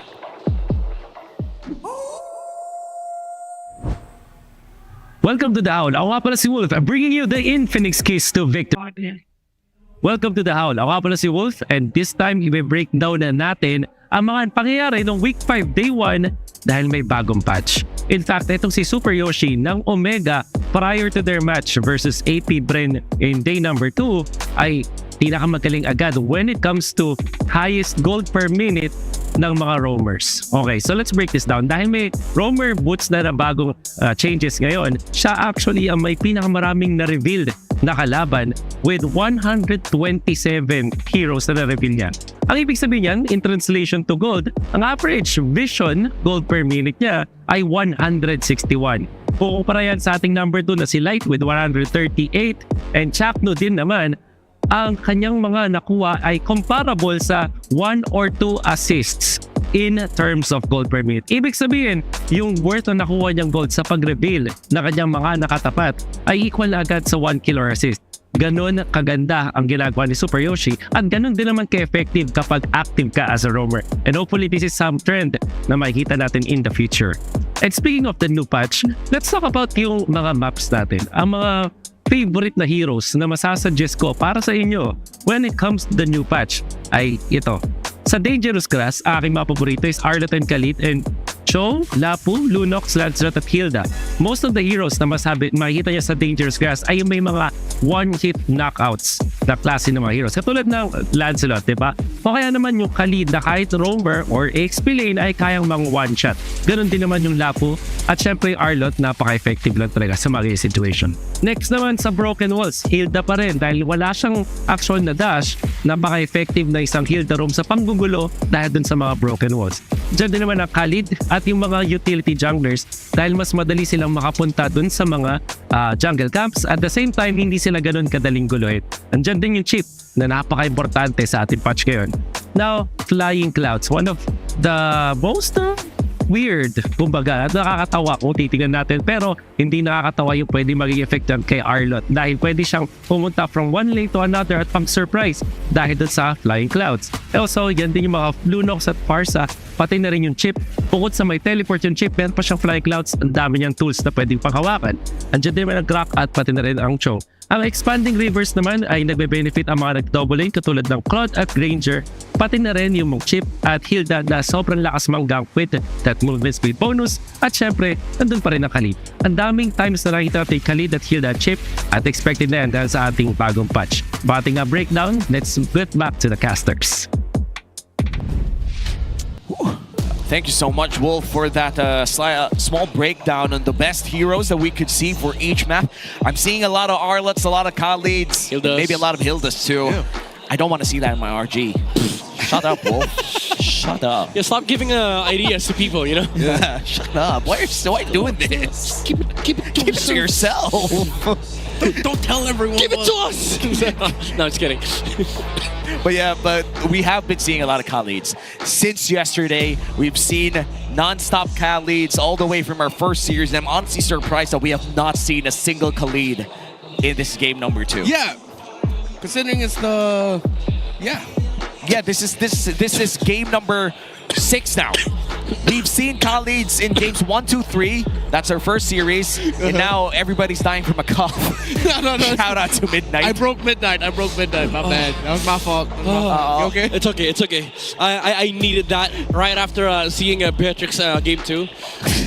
Yeah, you were very unhappy about that Beatrix popping up. Yeah, dude, I get it. It was very evident, like that was gonna happen in game number 2. Maybe sometimes teams, they do learn some of these weird matchups like, along the way, and I think for Twisted Minds, they were eager to pick up the Beatrix for Nausea, considering that it's one of his signature heroes. But it's just bad. It's just bad against Arlot. It's real talk. Yeah. I mean, yeah, it's a real talk, bro. Real talk. All right. Even without the neck pillow. Now, what kind of map are we gonna see? Hopefully it's broken walls. Please. No, we're finally gonna get walls. Broken walls. I said it. We're finally getting walls. Please. Broken walls. Hey, they got the message wrong. I said walls, guys. I said walls. Flying Clouds. Hey, Nets has a core memory with this one. Netsky probably has something to say about the Flying Clouds. But Yeah, we got Wise from the Cyclone Eye. Now we got Nets with the Flying Clouds. Yeah. Yo, the first victim of men and then many more in the future. Yeah, there should like people don't realize there is a there's an interesting timing of when you get down from the cloud. You can press it ahead of time to go down earlier, and there's also a very tiny delay before you actually get down from the cloud. Okay, this is interesting. We go back to the Selfless King. The box shot on MPL, or we don't know, but it might just be the jungler pick here for MPL King, and then we go to the Fredrin Zushin again for Team Falcons. Now the question is, do they steal the Granger here? That's a big question, guys. I feel like Team Falcons right now, I feel like after that Arlot game for FlapTZ, kind of want to just go back, run it back, go for that Zushin, Fredrin, and Arlot. And for Twisted Minds, they could potentially steal that away. Kaloy had played the Arlot role from time to time. I would say best pick here is Granger Arlot or Granger Lapu. That's their best choice. Kalea is open too. Kalea, it's kind of weird because again, you have to play against the Zushin, but they still go back to the Kalea, which is fine. It's it's a Kaloy signature. Yeah. You'd be surprised how many people actually think of Kaloy as one of the stellar Kalea players. Yeah, and 100%, yes. This is gonna be. You sound like Cody Rhodes right now. No, I'm kidding. There's only one. I mean, there's more than one. More than one. No. Okay, so for Super Marco, just someone with a Purify. Yeah. It has to be someone with a Purify that you can put on the gold laner. Just not the Moscow, please. Yeah, go for the Harris. Something faster. That's where my brain was going at too. I like the Harris, and I want to see Falcons consider actually picking up the Badang this time for Ogwin. Oh. So this time it's going to be there. Not the Arlot? Pick up the Badang. The Arlot for Flap, Badang for Ogwin. They're still going to go back. They're going to run it back. It worked out. Good. And then red for Badang. Yeah, red for Badang, then save your gold lane take for last. If not Badang, then maybe you can settle for... if you see the mid laner already, oh wait, no, you're not going to see the mid laner. should they risk it to pick up Gatot? But you know what? Yeah, no, I'll stick to it. Pick up the Badang Red 4. Yeah, honestly, I can get behind the Gatot pick, considering that it's one of the most popular answers against the Kalea, because it does provide some counter engage and some counter jumps onto the back line if if Kalea finds a target in front of Team Falcons. And other than that, I think aside from the Harith, you go for the carry for Super Marco. So Twisted Minds, if they are thinking ahead, banning out the carry here might just make sense. You let Team Falcons pick up the Harith, so that if you win the early game tempo for Twisted Minds, you just basically snowball off of that, and then there's no late game answer. Yeah, it comes down to team fights basically. And in terms of team fighting, right now I would say that Twisted Minds, they do have a slight range advantage with this Kalea and the Granger, but in terms of prolonged team fights, this trio coming in from Team Falcons is just one of the most devastating prolonged team fights trio in this meta. The Hylos is also available to take for Falcons if ever they keep it open. They ban out the lap. Magic is my life. So okay, they ban Harith. Oh wait, no, yeah. Oh, the Phobius. Okay, there was something I'm missing in this. What's up with the sequences? Then I saw the Phobius was actually banned out. I saw that late. So I'm still gonna stick to my guns to say maybe consider the Badang or the Gatot. One of those two. Yeah, it's a Gatot. And then your gold lane. It's tough because if Twisted Minds ends up with another EXP laner that can just pack another Vengeance, you're gonna think twice about the carry. Anyone with a strong basic attack. But that's why with the Harith also gone, yeah, no matter what happens, I feel like Super Marco's pick is gonna struggle a bit. Yeah. They might just settle for lane matchup in like what? Maybe a Irithel? No.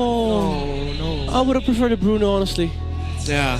Oh yeah, the strong burst, chunky burst right away. I hate this so much for Team Falcons. Yeah, you now have to deal with Vengeance on the CC. There's so many overloads that could happen in front of the Fredrin, and it sort of creates a divide for what Team Falcons want. Yeah. Now the Arlet has to just constantly find the CC. Now you add more layers to the problem. You have a Kami on Sean once again. Yeah, and Sean is looking to be one of the more, I would say, top-tier Kimi users in our league right now. Okay, one way you can fix this is you give Ogwyn either Hilda or Hylos. I think one of those two. If you go Grok here, you're just gonna suffer against the CC. Okay, they go for the Badang. That's a good call. Yeah, still a lot of crowd control here. If you look at the composition here for Team Falcons, it is very, very obvious that they're going in for prolonged team fights, crowd control, and eventually global pressure via this Moskov. But for Twisted Minds, just a lot of artillery damage able to sustain in the front line on this Kalea and this Baksha. A lot of survivability and range for Twisted Minds. Yeah, my concern here for Team Falcons is that this draft suddenly became this lineup should work in early game, because if we don't, then we're just losing mid game because we have to wait for the Moskov to farm. And the problem is, Twisted, they're gonna have that luxury of, if they win enough of early game, they can just constantly kill the Badang and not have to worry about the final slash because there's a CC in this game. Well, we're about to find out.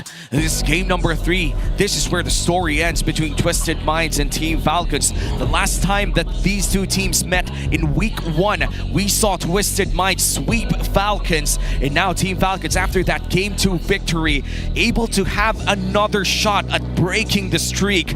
Let's see as we enter the land of Dawn. Twisted Minds, they had a stellar game number 1. The team fighting coming in from Sean and Nosia. They have to see that again as we enter game number 3. And this is perhaps one of the most, if not the most important series so far for Team Falcons here, because the moment that you hit an 8-game lose streak, that says something, dude. Yeah. And that does something to you. Yeah, honestly, if you ever reach that point, like you lose 8 games in a row, you suddenly feel the gripping emotion of that might have been it, Yeah. Good to see the fans here in the arena, and it's a packed house for this series. And as we head into the golden rivalry, hey, come on, we already saw you earlier. The cameraman have a crush on that woman? I'm not sure, bro. Filipino sniper, bro. He's the real Filipino sniper. And meanwhile, we look at the Falcons nest right now. That's our clear-head super fan of the day. Hey, it's Brigida. It's Brigida. It's Brigida. Clear picture, Brigida. And oh yeah, we got the bros right in the corner too. And ain't that some guy? Some guy. Oh, he's gonna buy the Matrix. Oh. Okay. He has money. He has money. Sir, give me some skin. Give me more bullets. There you go. That's the Matrix. Yeah. The Skyforce Maverick. Yeah. Locked in for this dude. What a good commercial break we had. Let's go back here. All for the Matrix skin. All for the Matrix skin in the Land of Dawn, and perhaps one of the most important games in Season 16 Falcons history. Okay. Slow, steady start for the beginning, and of course, as expected, aggressive chase, but Oakland deep dive cut to check out MP the King's rotation. He showed himself up. Now he's gonna get caught out. Honestly, I don't agree with that move. Be careful, Oakland. Now the CC's gonna come down. Okay. Cyclone, Lansu jumps in, and he'll be able to get away. But that was a deep cut, bro. Yeah. Deep cut plus a flicker bird as well on the side of Team Falcons. And that just means that for first turtle, it's gonna be a flickerless badang on the end of Team Falcons. The reason why I don't agree with that move is that it did not accomplish anything for Ogwin. He basically just had to walk over the jungle of Twisted Minds. Didn't even pressure the Baksha at all. It did force out some movements, but that's just gonna naturally come out from a Kami and a Kalea. Also have to acknowledge, this is only the second time MP the King played this Baksha this season. First time was that victory earlier in this series. Maybe just had a lot of reps in the scrims before this week, and honestly speaking, MP the King on utility jungle, it's not looking so bad. We are very used to him using a lot of assassins, but right now, the utility jungle that we've seen from Twisted Minds, and it seems that Nostia will still be able to get that. But the top lane fight here. Outside Kaltizi getting blasted, and that's actually first blood for Sean. Meanwhile, Flapteezy and Oakland seeking to get rid out, but they get bursted down by Sean. Flapteezy will be up next. Oh, Vengeance, everything. He's trying to make magic, but no, it's just too overwhelming from Twisted. Brother, if that final slash landed, this timeline would have been different. Yeah, unfortunately, didn't have the level 4 yet. He got level 4 right after he died.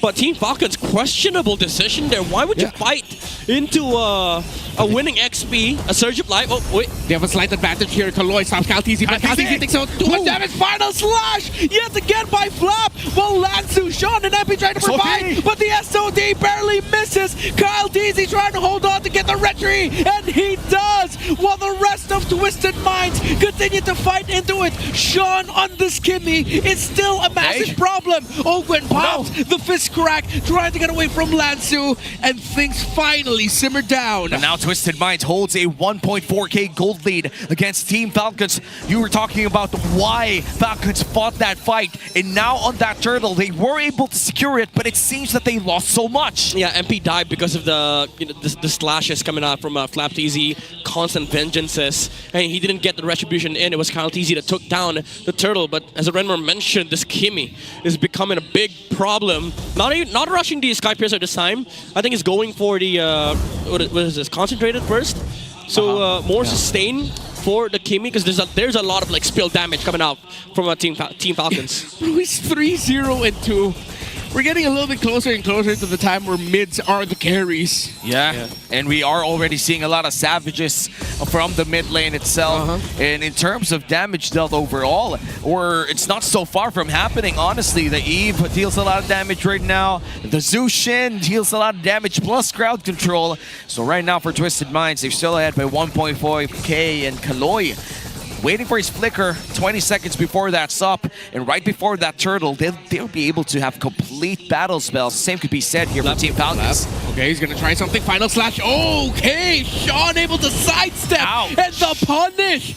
Sean on this Kimmy continues to be a problem, and he continues to survive. Remember the name and remember the game. Sean has put himself on the map. Dude, the way he played it too, he saw the mark came out, so he tried dodging right before Flap actually used the Vengeance and then used the first skill the moment Flap dashed in.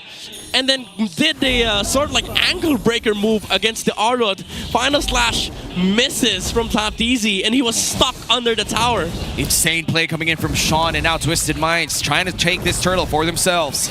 Okay, zone in. Here comes the Tsunami Slam entry there by Kaloy. He fights FLCN. Meanwhile, the fist break, fist crack by Ogwin, stopping the tempo of the D-Fight for Twisted Minds, but Twisted Minds is still fighting. Look at Nosha, look at Sean. TLPH trying to provide damage with the ultimate, but he gets taken down. Still too much damage, still too strong. It's the front line of Twisted. But it seems that the game here for Falcons is starting to be the split push coming in from Super Marco as he brings out SOD defense with the outplay. Wait. Double stun, not enough damage just yet. Dude, I was gonna say no way, but Super Marco finds a way. That is insane angles coming in from Super Marco. Accomplished two things. Not only did he get a turret up top, but he was able to defend the mid lane for a bit more. Yeah. And that bit more could be that push that they need in the early game. Yeah, this is enough, I would say, time bought by Team Falcons. Even though that team fight in the Turtle Pit was kind of horrendous for Team Falcons, Super Marco, again, keeping the game intact for them. Twisted Minds, they still have to send heroes here in the mid lane to take down that mid lane tower. And in terms of battle spells, Sean and Nosha still has their flickers available already in case a fight breaks out. And meanwhile, for the side of Team Falcons, Ogren will get his flicker up in less than 2 seconds. I feel like this is going to be a free turret on the side of Twisted Minds as we enter the 6-minute mark. It's 40 seconds before we see the final turtle of the game. And it seems that looking at the map right now, Twisted Minds is still able to hold control over this game. Yep. Roll in from the Baksha, trying to find something here in the middle lane.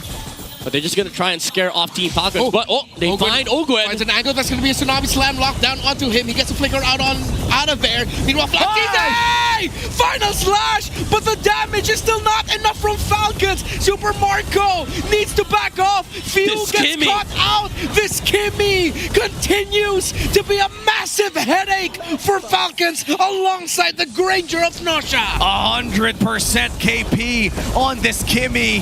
Perhaps one of the best Kimmys in Season 16. Yeah, dude, this is what I've been saying earlier from the draft. Now they get enough momentum. They have a luxury of just picking targets for Twisted Minds. Anybody that shows up near the Kalea would just be taken out. It can be Flap, it can be TLPH, it can be Owen, it can be anybody. Meanwhile, you have Team Falcons. You have to wait for the Moscow to output the damage, but also you need to find that final slash setup. Everything has to be perfect for Team Falcons. That's the problem that they're facing right now. Yeah. Just goes to show here in the history of MLBB, Kimmy Granger is undefeated. Not statistically, but like the concept together as a whole. This is an old combo from way back. And of course, with Kimmy's readjustment coming back here. Huge fan of Kimmy Granger. And look at this, very different itemization or item path here on the side of this Kimmy in game number 2. A rush in the Divine Glaive, plus that concentrated energy. Kaloy trying to find an angle. TLPH significantly low. Tsunami Slam already locked down. CC immune, but they're all linked up together by the curtain call. Final slash again by FLCN. Super Marco in the thick of it all, and he's gonna get blasted by Sean. TLPH is gone. Make that 3 down for Falcons, and the wings have been clipped. These Falcons are no longer flying. They're crawling down to earth as Twisted Minds, Sean and Nosha are bulletproof. Ogwen looking for 10 seconds to save it. And it seems that the shields will buy him that time. It's 8:30. It's still too early. It's still too early. It feels like Twisted Minds is just rolling over the dead bodies here of Team Falcons. But we did mention this during the draft, so this is a problem for Team Falcons. They will have to wait for the Moscow timing. Problem is, even if you do reach that point, your team fight has to be perfect. Your final slashes has to be perfect. Fredern has to tank so many damage against a CC, a Kalea, a Baksha, Kimmy, and Granger. And guess what? You might not even have enough damage because there's 2 damage dealers on the side of Twisted Minds. And that's scary if you're Team Falcons. And looking back at week 1, the first victory that Team Falcons got in Season 16 was against Aurora. In Game 1, they were down by 10,000 gold. At one point, people thought Falcons were out during that time. But Super Marco on this Moscow pick, able to defend twice, make that thrice against Aurora Gaming in that Game 1 victory. they were able to come back and get that series for themselves. And right now down by 7,000 gold in a scenario that they cannot lose. Super Marco throws out that SOD, misses the mark, and now Lord is secured for Twisted Minds, and another defense yet to happen for Team Falcons. That was nothing but a Hail Mary toss there by Super Marco. Twisted Minds were slowly dragging that Lord take. And once that SOD was seen, that's when they decided to go all out. All right, what are the chances looking here for Falcons Midnight? Because right now it looks very bleak. I would say if there's any measurements to this game, probably 90-10. Like Twisted Minds, 90% of the times you play this game, they're just naturally gonna win. 10% is those situations where Flap lands a beautiful final slash. Super Marco, pushes two heroes with a Spirit of Misery, and then Kyle TZ gets an amazing Appraiser's Wrath. But that's a big ask of this lineup, especially being under 8,000 gold. Well, with all the momentum in the world, here comes Twisted Minds with a Lord push in the mid lane. Kaloy finds one! Flicker, Tsunami Slam as well. Flap Daisy brought down really low. That's the Arlot gone. One of the major win conditions that they could use to win it. And time runs out. Space. Ogwen with a flicker. Combo entry. Super Marco in the back with angle. It's awkward. No damage. Not enough. Falcons can only watch as Twisted has one more minion wave coming in. MP the King taken down. Minions are in. Is it enough? It is not. Falcons survive. And just in the nick of time, Flap TZ's alive. They're able to breathe. One inhibitor turret down. Team Falcons still down by 7k, but they are still not out. Yeah, MP the King thought game was done. Yeah. He was trying to chase Kyle TZ to dissuade the defense from Team Falcons. Unfortunately, both MP and Lansu died, and because of that, they couldn't really push the base of Team Falcons. Both teams might have to wait for the for the next Lord, which is going to be spawning in a minute. Twisted Minds, however, they still have a huge lead, but they have to worry about the scaling of the Moskov. This is still, again, as you've mentioned, a Moskov from Super Marco that has turned so many games in the late game. Yeah, and we're gonna wait for Equilibrium. I feel like at this point for Team Falcons, time is not their ally, but they're making sure to get as much as time that they can. But 30 seconds from now, that's going to be the next Lord of the game. Twisted Minds still has a clear advantage with the mid lane pushing ever so slightly against Team Falcons. It's going to be a hard task for Falcons to potentially win that team fight unless that big ask coming in from Flap TZ with a beautiful final slash is able to come in clutch for Team Falcons. Yeah. Slow push built up here on top side. Team Falcons, they will have to address that at some point. They will send the Moskov towards that area. They pop the vision as well. They see 4 members on the side of Twisted Minds in front of the Lord area. Yep. They're gonna have to do this blind, however. They don't see the Lord HP. Now the Lord just yet. Kaloy already jumped up in the air, but they're not going to be able to get close enough to the Lord. Lansu with the Zona curtain call, and here comes the damage, but Ogwen in the back. Here comes the SOD. It's going to land. Is it finally going to be a turnaround for Falcons? Super Marco! Not shut down. Flap TZ down. Super Marco still alive. And Team Falcons are fighting into it. Double kill for the bulletproof. MP the King is holding on, but he gets taken out. Triple kill for the man they call Marco. The Spears of Vengeance come in clutch for Super Marco, and just like what he did in the first victory of Falcons in Season 16, he is able to defend once again against this Lord twice in a row. Clutch defense for Team Falcons. Amazing angle that he finds with the SOD, jumping outside of the Lord pit, using the Spear of Misery to take out Nausea. Unfortunately for Sean, he couldn't follow up because he was inside of the Lord pit as well, and he was being hit by the passive. And Team Falcons, off of that one Lord play, they're able to clinch their way back to this game, now down by just 2,000 gold. Super Marco is getting big.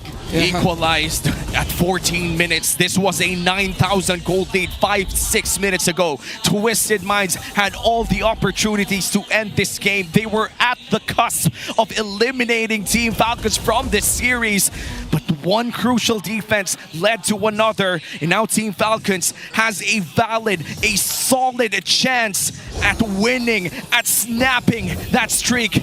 Let's watch this replay. Yeah. Perhaps one of the most clutchest Marco plays in this season. Yeah, once he goes in, that SOD, and the wall from the Badang, the pick that I said would show up here, coming in big time because it pairs up so well with the Moskov and pairs up so well against teams that you want to try and outsmart in team fighting.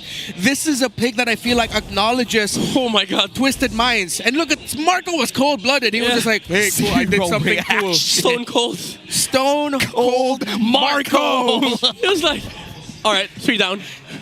Next. Job's not finished. Okay, Basha. Oh, I couldn't get it. This is Skype. Wait, is this Skype piercer on the side of Falcons? No. Okay, there's none. There's none. So it was just few taking down the Basha earlier. Yeah, no room for error though for both teams. For Twisted Minds, they're currently number 4 in this league, and securing a win against Team Falcons might just be able to secure a better position entering the next few weeks of MPL. Yeah, we have to acknowledge though, Twisted Minds has been in this situation many times this season. There's a reason why at some point they were ending the week's top 1, why they were eventually able to defeat ONIC in a series that since Sui was playing the jungle act. This team is so good from the clapback, and if you discount Twisted Minds, if Falcons overstep and they cannot get Sean and Nosha, this story is going to end with them losing this. They need to respect Twisted Minds' ability to make a comeback. This is going to be the third lord of the game. Team Falcons already setting up around their purple buff, but a big group up here coming in for Twisted Minds. Still no immortality here for MP the King, and this might just be the most important lord for Kyle TZ to be able to secure here. They're going to hold it down for them this time around. Few sent out to clear out the mid lane. This is going to be really hard to keep them in balance, but they do find Lansu, but that's not going to land so far. Guys, another reset on the Lord. There's a Wind of Nature in Akemi, by the way. Oh, okay. Adjustments, bro. Oh, it's a quick adjustment there by Sean. Let's see if the Wind of Nature, the wind chance, going to come in big time. Ogren with the conceal already. Spotted out by Lansu. Twisted Minds still slowing things down. Want to acknowledge it. They take away big resource from Ogwen. Entry, Few gets caught out. CC immune, but he survives. Crimson Beacon as well. But look at the last way to the back. But the turnaround might be real as Ogwen. But Sean lives. Kyle TZ tries to go to him. Marco with the win chant. Marco trying to hold on. Lansu with a kill out to Flap TZ. MP the King going after Marco. Few helping Marco survive. A 2-for-2 trade, and nobody takes the Lord. The jungler for Twisted Minds is still alive, but Kyle TZ is out for 25. Dude, this is becoming a marksman battle between these two teams. Unfortunately, there's 2 on the side of Twisted. Yeah. So the odds are still stacked against Team Falcons here, even though the game has equalized. We've hit equilibrium for both sides. It's just that Twisted Minds, they output more damage, and they also negate more damage because of the couple of the blade armors on the lineup of Twisted Minds. But again, these angles that they keep finding on Team Falcons are what's holding this game. That jump from Ogwen allowed Kyle TZ to snipe the Granger with just one Appraiser's Wrath.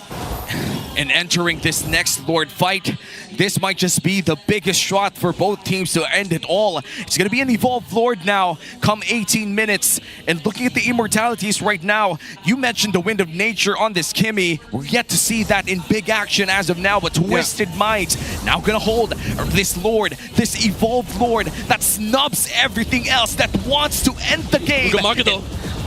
Marco on the other side. He's providing space.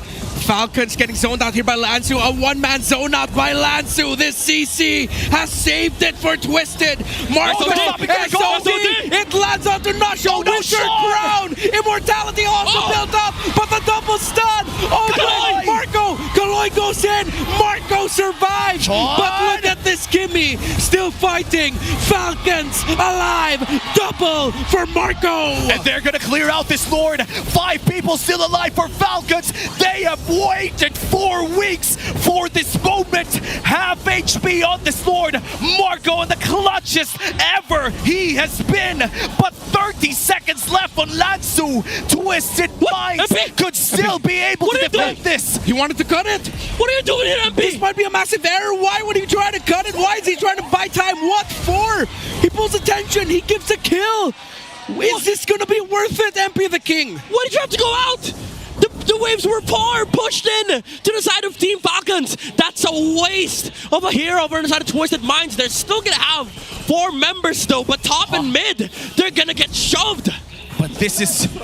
But I feel like with what MP King did, 4 people now still alive, defending against Team Falcons. The Lord was in their favor, which meant that Falcons couldn't get anything out of it. Multiple carries. The fact that Falcons are dealing with multiple carries, it's still too tough of a mountain to climb. They are slowly climbing it, but even though they spend so much to get multiple kills, as long as either the Kimmy or the Granger still stands, they cannot end it. Yeah, and because of that, Team Falcons for the first time ever in this game has felt that they are in the lead with the gold lead going to their favor. Not the Cloud, not again. Final slash, but the entry by Kaloy. He finds the mark, but Super Marco able to get away. Everything decides to go after Super Marco. Go the vengeance! Kyle, Ogwen, find Kaloy, find Sean in the back. SOD! The tower, SOD lands. Super Marco gets the kill onto Sean, while Marco still alive. Tight. Flap CZ with a final slash. And they're gonna continue the onslaught, and they finally take them down. It is a wipeout for Team Falcons, and the drought is finished. It descended for the Falcons' nest. Moskov is a hero, often connected with comebacks and redemption. When you thought their flight has ended, they continue to fly on the wings of Super Marco!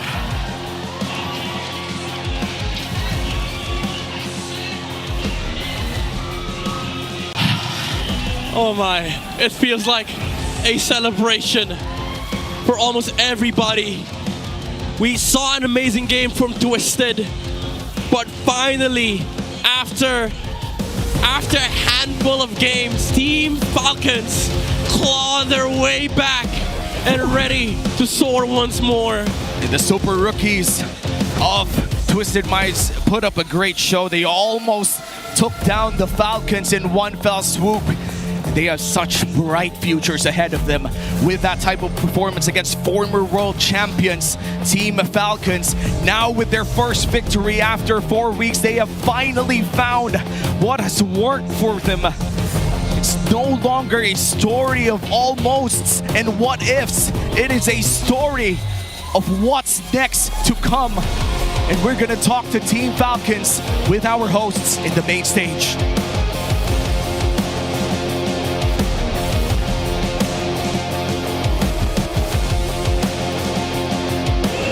Gentlemen, this is the great comeback of Team Falcons! Team Falcons, congratulations on this win. Grabe ang naging comeback nyo. After so many weeks na kinailangan yung bumawi, I wanna talk to you, Flap TZ. What a performance with your Arlot. Ano ba muna gusto mo sabihin sa Falcons Nest? Maraming salamat sa pagsuporta nyo kahit nasa ano kami. Nasa baba kami. Sana patuloy nyo lang kaming suportahan. Mas gagalingan pa namin. Ano yun? Classmate buff? May buff daw kayo, sabi mo few. Anong buff nyo ngayon? Dito po yung girlfriend ko pati yung mga kaklase ko. Wow! Ang dami pa rin sumusuporta sa Team Falcons and second half na nga ng ating regular season.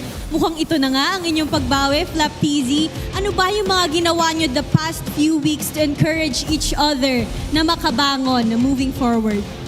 Iniisip namin na hindi pa huli yung lahat na kayang-kaya namin bumawi. Tsaka nagpo-focus kami sa sarili namin. Hindi namin pinapasok sa utak yung mga sinasabi ng mga ibang tao about sa team namin. And we're aware of that, diba, Flap TZ? Nakikita natin yan. And good thing na even all from those na nakikita niyong criticisms, you're able to bounce back. And now, meron tayong bagong patch with the Project Next. Tingin niyo ba factor to sa pagbangon ng team niyo ngayon? Feeling ko hindi naman masyado. Talagang yung progress lang talaga namin yung parang all-in kami sa tiwala sa progress namin na paunti-unti lang makabawi kami. Hindi kami nag-expect na isang mabilisang bawi talaga eh. Kaya inunti-unti talaga namin yung pagbawi namin. And nakita namin yun ngayon, no? Reverse sweep ang nagawa nyo against your opponents. And now, ano ba yung pinaka-paborito mong map as a mid laner? Pinaka-paborito mong map sa ating bagong patch? Ang para sa akin, ang gusto kong map yung Flying Cloud eh. Kasi ang bilis bumalik sa lane kapag nagre-regen, mga ganun. Maganda nga yung map na yan. And gusto ko din makausap tong si Super Marco. Doon sa Game 3. Ang dami mong fan, Super Marco. Doon sa Game 3, sobrang laki ng gold deficit na kailangan yung bawiin. Sabi nga din ng ating mga casters, I think umabot ata ng 8,000 gold lead kung hindi ako nagkakamali. At nakuha mo pa ng triple kill doon sa may Lord Pit. Ano ba yung tumatakbo sa isip mo during that Game 3 na hindi kayo bumitaw? Siguro mindset lang namin nung time na yun, gusto lang namin makabawi. Parang tumray kumlash kung sakali makabawi. And you did that, guys. Gwen and Kyle TZ, do you want to say something to your fans right now? Hindi tayo nga thankful kasi nakapunta sa gitna ng hindi nagbabaw. Napag-interview din. At ngayon, ito na ang time nyo para magbow as winners. Once again, your winners, Team Falcons! Congratulations! Natapos din ang losing streak ng Team Falcons for how many weeks? And they are coming back stronger with our current patch. Nagkaroon nga sila ng comeback win against Twisted Minds and we are excited to know kung ano nga bang nangyari lalo na sa Game 3 na yun. Maraming salamat, Odin. We are back here in the desk with perhaps one of the best series to watch if you are a Team Falcons fan. Yeah.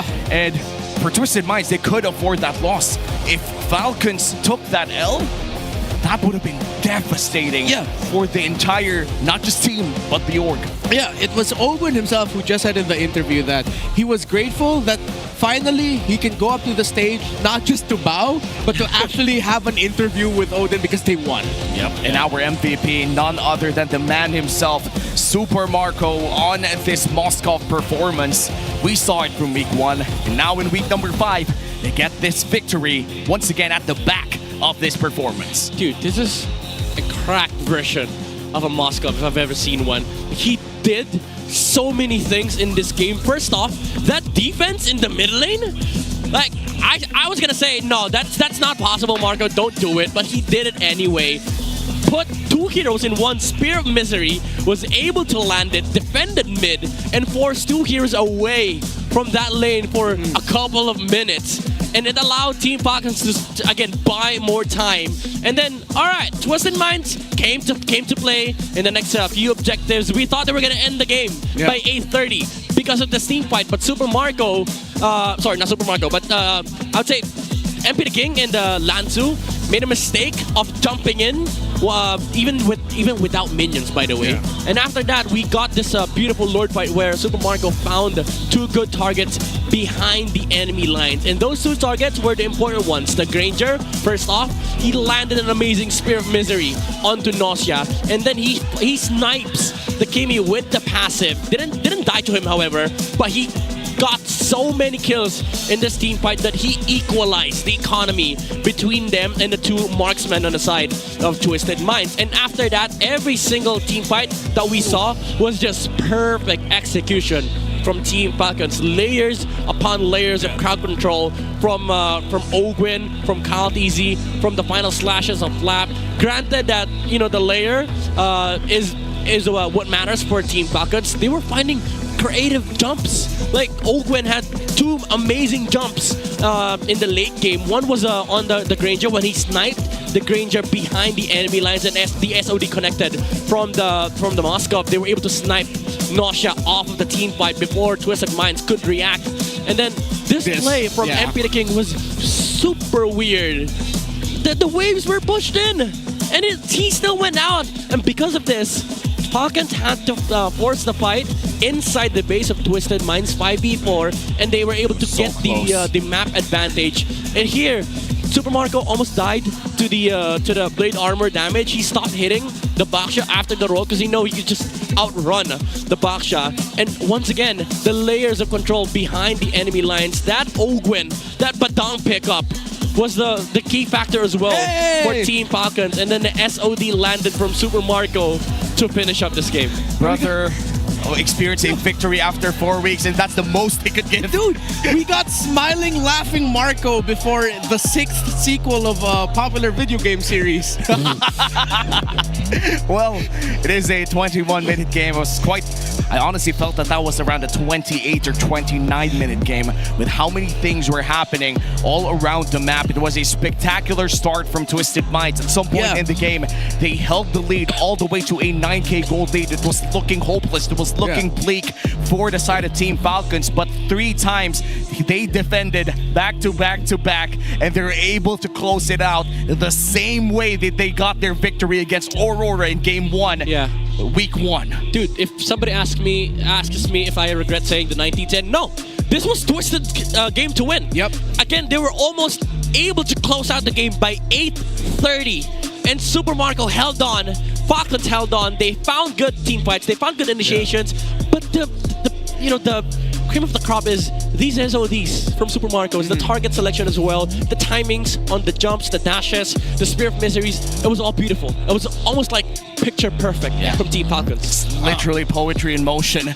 Whenever he went in and out on those fights, when he stopped attacking at the perfect time, this dude was in the face of a Baksha in a CC in the first 3 seconds of that crucial team fight. It was perfect coming in from Twisted Minds. Dude, Sean and Kaloy played their absolute darn minds out. And then after that, there was a scene where Lansu was doing a one-man zone out onto 4 members of Falcons. Insane. Sean and Nausea were just taking trades of like, all right, which one of us is gonna die? But Nausea was like, nah, I'll be it. Don't worry, Sean. You know, I'm gonna sacrifice myself for you. So Twisted Minds were insane in this game. But besides Marco, my secret hidden MVP that will fly under the radar is Captain Few, man. That juice in. There were times where you would see the readjustment of Few in team fights where he'll be like, I will give up trying to control the main damage dealer because I need to protect mine. Every single follow-up from Twisted Minds that tried catching up to the Moskov was being met by the lanterns of the Zushin. He was just protecting the BPI rich guy of this game, which was Super Marco, which effectively was the super, I would say the super guy in that game. Super guy, if that's ever a thing. Well, right now for the side of Team Falcons in their roughest flight yet, and after a long drought of victories, they finally find their first one in week number 5 in leg 2 of this regular season. I wonder how their communications went. Were they out of their minds? Were they relaxed? Were they hype? Well, we're about to find out. We're about to look at the winning calls from Team Falcons with our Infinix mic check.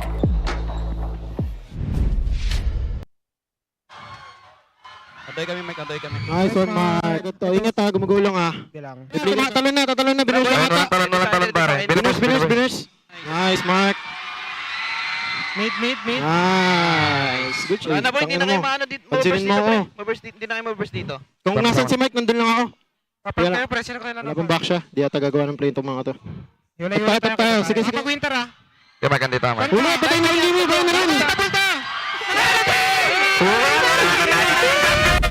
Oh yes, valid.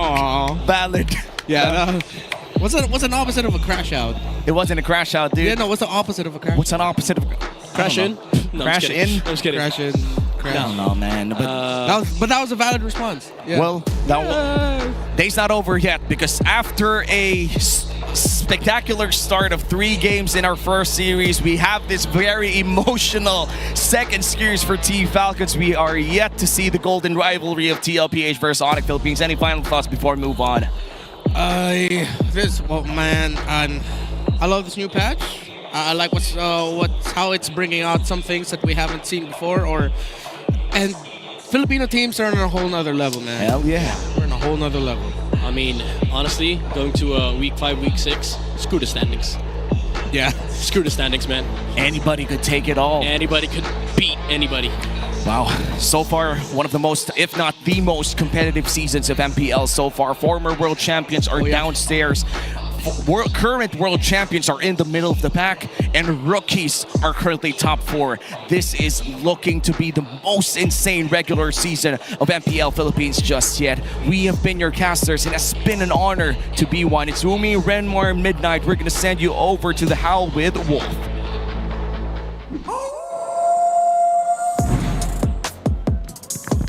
Wow! Sabi nga natin, never underestimate the heart of a champion. This is the first step para makarecover sa slump ang side ng Team Falcons. But GG's to Twisted Minds, I think they brought so much dito sa series na to. Really liking yung drafting pattern nila at gustong-gusto ko rin kung paano nila kinokontrol yung early game, pati na rin sa mga situations na nalulugi sila. So this was a great battle. But when it comes to what we learned in this game, tandaan natin, the heart of a champion, never say die. Ramdam na ramdam natin. And I would say, siguro dahil sa experience na rin na meron dito ang side ng Team Falcons, hindi nila nakalimutan kung paano ka ba manalo.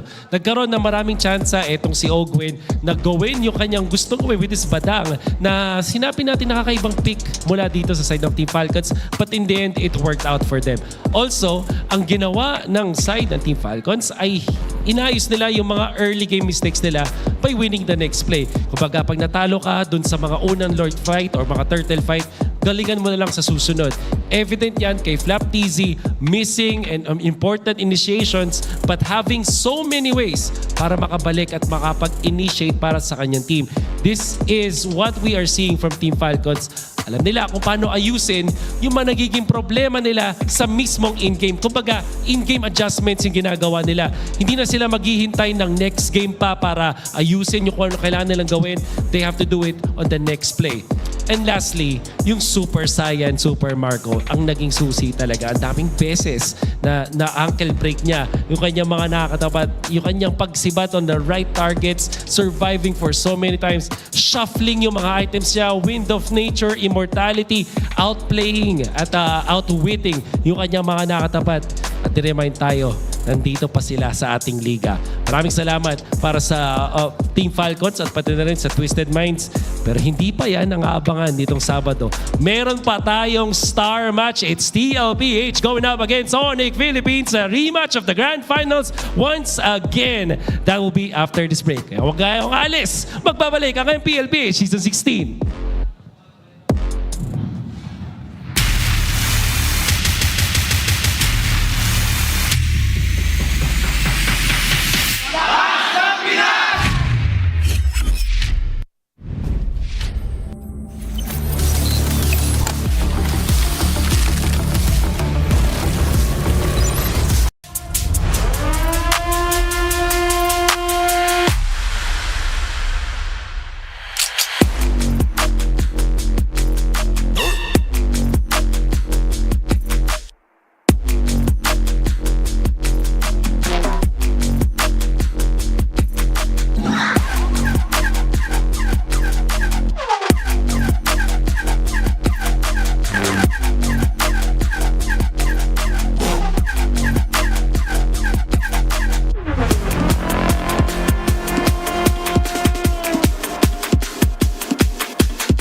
Malakas, Pilipinas malakas, Kahit anong lane, we become the monsters. Malakas, Pilipinas, malakas, Face the golden sun and repping for the 3 stars. Look at us, to the top, no ifs, no buts. Winning any game, para to sa PINAS. Di mo matitinag aming bosses sa new level. Nasa kalye man o mobile, you know I become a legend. Listen, open fire, we unite, we winners. But with pressure, like diamonds are made of. Switching the lane na parang gera, HP racing may reseta. Ba't kakatang buhat ni Hilda, full dong SS parang Laila. Susundan ko ang wakas, kasama pataas, tagumpay natin to dahil tayo'y malakas. Para sa Pinas, nasa amin ang alas, hindi to atas. Kinikilala sa taas kasi kami ang malakas. Para sa Pinas, nasa amin ang alas, hindi to atas. Kinikilala sa taas, ganito kami sa Pinas.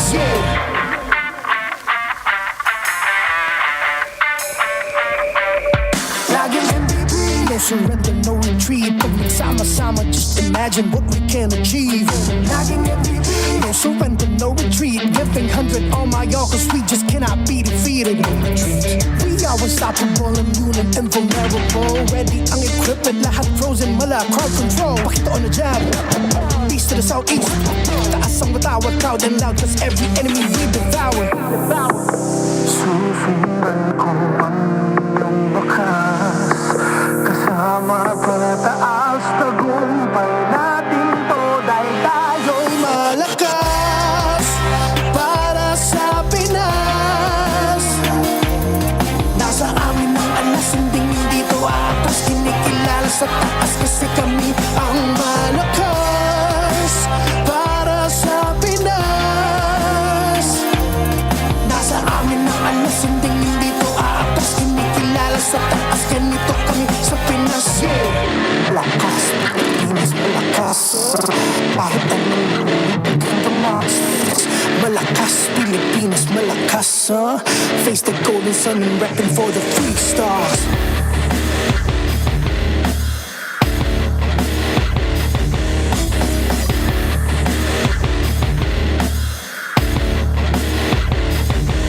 Ang lakas ng Pinas, reunite, we the stars. Ang lakas ng Pinas, reunite, we the stars. Ang lakas ng Pinas, reunite, we the stars. Ang lakas ng Pinas, we the stars.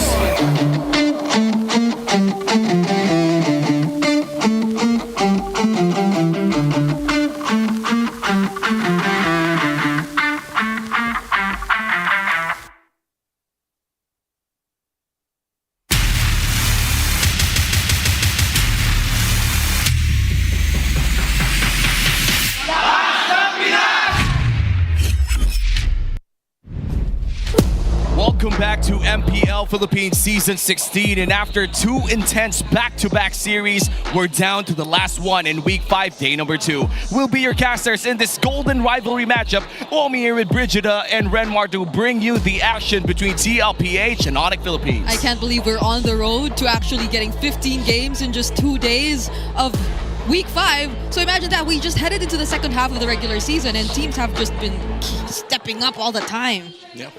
By the way, guys, you should not miss this out. Be featured on the next, or as the next MPLPH Super Fan of the Month. All you have to do is join the MPL Philippines official group, engage with the community, and just keep all these interactions, of course, possible. We've been, there were a lot of events earlier. You could certainly talk about the emotional series from series number 2, and those comebacks from series number 1. Brother and sister, we have seen so many things happen today. We've seen Ryzen single-handedly extending the series with a fanny backdoor in game number 2. We've seen Super Marco do unspeakable things in game number 3. What is going to happen here in the Golden Rivalry? I just hope that it gets capped off with what will feel like a grand finals match, where if you cover up the names, cover up the dates, you're gonna be thinking, hey, this looks like the MPL Philippines Grand Finals. Nope, it's just another Saturday in MPL Philippines. And that's true. This Superfans Saturday, we are in a sold-out, jam-packed MPL Arena right now. We have 200 plus seats in this venue, and more than half of them standing right now, with all seats occupied in this game. The Golden Rivalry has brought in the Filipino fans in this building right now. And what happened so far for series number 2 is historic for Team Falcons. Finally, after 4 weeks, they have found their first win. Yeah, you could see how their fans were all... I feel like the same level of hype was carried over from the first series all the way to the second series, especially as we all know how high the stakes were for Team Falcons. They definitely need to get as much wins as they can if they still want to get a chance at making it to the playoffs. Yeah, look at where Falcons is right now at the bottom of the standings. They beat the team that beat ONIC earlier this season, that are currently 4th in the standings, that at one point ended the every week as top 1 in Twisted Minds. That's the 8th seeded team. That is the team that has world champions on them. Well, in their case, they have two-time world champions. And that just goes to show how crazy the level of competition is right now in MPLPH, and they are still behind. So the climb for Falcons begins. But now we turn our attention to the upper portion of the standings, where ONIC and Team Liquid Philippines will fight a revenge match, if you're looking at it from the perspective of Team Liquid, because they started off the season getting swept and dominated by ONIC. Yeah. And ONIC Philippines, hot after many victories for the past few days. It's going to be a matchup between the defending MSC champions and the defending M-Series world champions. The Golden Rivalry continues tonight here in MPL Philippines, and surely the world is watching and waiting for top-tier MLBB content. And I'm pretty sure the respect is really up there for both of these teams. Admittedly, ONIC, when they first went up against Team Liquid in the season, they knew that they were coming off a break and that there probably were a bit of adjustments still going on. But today, they think it's different. They know that Team Liquid are heading into this match not from a break, but from that streak themselves that they've been able to show us, where they've been performing really well too. Yep, both teams are hot, and in this Golden Rivalry between Team Liquid Philippines and ONIC Philippines, we have seen the best out of them whenever they come across each other. And for the boys in yellow and the boys in blue, for the last few weeks of MPL, they've found a lot of great wins to push them further towards the top, where Aurora stands right now. Yeah, and the weight of these two teams, no one in the history of MLBB esports has ever completed the mythical Golden Road. ONIC as an organization in 2023 were close with their Indonesian squad.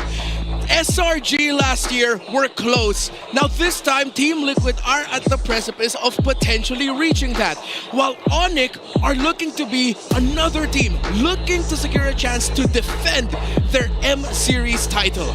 And that defense for that M-Series title is something that they are working hard for. They have to be at least in the grand finals for that to happen. But right now, looking at the teams around them, Aurora Gaming currently number 1, and now TLPH right next to them in the Infinite standings. Both of them are really, no, all of them, if not all of the teams here in MPL Philippines are worth flying out for that M-Series in M7. Yeah, because it's crazy. I mean, both of these teams have only lost twice, respectively. Like ONIC, Team Liquid lost to both ONIC and Aurora, ONIC both losing to Aurora and Twisted Minds, but this is what reminds them of what they were able to recently achieve. And they just bought it right here, right now in MPL PH. You can celebrate ONIC's victory in M6 as well. The Joy ONIC PH Pass will be available on September 20. That's today. The starter pass will include the M6 Championship skin, Joy ONIC PH, and more exclusive in-game items. Join Joy ONIC PH with a 30% discount. It's not only that, we also have a Beatrix skin. The FMVP skin, Beatrix Skyforce Maverick, will also be available tonight for 30% off during the first week. The M6 Finals MVP Kelra added a personal touch by including his son's name, Slake, printed on the outfit. So get ready to fight alongside Beatrix Skyforce Maverick and claim your own MVP. Both skins mythical in this lineup. Yep, and if you have coupons in your game. You could get it for 579 if you have the 50 diamond coupon, and depends on you, like what are you able to stock there in your inventory. And you can get it now because it just recently got released, and the pass, you can get so much more from it, not just the Joy ONIC PH skin. There are so much other rewards that you could also claim. I think if you get the upgraded pass, you also get either a recall or a spawn alongside it as well. I just recently got it, by the way. So you guys definitely have to get it now. Yeah, and for the GOAT himself, Carl TZ, sitting across his competition with baby cakes right in the background. He just had to be there. He just had to be there. Oh! And he's showing off. And he has one too. The first Filipino to ever be made a skin for. It's that man right there, his M2 Lancelot skin. The journey that he went on, standing across him, is of course someone who may be overlooked by our community, but at one point was one of the most feared junglers and mid laners in the history of our league. And look at that. The highest GPM in the game in MPLPH history. I do feel like this is something that's going to be extremely hard to beat, especially with the changes that has happened in modern MLBB. And number one is Hate, still in the ONIC lineup. We haven't seen him play, and I feel like during the active season, we won't be seeing him play that much. And second would be the GOAT himself, just inches away from that 1,219 with that lane. But these are such high numbers, and both were achieved in 2020. Yeah, season 5. Yeah, it feels like the strategies were a bit different back then, which makes it a lot more easier for these kinds of numbers to be achieved. Because if I'm not mistaken, you did mention something along the lines of it being a funnel strategy back then. So these numbers are something that might have been a bit more common during the day. Well, before we head on to this very heated matchup, let's ask our communities, which is your favorite M-Series skin in the matchup TLPH versus ONIC? The choices are there. You have M2 Lancelot, M4 Cho, M6 Joy, and M6 Beatrix. Wait, there are 2 Bs in this one. It's all right. I'm gonna say this now. For a personal story, my heart lies in the M6 Joy skin, mainly because it's the first time in game that something I came up with is reflected in game.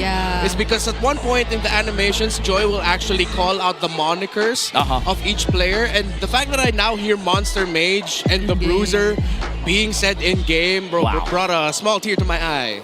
Man, I wish I saw that tear, but you could talk about it in our community groups on Facebook or wherever social media you're watching. Of course, comment them down below as well, and make sure to keep those comments positive.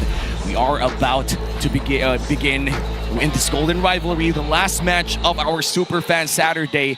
This is perhaps the most anticipated series globally right now. This is the second time that both world champions will meet. Once again, last time it was ONIC Philippines taking the dub against TLPH, and Carl TZ ever since then has sworn to take down every other opponent that they will face in leg 2. Yeah, I mean, you could see it in the way he just sat down there. I did not even expect him to pull up his M2 Lancelot skin, but he did, and it does feel like this match, alongside this jam-packed arena we have right here, if only we could show you guys and we could pan the camera a bit to our right. We will later.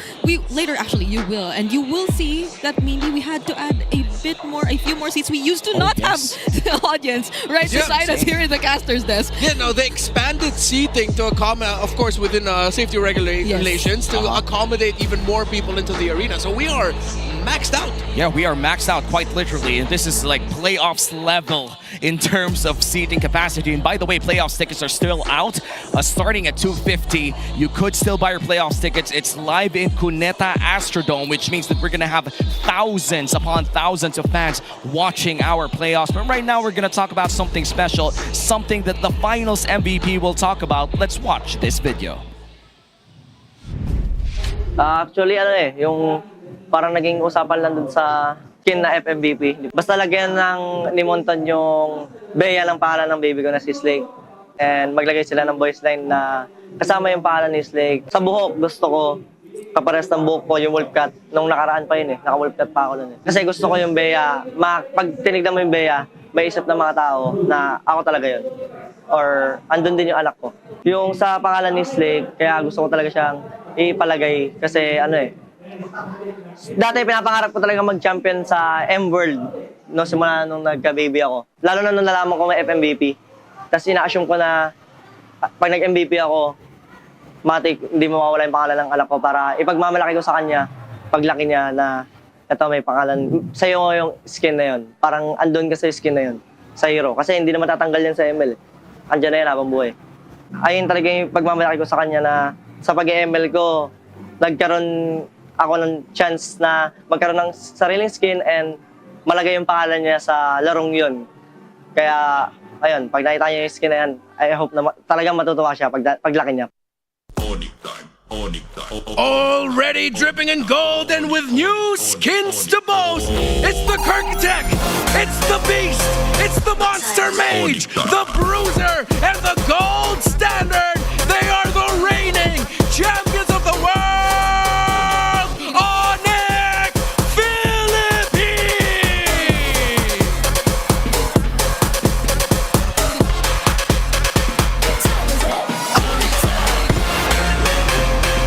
What time is it? ONIC.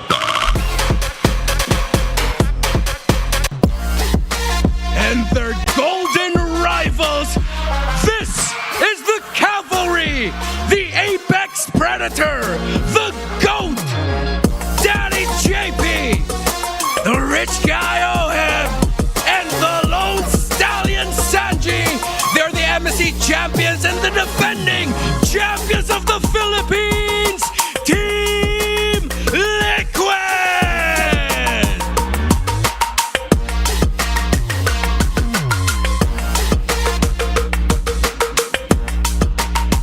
To oversee and uphold the tournament's integrity, it's Joshua, JJ, Patrick, and Jeff. And the coaches. For Team Liquid Philippines, Coach RC. For ONIC Philippines, Coach Hayes. MPL Arena, this feels like a grand finals. Make some noise!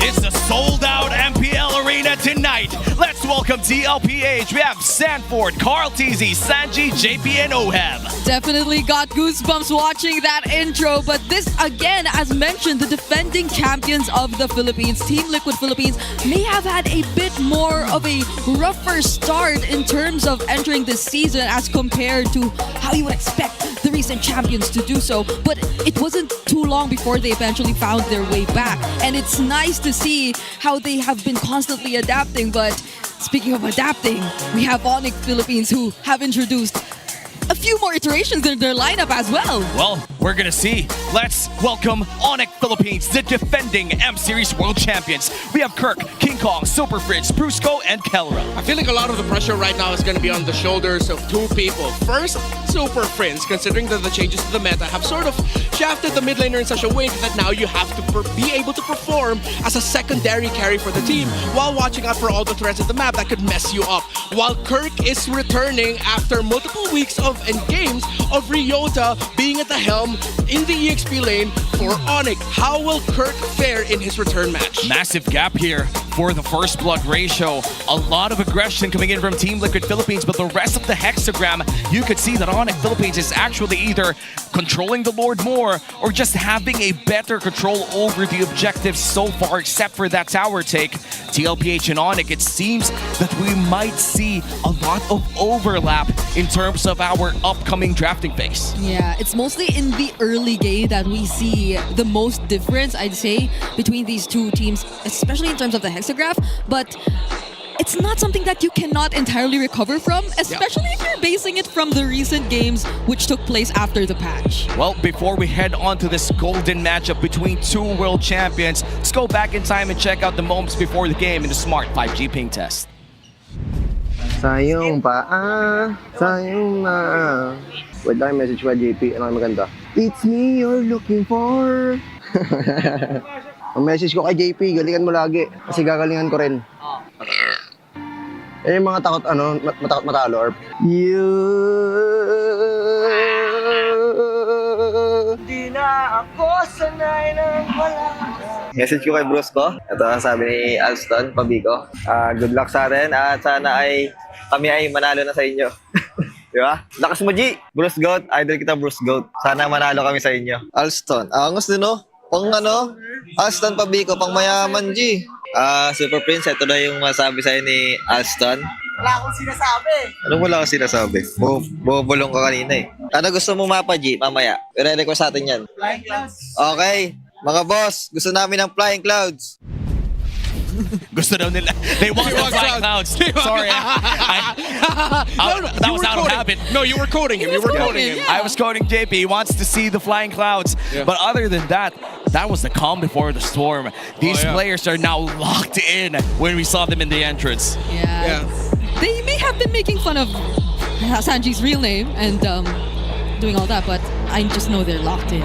Well, we're about to find out the Infinix keys to victory. Let's find it out with How. Welcome to the Owl. Ako pala si Wolf, bringing you the Infinix keys to victory. It's TLPH going up against ONIC Philippines. At alam naman nating Grand Finals rematch to, Part 2, dahil leg 2 na nga ng ating regular season. Now for both teams, wala nilang gawin. Yung XP-Lane hero matchup, hindi dapat matatalo sa 1v1. Marami ng mga ganyang klaseng matchup. Kunwari yung mga Uranus at Esmeralda, well, it's a bad example. Pero I do hope that in this scenario, Kirk between Sanford, sana makakita tayo talaga na even sila up until the mid-game and the late game. Now, for ONIC Philippines specifically, kailangan hindi sila maging greedy sa mga course nila dito sa patch ito. Kadalasan sa mga pagkakatalo ng ONIC Philippines ay kapag nag-draft sila ng mga heroes na kailangan ng sobrang daming farm. They just have to avoid that. And now for TLPH, yung hero pool ni JP ang feeling ko magiging keys to victory nila mismo. Dahil yung different playstyles siya, pwede siyang mag-catch, pwede siyang mag-sustain, pwede siyang mag-utility, at magiging malaking factor to dun sa drafting. Mas magiging madali ang drafting ng TLPH dahil dito sa scenario na to. And I have a feeling that this series will be JP's fault once again. Yan po ang abangan natin sa napakagandang bakbakan na to. It's TLPH versus ONIC. Back to the casters. Oh, there was huge emphasis on the XP laners out there. Cannot lose that 1v1 lineup. And I feel like when we talk about the game in total, it always goes up to show that the roamers are the ones to make sure that the pacing is okay. But looking at the golden prediction, it seems that Mirko thinks that it's going to be ONIC, then thinks it's going to be TL, or Rose thinks it's going to be TL, but Myrtle thinks it's going to be ONIC PH. Close friends, by the way, with King Kong. Yeah, and Rose too. Like, she's known as the quote-unquote mom of ONIC PH. When they're in Malaysia. When they're in Malaysia. Or when she's here in the Philippines. Either, vice versa. Checks out. Yeah. But surprisingly, she does think that it's TLPH. At least it's a 2-1. Yeah, she still says there at the end, I still love all of you, please don't be mad. Yes, just to put it out there. Yeah. Shout out to our friends over in Malaysia, ongoing right now alongside MPLPH, as MPL MY and MPL ID as well. Yeah, so everyone's busy working, so the people working right now are missing out on this. Well, hopefully they have their mobile phones up and they have the data or they have the Wi-Fi. Watch this matchup between TLPH and ONIC. While they're casting. While they're casting. Yep, that's true. They are casting, but maybe the production people coming in from MPL MY or ID could watch this matchup as well. True. But we are going to enter the first drafting phase. But before we head on to the heroes, we're going to head on first to our map.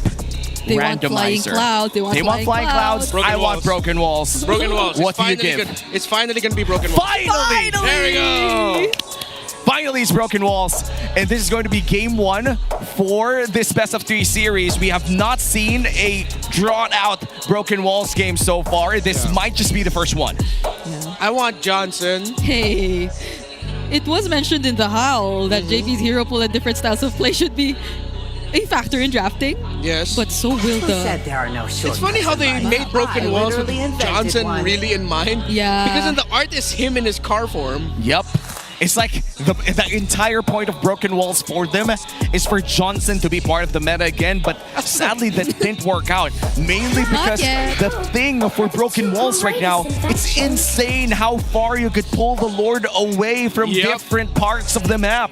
Yeah, Lord dancing is going to be important, so we might see teams really want to bring out a tanky fighter jungler here, which now puts the pressure on to King Kong. Because we know historically, not his best performances when you see him pack heroes such as the Fredrin. So, will we see a Team Liquid surprise with rushing the Fredrin? The Juicin for Sanji is also open, while ONIC is weighing whether or not 1-1 should be banned. Oh my God. And now the 1-1 is open for Liquid as well. It's For the first time ever! For the first time ever, for the first time in a long time as well.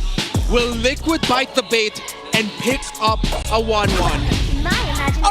There you go! The Filipino sniper takes the 1-1 for himself, and for the first time in Season 16, there are a lot of firsts today. Not only did Falcons win after 4 weeks, now after 5 weeks of MPL, we see the 1-1. Oh my goodness, and King Kong, on the other hand, secures the Lancelot for himself, and even the Jushin. So these are strong first picks. I hope he uses the M2 skin. Hey. That'll be tight. That'll be tight. That'll be tight if we actually see the M2 skin on the hands of King Kong instead of Carl TZ. I'm pretty sure people here have a wish list of being able to see all the champion skins shared between these two, M2 and M4 for Liquid. Well, of course, the M2 skin for Carl TZ specifically. But going back to the draft, let's see if Sanji's gonna show already a Farsa, or if they're gonna utilize some surprise angles so they can play around the Broken Walls by picking up a low Yi later on in the draft if they're not gonna pick it up in the mid lane just yet. They go for their EXP pick, they get it into the hands of Sanford. So even if Kirk wants to be active into the EXP lane mashup, really wants a duel, not a lot can duel hard into the Uranus, except for a pick that's still open, which is the Esmeralda. Yeah, the Phoebus is still there too for ONIC Philippines, if they do want to consider that, since it has been a while since we've seen the 1-1 come back into play, but It does trigger his passive a lot, and Uranus at some point, actually, it's a tough matchup for him to go up against a Phoebus in lane because the Phoebus damage actually outscales the sustainability that the Uranus can bring to the table. Yeah, and that Phoebus is going to be a big menace as well against this 1-1 and the Yisun Shin. A lot of dash is already locked in, but they're going to go for the Khalid instead. And then when we go back to Brusco's performance in the M series, this was also one of the heroes right in the pocket of Brusco, now back in the rotation of the meta. So now we have to watch out for the picks of ONIC, especially in the EXP lane, because then they could back it with heroes that can quickly rotate out of that lane to apply pressure into the jungle of Carl TZ. Team Liquid's EXP laner does not have a lot of crowd control. So if ONIC picks up someone who can quickly clear up lane, has strong crowd control so that they can pressure Carl TZ's YSS in the jungle, then that should be the best pick. I think they should also look into banning the Gatot Kaja as an option for JP if ONIC are not going to pick it up themselves as a surprise EXP lane pick. yeah, I think that's another thing we have to look at, because I feel like for recent adjustments that Team Liquid Philippines did in terms of their drafting patterns, it's by making sure that they get the JP pick and that he doesn't run out of options. But right now, they're leaving him for second phase, and ONIC seems to really be targeting JP down. And this Khalid isn't even sure that if it's going to be a roamer, because we did see an XP lane Khalid in the hands of James in our first series today in the Superfans Saturday. So there's really no assurance that this is going to be a roam Khalid. They can further limit it down if they deny any other picks that still can be available. Now, even taking out the Hilda. Yeah, could have been a roam choice there for JP. That's just straight up massive respect for JP. But there is still one pick in the roam that, if ONIC aren't careful, will actually mess them up. If JP shows up with a Kufra suddenly, it's going to be a different story here a little bit for ONIC. Yeah, now what do you use against this 1-1? The reason as to why this 1-1 is so strong in lane is it's just so independent. It's so safe, and it dominates lane the moment that you give it edge. Yeah, I would have thought of an Irithel, but will it be that reliable in this lineup? I was thinking that too, but I don't think the Irithel will be as reliable as we want it to be, considering that if they show an Irithel here, then they can pack a Gatotkacha Roma, Uranus EXP. Both will have vengeance and both will make the Irithel cry. And I guess the choice here for now would be the Lunox to reset that crossbow of Tang with the brightness, the brilliance. Sorry, it is bright. It is bright. It is bright. You know, sometimes it's just it is what it is. Yeah. And it's a great answer to the Uranus. I still feel like. I think Sanji gets his Farsa. If it's not going to be the Farsa, I reckon it's the Low Yi. Then JP gets either Gatotkacha or Kufra. If they want to match the rotational speed, they can go for the Cho as the roam. But then again, single target lockdown, you'll need to pair it up with Burst. Oh, Sanji can even go Kadita as an option. Hey. Oh, wait. Okay. Wow. Still pick off. All right, actually, no, yeah. Oh, very greedy is the lineup of Liquid. I agree. Very, very greedy. This is a triple marksman setup for Team Liquid Philippines, something that we have not seen since week 1 of MPL, or if I'm being honest, the last time that I saw this was in MSC 2025. And with a Franco and a Uranus, they do buy themselves a bit of space and a bit of protection if ever this Lancelot does have a field time puncturing in and out. But it really depends on how JP plays around his positioning and lands his hooks. Right now with the final pick here, ONIC Philippines, that Phobius is still available to take if you are Kirk. Yeah, I just want to see something either that can pack Flicker really well or Vengeance really well. Swerve it around, Gatot, Adam, oh, Glue, alright, okay, yeah. This I really, really like. The team fighting for Team Liquid Philippines isn't going to be as straightforward. However, since they have a triple core set up, ONIC really need to be on top of being able to help Kirk out when he decides to initiate alongside Brusco. If their timings are off, it'll be easy for Oheb and Sanji and even Carl TZ to get away from harm's way, and now ONIC are fighting a scrambled team lineup, which they do not want. And so far here in game number 1, we're already seeing a lot of peculiar lineups set up for each other here. For Team Liquid Philippines, we are seeing a triple marksman setup with Yisun Shin, Kimmy, and a Wanwan for the first time ever in Season 16. Meanwhile, for the side of ONIC Philippines, no marksman at all. And you're going to give Kelra a Lunox to fight against off that Wanwan. Welcome to the Golden Rivalry. It's a battle between the two world champions, the defending MSC champion TLPH goes up against ONIC Philippines, the defending MS Series World Champions. Let's enter game 1. What can we expect in your game? We're going to be looking first at how well the matchup is dealt between the Lunox and the Wanwan, because there is a small margin of error where if Kelra messes up his first trade in the minion waves, then Oheb's going to be able to push him back. He'll force the Inspire on himself to bring Kelra low, force out the regen, and then bring it for round 2 where the Wanwan will have an advantage. That's why you actually see the Lunox holding close, while JP, great disruption onto King Kong, being able to hook him back. Both roamers have successfully caused some sort of disruption towards the enemy jungler. An iron hook from JP and Brusco actually forced Carl TZ out of his purple buff, but they were able to secure it still nonetheless. And I'm liking how careful these teams are so far, because you cannot be putting yourself in a dangerous position knowing that there is a Khalid roam on the opposite side. Both of these teams are rabid dogs. The moment that you slip up in the early game, they're not going to let up. They're going to bite you down, and then they're going to force the narrative against you. ONIC Philippines and TLPH just playing it carefully right now in the first few minutes of the game. You do not want to slip up at this part. Yeah, you see, quite conservative, but now with Kelra finding a little bit of an inch of advantage, now we'll push in the pressure there. This is actually a debut pick, 3 of them for Team Liquid, a debut pick on the Franco for JP, the Wanwan, and the Uranus. Yeah, surprisingly, JP's being a really annoying Franco here though. Like, those iron hooks which he gets to land on the creeps already allows them to reset. And I don't know if the broken walls have something to do with it, but he gets to always bring them out of range. So somehow it does affect King Kong and how fast he's able to farm up, but at least for now, they're still pretty much equal. And this is going to be the first turtle of the game. No clear advantage yet so far for both teams here, but great poke damage coming in from King Kong. And maybe after this purple buff for both junglers, we might be able to see a big turtle fight. It looks like they're going to go for Sanford first. Okay, that's the Purify. That's the ultimate already used, rather. Doesn't have a way out unless, there you go. He has the flicker still, and he will remain alive. Yeah, and the turtle. And the turtle is continued here for ONIC Philippines. This might just be an extended team fight. Carl TZ with a mounted shocker as well. Look at these broken walls, greatly affecting the flow of the fight. King Kong gets the turtle and Carl TZ will fall. The grab is also committed on to multiple members here of Team Liquid Philippines. No one left except Sanford and of course Oheb, who's just alone up top. Massive gold swing though. ONIC Philippines now ahead by 1.5k. Sanford trying to look for something here.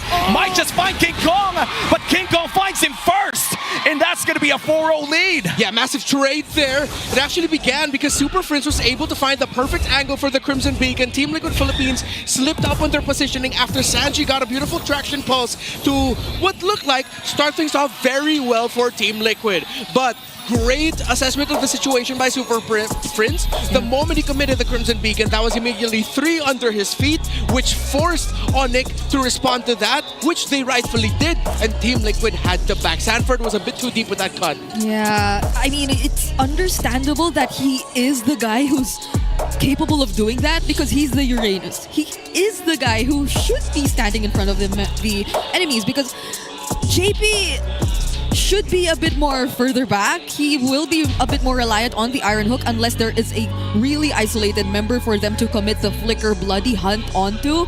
But if ONIC are able to play this kind of team fight every single time they see Sanford all alone, then it might not be that great of a start for Team Liquid. And that was a close call for Sanford too. The first few seconds of that fight was Sanford just trying to tank 4 people away from that team fight. Was able to eventually dash away with the ward, but it was already so much so that he couldn't regen enough back in time to fight again with this team. And eventually, King Kong finding him the moment that this regen was up just meant that even after 3 kills and a turtle, ONIC Philippines able to secure a bonus kill on the side of Sanford. As we head on back to this game, ONIC Philippines still in the lead at around 2,000 gold 3 minutes in. Yeah, I think that's one of the hardest parts about this lineup of Team Liquid, at least for the early to mid stages of the game. So much has to be done by Sanford for them to last long enough in a fight. And so much still has to be farmed up by Carl TZ, Sanji, and Oheb. Yeah, because of the very greedy nature of the lineup of Team Liquid Philippines, it's also understandable to see that ONIC will be taking the lead as long as that they can give the Uranus problems early on and then find Carl TZ early. ONIC can just continue to play this very cleanly, very methodical. At some point, though, they're going to have to respect the potential turnaround factor around the 1-1 and the Franco together. And if ever Sanji does become a more difficult target for ONIC Philippines to catch, but it's going to be a while until we get there. ONIC can just keep this up. So maybe for now, it's really just limiting what ONIC could potentially get in the early stages. It's limiting the snowball if you're Team Liquid Philippines because there's not much you can do. Oheb finds the stacks on Keller though, but doesn't use the crossbow of time, or he actually doesn't have it. Now Brusco, will he get to finish the kill? Maybe not for now. Yeah, there was already a trade-off between these 2 marksmen up top in the gold lane. And I feel like the crossbow of time was used, but that did force out the brilliance coming in from Keller as well. And with this, the second turtle is already spawned. Slight advantage here for TLPH, but Sanford might just be caught. Once more, will this mean that Sanford doesn't get to survive? JP though finds an Iron Hook, but it's gonna be on Brusco, who still has the flicker and the quick sand guard. Yeah, Liquid needs to let go of this. ONIC are just gonna be able to get this without a problem. Carl TZ backs off. The Apex Predator a bit too forward there in his XP lane. And this is the nature of the lineup between a Glue and a Uranus. I've recently found out from a Glue expert around the global tier that a Uranus matchup isn't really a winning matchup against a Glue, but you just wait for your allies and you deliver that Uranus to them. Yeah, and it seems like Kirk has manipulated the laning phase so that Sanford would just keep thinking about pushing forward. And with those 2 early deaths, Liquid and Sanford need to readjust how they play this game if they want to make sure that ONIC doesn't run away with this with like a 7,000-8,000 gold lead in the next 4 minutes. Yeah, this is such a great start for Kirk and his return on the glue, limiting so much of what Sanford is able to do. But Brusco goes in though, gets to dodge the Starlium Beam, but not the bloody hunt from JP. That is going to be a pickoff for Team Liquid Philippines, but Super Prince and Kirk are still trying to fight this. There goes the traction pulse once more, and the damage gradually being enough. The grab is committed onto Oheb, but he's just going to bring him further behind. Brilliance also forced out by Sanford on Kelra. There goes the Chaos Assault, but will they still go for the chase? He's under the turret already, but JP, he finishes off the kill with an iron hook. And JP from downtown, but King Kong going in for the flank. That's 3 punctures in, make that 4, make that 5. He's gonna find JP with the Winter's Crown. Saves him for a while. It seems like he's gonna be able to stay alive. He still gets to walk away safely, even despite that perfectly positioned Thorn Rose. But then again, who would have thought that he already had the Winter Crown? JP, oh my god, you had that and then you still got away? Bro, that was 3 key hooks in that long sequence. And this is exactly what I was talking about. ONIC Philippines just slipped up at one moment. But even more so, JP found 3 brilliant hooks. Yeah, and I don't know if it was also the passive that came into play that allowed him for JP to deal that much damage. But yeah, Wasteland. It was the Wasteland Force maybe that helped them get to take the kill on Kelra. Body didn't even move, but look at that. King Kong might just be in trouble. Oheb, half HP. JP misses that hook, and looks like Sanford looks to be the next target here. He did miss it, but barely. I feel like King Kong also got a bit nervous there. But Oheb will still have to regain some of his HP back if they do want to fight this 5-on-5, because these are 5 members of ONIC Philippines and Carl TZ is not anywhere near. So they might have to let go of this objective and we'll just try to fight a bit more instead. Sanford might be the target here, but will just be able to return under the turret.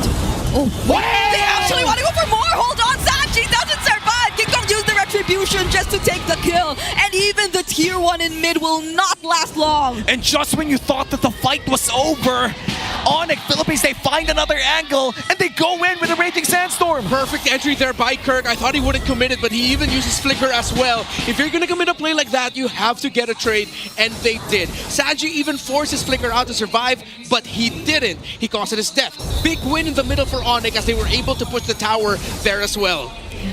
And so far for TLPH, the gold lead against ONIC Philippines, they're still down by 2,000. This was up by 3,000. Minor slip up there meant ONIC Philippines went back to 2,000. But throughout this entire time, this man, Superfans, has been able to calm everything down for the side of ONIC Philippines, and that's the Infinix GT30 experience victory for every Madlang gamer. By the way, quick item update. Kelra already has the Divine Glaive. He decided to rush into it. So now Team Liquid Philippines will, hopefully one of them sees that. Because Kelra, with that item, means that he'll just be able to completely shred through Sanford very quickly. And even the squishier members of Team Liquid Philippines will feel the pain. That's the power spike that you're looking for if you're the Lunox. So, Team Liquid, they now have to start really talking amongst themselves, JP and Sanford mainly, about when to engage. Because if you decide to engage in one, you have the Khalid and the Lancelot to watch out for. Oh no! Speaking of engage, the Bloody Hunt is committed onto Kirk, but the Raging Sandstorm will be there too. However, the damage from TLPH is seemingly overwhelming for ONIC. That's a double kill for Sanji right there. And yet another clutch Winter's Crown comes in from Daddy JP. Cancels out the glue ultimate, but King Kong is looking for more. The Iron Hook doesn't land, and finally the First Lord spawns. ONIC is still up by 1.7. Renmar, what's the game plan here for both teams? Oh, JP is cracked. So for Team Liquid Philippines, you have to move forward. Someone has to hold the shrubs up top near that BPI logo, while Sanji is holding perfectly. Just keep that there. You're fine. Hold on to that bush. So now later on, ONIC, let's see if they're going to open the map or decide to full commit. It's a full commit.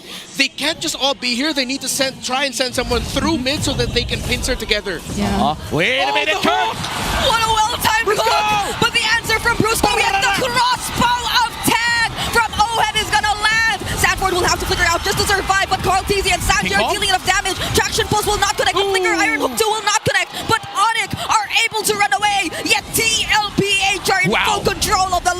And that was a 1K gold lead ahead for ONIC Philippines, but they clutch hook secures the Lord for TLPH. First Lord of the game goes to the head of the GOAT, Carl TZ. Oh man, JP, he just continues to shut the hitters up. Hook after hook.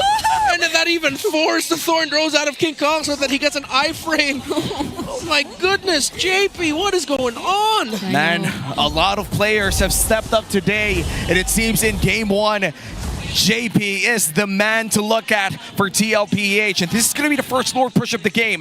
For majority of the early to the mid-game, ONIC Philippines has held the lead. It was a 2,000, 3,000 gold lead, and with this Lord push, they have not only equalized the game, but they've went in and dealt damage on ONIC Philippines. Oh, are they actually going to fight this?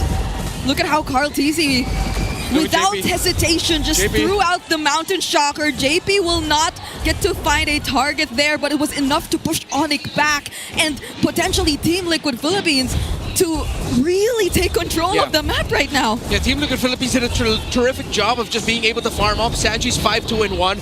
So now ONIC Philippines, as we were discussing earlier, a lot of options to go for. That was an iron hook which landed, if not for the spread, I feel. Yeah. So, fortunately for Kirk, he survives that. Okay, so ONIC might be able to breathe a bit more for now.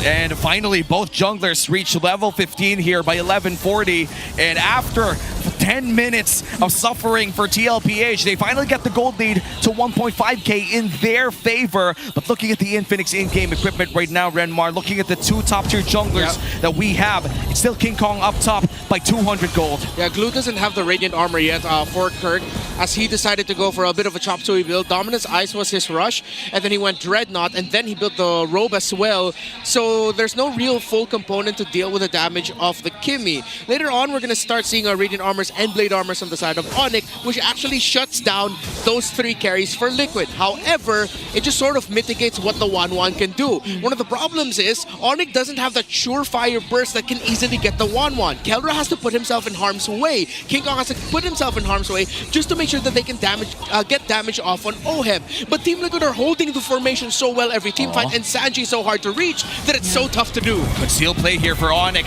Nice Mountain Shocker coming in from TLPH for some information. King Kong forced to go out with a Phantom Execution, and it seems that Sanford will be giving vision for TLPH 30 seconds before the second Lord of the game spawns. In terms of objectives, Turtles have worked out for ONIC Philippines, but for TL, the Lords have been in their favor. Yeah, you're really starting to see this formation of Team Liquid Philippines. They're holding on to this, and JP is just so reliable. He needs to stick to the members who need to survive. That Bloody Hunt can potentially set a very important kill, or either be the reason that their members or one of their most crucial carries are able to live. What I like about the item build here of Sanford is that he decided to rush the Oracle. Wait! Oh, hold on, JP though. Really low now. The grab will land the Phantom Execution too. Will OHEM find his stacks? Will he still find his stacks? JP will fall, but Sanji! He finds the kill on King Kong! Sanford decides to go in, and my oh my, ONIC, they lost their jungler! And that's the worst part. They have a Lord fight upcoming, and they don't have the Retribution, which means that the GOAT once again secures the Lord for TLPH. What's up with the Kimmies in the Philippines lately? Sanji on the way to a potential MVP performance for himself as well. 6-2-1. Again, we in the previous patch and heading into this one, we talked that having multiple cores might be a bit too greedy. But with how well Team Liquid Philippines have played around their condition of if the Iron Hook lands through, make sure you commit, then these cores actually got to get their farm so much faster, which meant that now ONIC are overloaded with choices. Because if you are the members of ONIC, who the hell are you going to target? You take out one carry, there's 2 more to deal with. Well, the answer begins to be all of them all at once, and it's the hardest thing to do because TLPH has one of the best formations in terms of team fightings, and now the Lord crashes up top. That's going to be one inhibitor turned down. That's not gonna land. The Iron Hook as well. It looks like they're gonna use the Thorn Rose to go in for the pokes. They find JP. Oh, now the Bloody Hunt was forced. Immortality already popped.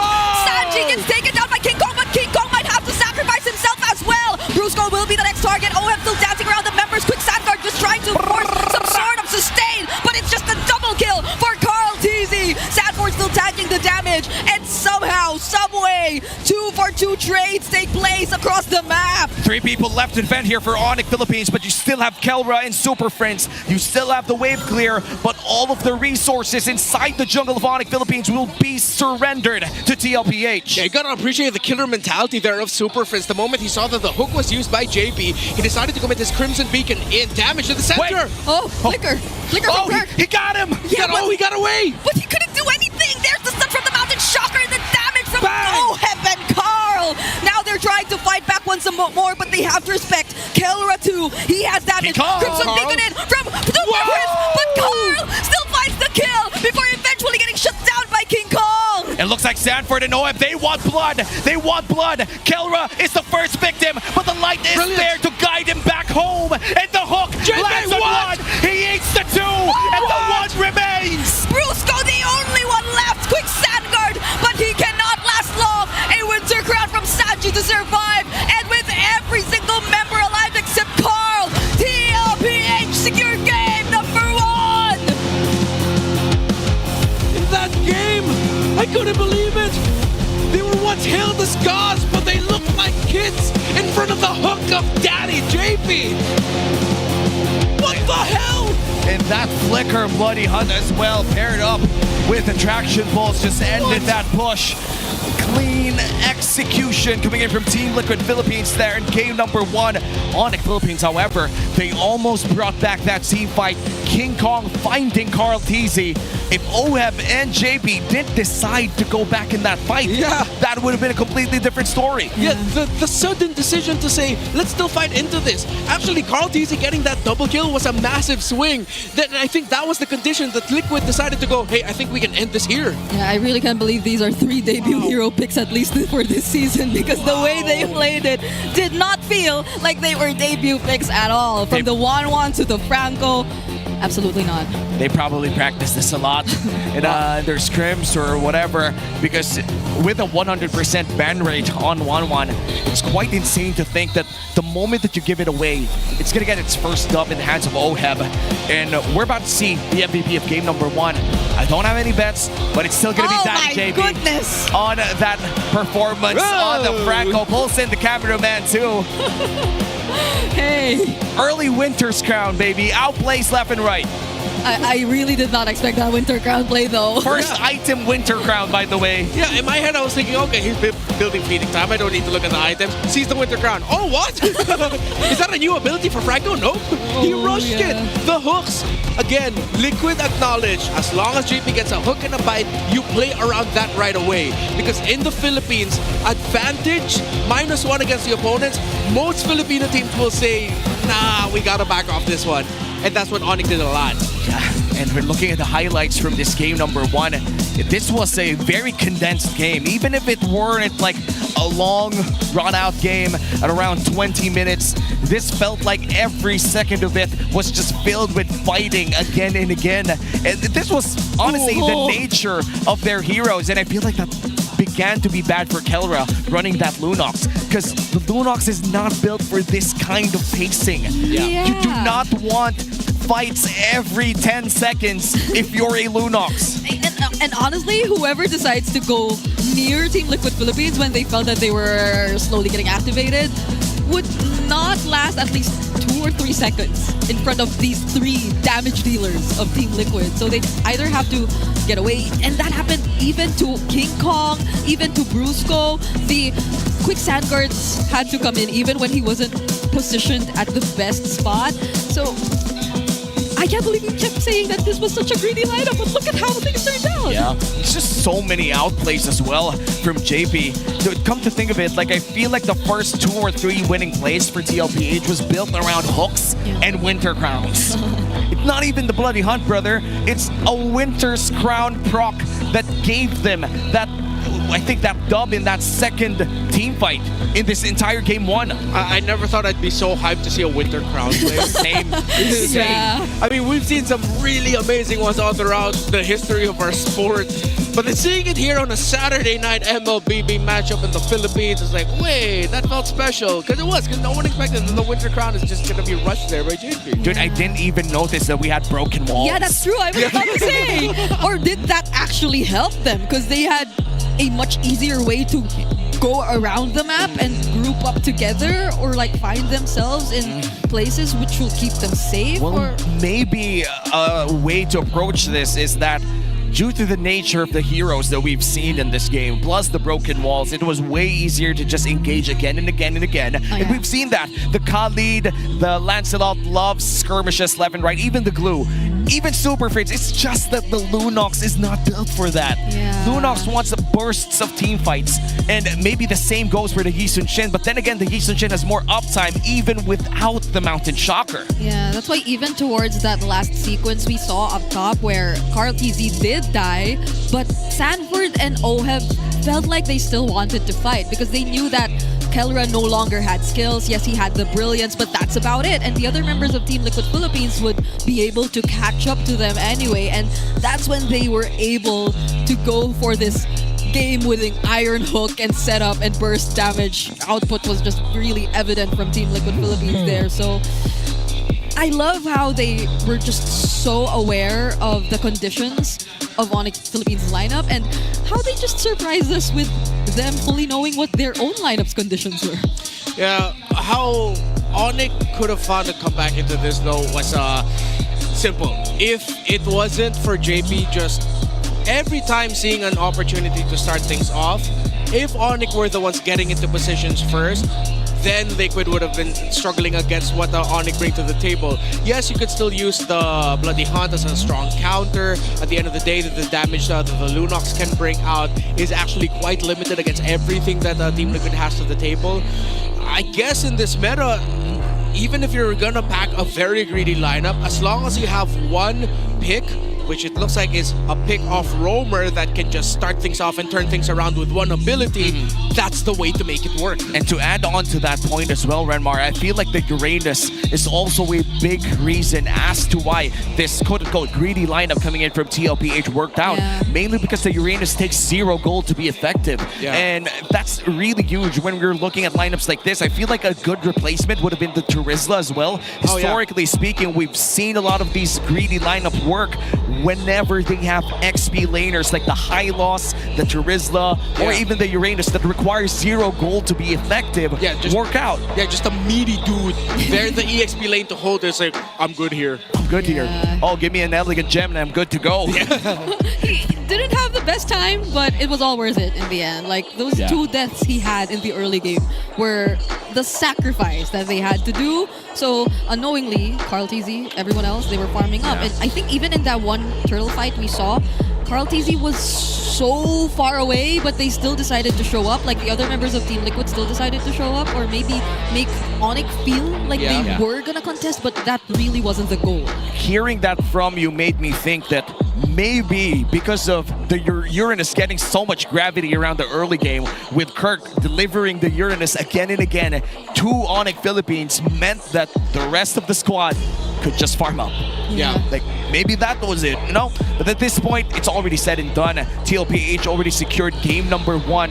The revenge arc for the Team Liquid fans is going online. But before we go that, Moonton and Mobile Legends Bang Bang has been nominated for several categories at the Gaming On Phone Awards 2025. They have Mobile Games Developer of the Year, Best PR, Marketing Team of the Year, Ongoing Mobile Game of the Year, Mobile Game Community of the Year, and Mobile Esports Game of the Year. Also nominated for Esports Player of the Year, Team Liquid Philippines, Carl TZ, the face of MLBB. Magic Chess Gogo has also been nominated for Mobile Game of the Year, despite it being a very young game. A little less than a year since the game came out. And scan the QR code to vote now. The last day of voting is on September 21. That's tomorrow, so hopefully you've already secured your votes. You're right. And this is going to be one of the best series that you could watch tonight. We've already seen 2 good ones earlier in this very fast game number 1. Hopefully we see more action upcoming in game 2 and game number 3. Possibly, if we do see 9 games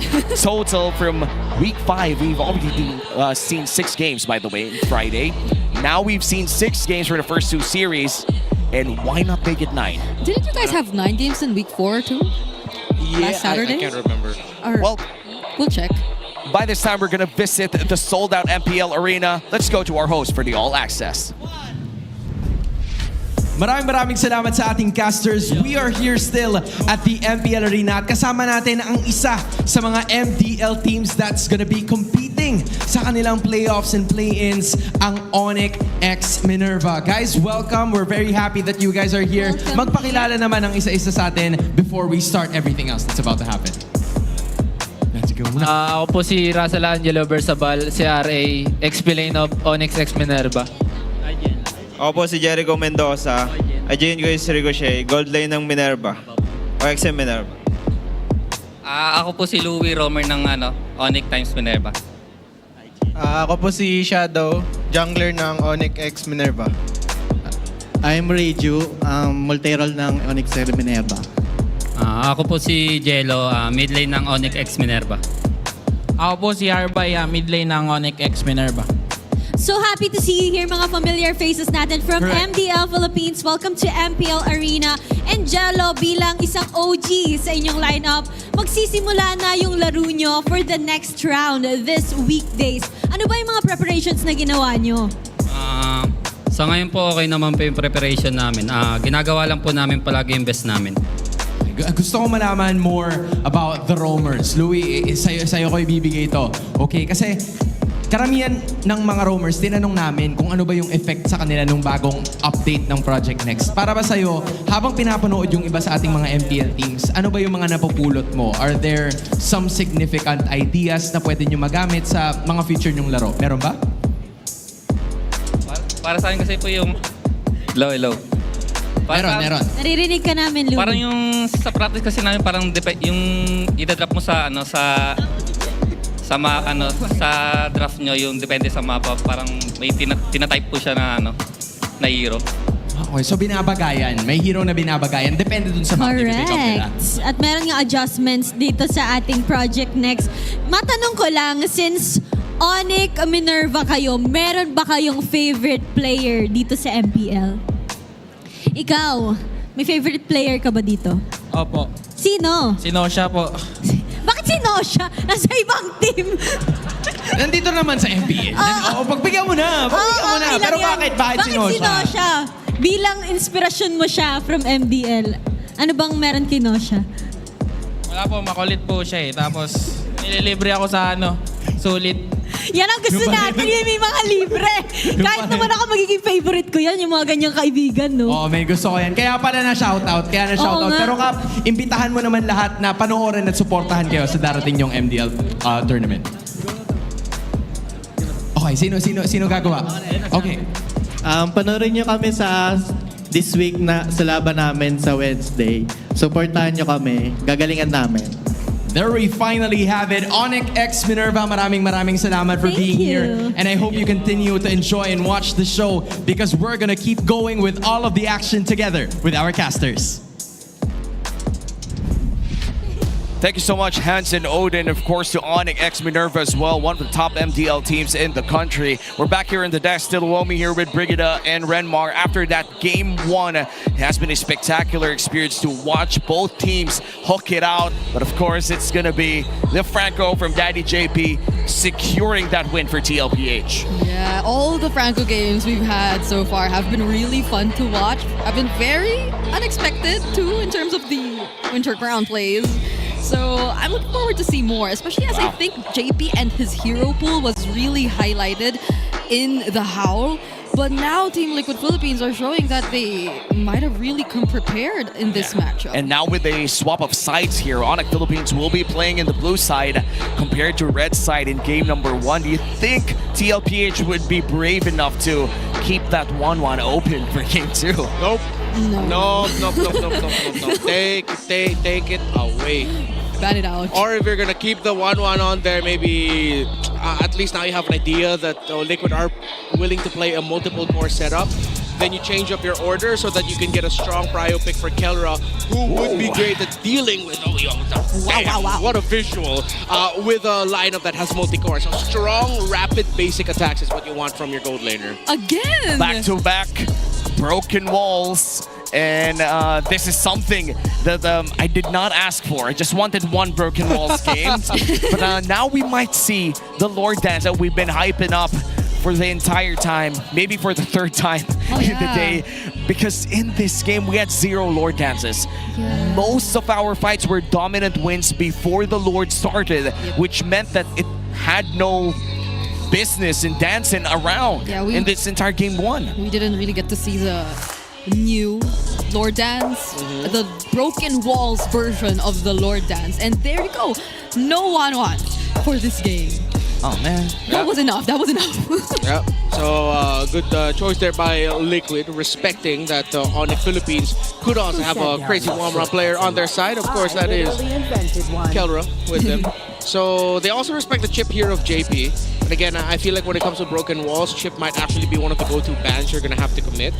Also acknowledging that the R-Lot, Baksha are worthy of banning. So what's actually open for Liquid is a rush pick on the Lapu-Lapu, and then maybe even paired up with a Juicin right away is going to be available for them in the first 2 picks on red side. I feel like that's going to be a very solid first 2 picks that you can just build around on and you can't go wrong with. Yeah, but does the Angela get through? Oh yes.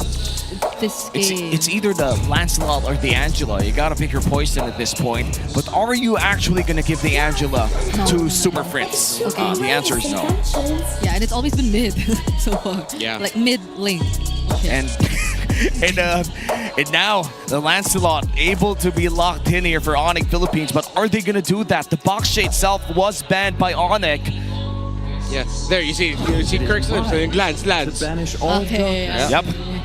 we read his lips. They get a Lapu Jushin. Maybe even a Fredrin Zushin. And no need to rush it. There's a they can Fredrin third. And the Yi Sun Shin still, if they want to consider a similar setup. Oh, are they gonna go carry again? So ISS Lapu is an option, and then they'll pick their gold laner. I know they can pick their gold laner red 4, considering they're gonna be prio there. Yeah. And there are so many gold laners open as of now. 0 bans in the gold lane. It's mostly jungle and mid lane. It's only 1-1, and that's mostly housekeeping, if I'm being honest. You kind of assume that the 1-1 is always closed, but looks like they're going to go for the Zushin and the Uranus this time. Back-to-back Uranus game here for Sanford. Yeah. Okay. I'm surprised there aren't any Lapu pickups so far. Yeah. At least when we're talking about Kirk and Sanford. Yeah, I think they kind of want to force Kirk into just picking up the glue again. And knowing that it is a Uranus on that side, actually, you know what? No, it's okay. Again, I still think that Esmeralda could be an option, but the problem with that is if Liquid decide to serve and then go again for a multiple core setup, the Esmeralda will not be happy with that. Yes. Yeah. One of the problems of an Esmeralda is that you want a lot of melee matchups. Yeah. You want to be able to stick around 2 dudes or 3 dudes at once, just so that shield will be extra thick. But looks like they're gonna go for the Harith this time around. Let's not forget, Kelra is the current #1 Harith all time of MPLPH. Wow. Already revealing their mid jungler and gold lane. So okay, that's very honest. That's a very honest draft so far we're seeing from ONIC. Kind of like what we saw from Team Liquid Philippines earlier too, because again, the multiple core setups were early and revealed immediately in the draft. But now we go back to what will Daddy JP get his hands on, and what will the gold lane be for Team Liquid, because that might be the target for ONIC PH now. Yeah, they could take away the Granger if they want to. I feel like TLPH, you want to have a lot of burst damage. You pair it up with the Zushin, but also with that YSS, you do have the option to go for double fighter. Yeah. Yeah. What if Liquid pulls a page out of the book of JP? Excuse me, not JP, Benny Cutie, and they pick up a gold lane Esmeralda for themselves. Should be able to check out, but then you don't see enough. So maybe you'll pick up your roamer first for JP. Good respect there by ONIC by taking away the Franco. I don't think they're going to go for a pick-off burst. I think they can just play it static and they'll play the Gata Kacha instead if it's available for him to be picked up. I think that's something that ONIC needs to prioritize. Ban out the Gata Kacha of JP first. And I feel like we have not seen the high loss for the longest time as well in the roam. I feel like in this meta, you could potentially take it off, especially against a Farsa.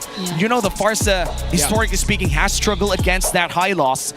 And if you are able to drop down that glorious pathway right in front of the Zaman Force, that allows for some sort of counterplay as well against that Harith. Yeah. So that could be an option if you're TLPH. Especially if it's JP. And there have been some roamers who are slowly getting back. I mean, just now, we saw in the hands of Owen, the Badang too. We rarely get to see that anymore, but it seems like it's going to be the Lunox band still for ONIC. Yes, okay. This should be a JP pick. Yeah, pick your gold laner last. When I give the Oh, okay, so they go for a Khalid instead of a Gata Kacha. Interesting. Wow. They'll be able to rotate fast, and that pressures Brusco to be able to pick up something along those same lines, someone who can rotate quickly. You might see them consider picking up the Cho, but if ever Brusco can be the one to just pick up the... You know what? I think I'll be okay with him picking up like a high loss. It's going to be slower, but it pairs up very well. A very good synergy with the Harith and Farsa. And we have seen that in history, in MPL history, having that Zaman Force and the Glorious Pathway. But the Gatot Kacha should be a very safe option here if you are the side of ONIC Philippines, mainly because that would also allow you to pressure that Quicksand Guard and the possible Traceless. But looks like they're going to go for the Hilda instead to match the presence of this Khalid. And what are you going to give to Kirk, though? CC. Comfort pick. I like that. Yeah, so they're sticking with comforts for now. It doesn't even feel like it's really drafted based on the kind of map that we're heading into. Although I do miss seeing the Hilda on Kirk as well from time to time, but this is definitely going to be on Brusco's hands. So, Hard matchup here. You can't play the carry against a Farsa and a Hilda. I mean, a Hilda you could tolerate, but the Farsa, not so much. Might just be stuck with a Granger in the long run. He also can't go for something static. Like, let's say if they surprise and pick up an Iksha. Granger, as expected. So they just are going to be playing for range. Should be an interesting matchup again to see JP's Khalid and the Hilda of Brusco. We did mention that Cho has a possibility because of how well it can match the rotation of the Khalid. Another hero that does that very well is because the Hilda. Yes, this isn't dangerous grass, but the good thing about this is now that there are a lot more ways for a Hilda to access through the broken walls, so that if he gets in a little bit too deep, he has an easy way out. Wow, and we might just see that the moment that these roamers go in for their aggressive starts. We're looking at the Khalid and the Hilda for Daddy JP and Brusco, but I'm most excited about the matchup in the gold lane. It's a tale as old as time. Kelra against Oheb, but this time it's the MPLPH all-time leader in Harith versus the MPLPH all-time leader in Granger. Both of them are #1 in their heroes right now, and they're willing to go all out as we enter the Land of Dawn. This is game number 2 of this best-of-3 series. TLPH already securing a quick win in game number 1. Can ONIC PH extend this to a game number 3? Welcome to Mobile Legends. In this match, in this golden rivalry match. Easy XP! Oh, what? Wait. He literally just went to lane to look at Kelra, and now he's like 2 forts in. Vision. That's all you need, bro. Just get vision. He just needed. Oh, now he's level 2. Exactly. What the hell? Yep. That's why Khalid's so good right now. Just how fast he can rotate around the map easily get vision. And because of his Quicksand Guard, that means that if he gets caught into trouble, he uses that, potentially buys time. If no one's gonna come respo, he'll flicker out. There's a reason why Khalid has been really picked up a lot more, and why I started using it when we play ranked together. Yeah. I mean, also just with the mobility he has through the emblem combination, Superfans already really low. Oh, that's gonna be first blood for TLPH. Burns the flicker too, a little bit too late for the Monster Mage. That is bad for ONIC. Very bad. Debut pick for JP on this Khalid. So that's back-to-back debut picks now. And because of it being paired up with Juicin, you are expected to be aggressive and set the tempo through trades in mid. Yeah, King Kong will try to go for Sanji. Oh, gets to at least land the full combo, but it won't be enough just yet. to get a pick off. So they still aren't able to trade what happened just now in the mid lane. It's a really good start so far we're seeing for Team Liquid Philippines. That's just a 300 gold lead as the first turtle spawns. And it seems that ONIC is able to control that pixel brush. But because of the broken walls, JP has free reign over the bottom lane as well. And both XP laners just hurting each other, looking for that level 4. And Superfans able to have that feathered airstrike right on time for this upcoming turtle fight. Yeah.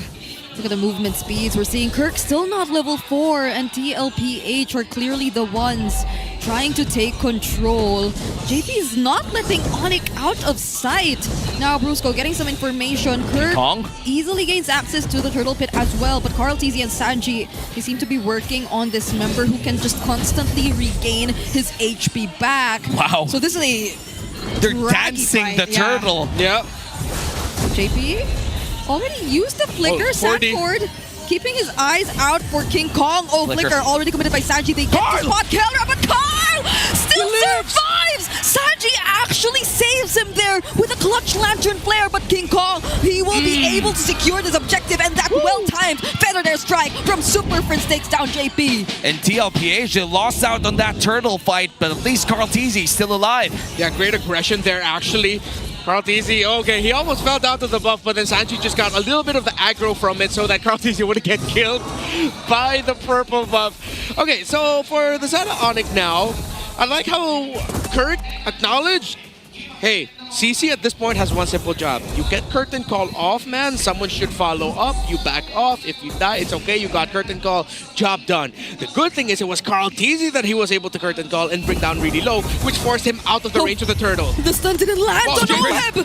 Superfans really low, but Oheb again still surviving. JP finds the kill, but look at Brusco. He doesn't let go of Oheb, but that's going to be a 3-for-1 trade, clearly in favor of TLPH. JP looking for Kelra here, but Kelra able to escape, and that's going to be really bad for the side of ONIC Philippines, considering that this is already Superfans' second death within the first 4 minutes. Yeah, surprise dive there onto King Kong by Sanford and Carl TZ. Don't think he was expecting it. Meanwhile, Superfans is going to get caught again! Superfans, he's getting his rotation read by Sanji and Liquid so damn well. Oh man, the monster mage being silenced here in the early game. And Kelra already half HP, but Brusco there to help him out. Sanji looking for the sun, and JP clutch heal. Quick sand guard into the raging sandstorm, but Kelra at least lands the last hit.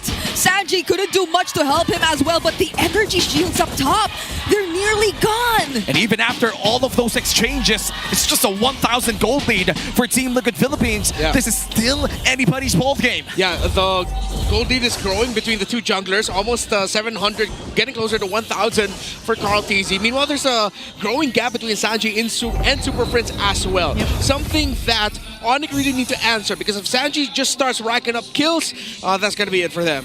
Yeah.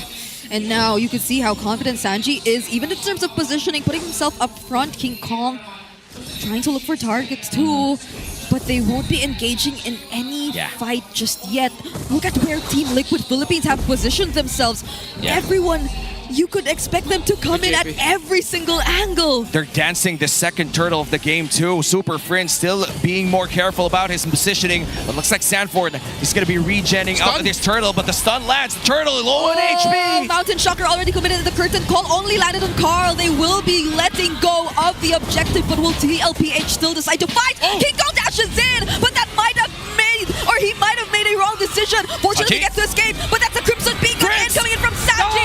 But Brusco, he finds the kill instead. Kelra still has the 7-4. He's gonna dance against 4 members. Might have enough damage to deal with him, but at least Team Liquid Philippines, they're able to run away, but not for long. Kirk still tries to go for the chase. JP goes back in, but now it's officially a disengage. In a 1-for-1 trade of a mid laner for a roamer. Who won that trade? Well, let's start things first off. ONIC Philippines, because of the curtain call that Kirk was able to drop off, that actually was a deterrent for Team Liquid Philippines to continue fighting. It stopped them. Forced Carl TZ back, and ONIC was able to get the turtle. But then Team Liquid Philippines were able to get some key kills there that it ended up becoming even. Because at this point, ONIC getting the turtle is just as big as Liquid getting kills. It's just things getting balanced out. Yeah, and just a 500 gold lead for TLPH. means everybody's still pretty much in the game. Just a 500 gold lead in the jungle in terms of Carl TZ versus King Kong, but the rest are pretty much equal.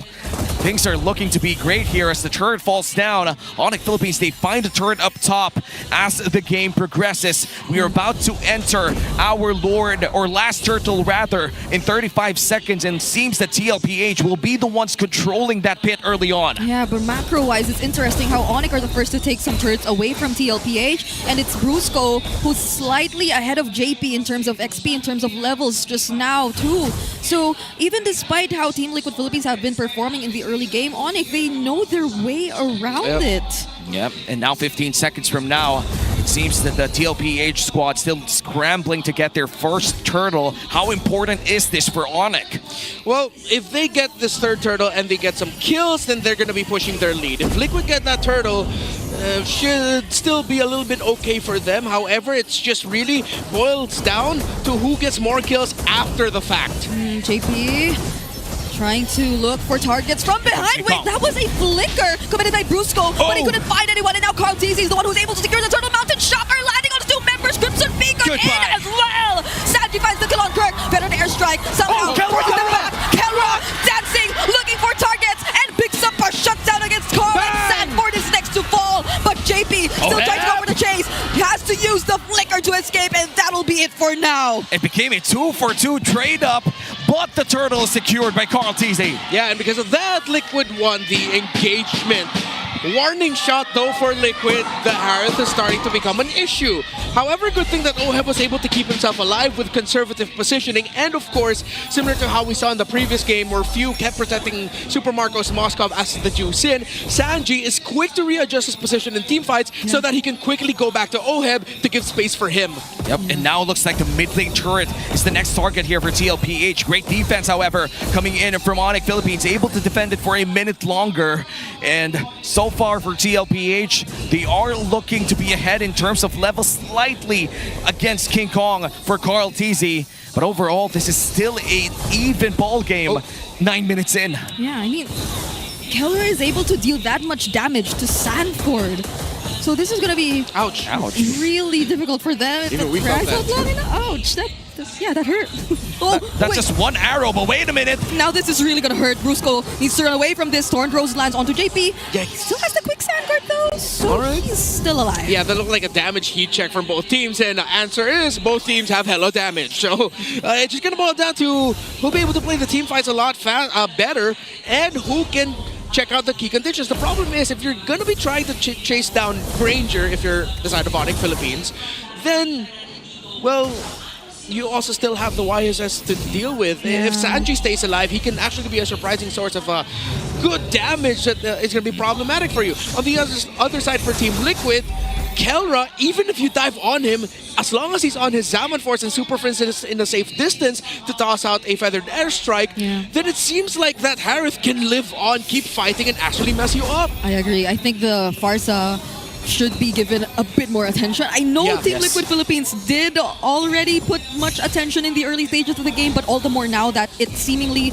is the way to activate Kelra. Yeah, they couldn't stop it. The moment that the Zaman Force plus the Feathered Airstrike lands in, they lock in that zone, and it's significantly hard for Team Liquid Philippines to win in that zone. So now Carl TZ has to regen for a bit here, half HP already. They're going to be able to push up this mid lane turret quite easily, but the Lord is still being held hostage by ONIC Philippines, and here we go, the vertical Lord Dance. All right, Conceal plays, Brusco being bursted down, JP looking for a target, he goes for Super Prince. There goes the Raging Sandstorm, and it still lands. King Kong also gets the Lord, but look at what JP and Sanford are doing down bottom. OHEB also able to take care of Kirk in the other team fight that's going on, and look at how split up everything is. OHEB still fighting, but he's against two, and he survives. It was a trap set up by Kelra and King Kong, but OHEB had the flicker out.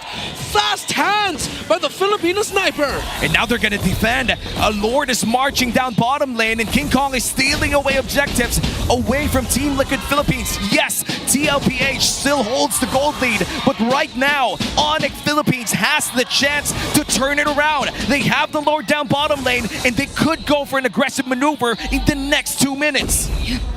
For now, they are going to take care of the waves. ONIC Philippines, they definitely have had an easier time at handling the macro. And Team Liquid Philippines, it seems like they need to win the fights first before they're able to actually convert. And that's gonna be a problem if this continues, but at least they're able to hold on to the slight lead. They cleanly mitigate the damage coming in from ONIC Philippines. Regardless of that Lord, there's only 2 turrets that fell down in the hands of ONIC Philippines. And now TLPH still miraculously even losing out that fight, and the Lord still holds the gold lead. Yeah, they are. Oh, ouch. Keller half HP. They did a pretty great job at poking him down, but they for sure are not gonna fully commit right here. They have limited information, and there is an upcoming objective too. Okay, so what I like that ONIC has been doing is they've continuously split the fight, keeping the Juice in and the Granger back, pushing them back. So now Team Liquid Philippines, I think they have to be a little bit more conservative with their approaches. Yes, JP and Sanford are applying so much pressure into the backline of ONIC, but you need your Granger and Juice in with you. So wait for ONIC to engage. That doesn't mean be passive, but just be proactive with your reactivity, if that makes sense. I feel like they are being they're showing a lot of proactivity right now. Sanji even suffers a lot of damage coming in from that feathered airstrike. And that will signal TLPH to go down for a bit, but King Kong almost finding an angle out of nowhere there. But so far, things are going to calm down once again. 40 seconds before the next big objective spawns.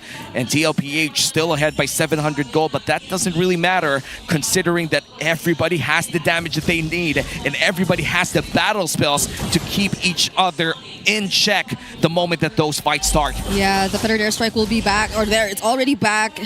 Sanji didn't use a flicker or a crimson beacon to escape what happened just now too. It's only the mountain shocker that has been used so far. It's Sanford against King Kong and even Carl, but that's a feathered airstrike. Oh no! He finds Carl TZ, damages him enough, but he will not fall.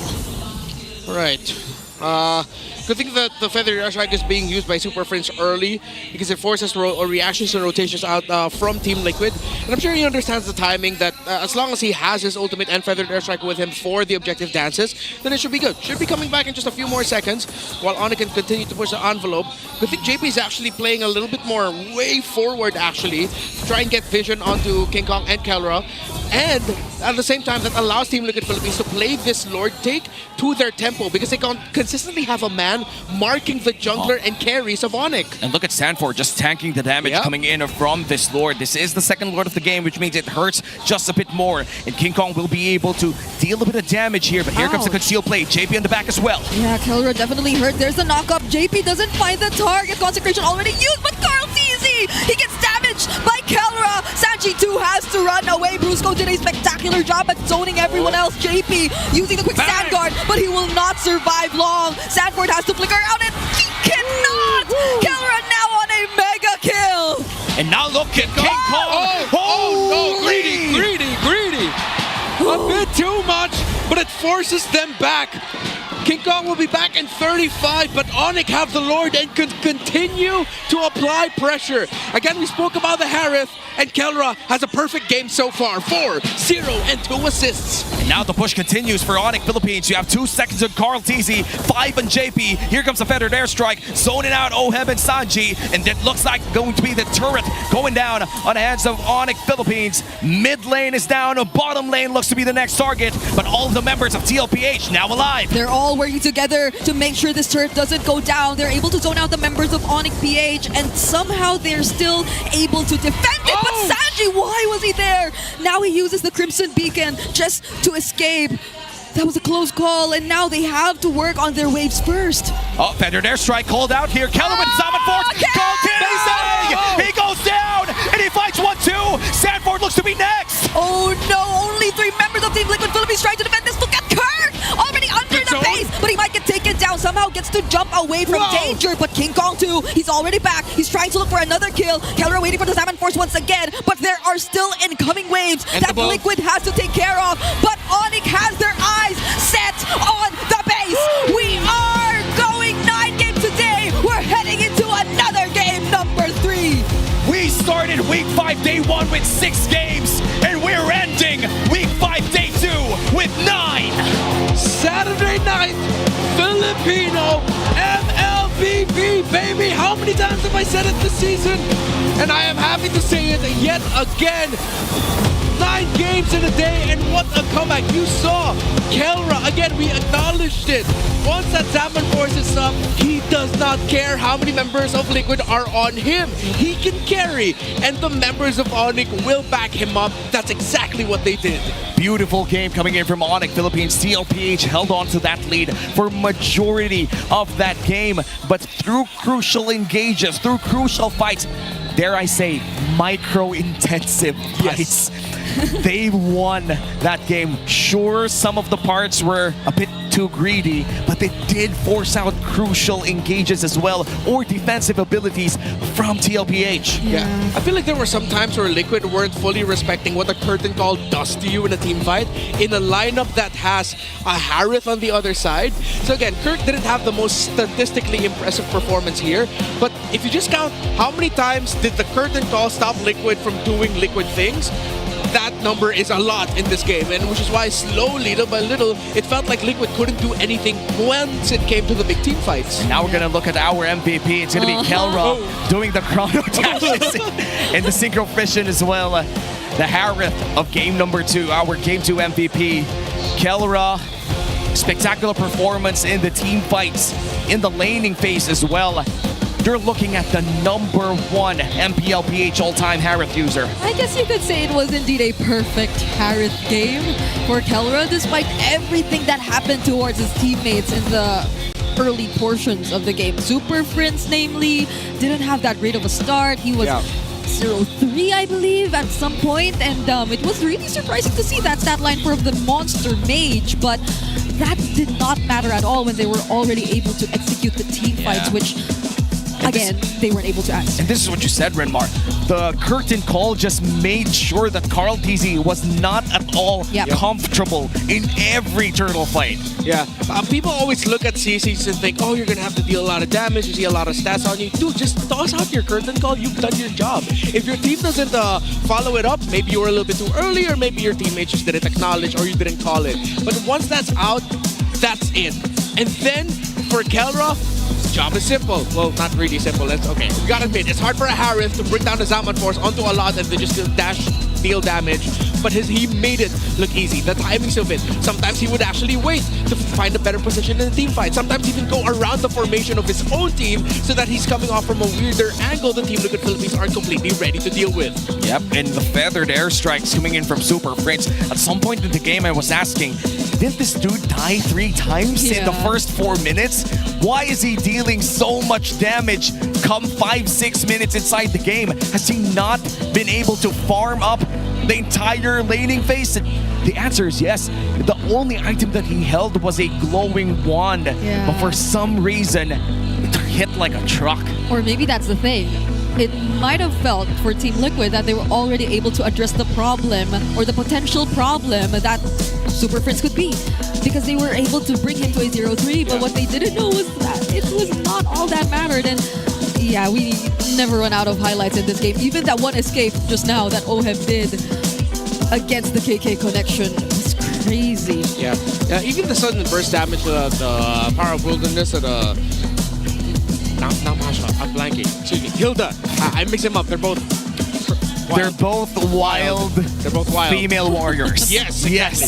So that's what makes them up in my head. As I was saying, just a simple damage burst coming out from Brusco. Even though his stat line wasn't that high here, it was more than enough to make Team Liquid Philippines think twice about some of the engagement that they were taking. We even saw that one moment where Sanji was just trying to zone, poke a little bit on the Hilda, and then still almost getting killed by the Hilda. That was just a massive sign that, the Hilda's also going to be a problem for the formation. Hence why Liquid just had an overload of problems that, yes, they were dealing relatively well once it came to the major rotations, but when it came to the big team fights, that's when they started feeling little by little as if, why can't we do as much as ONIC is doing?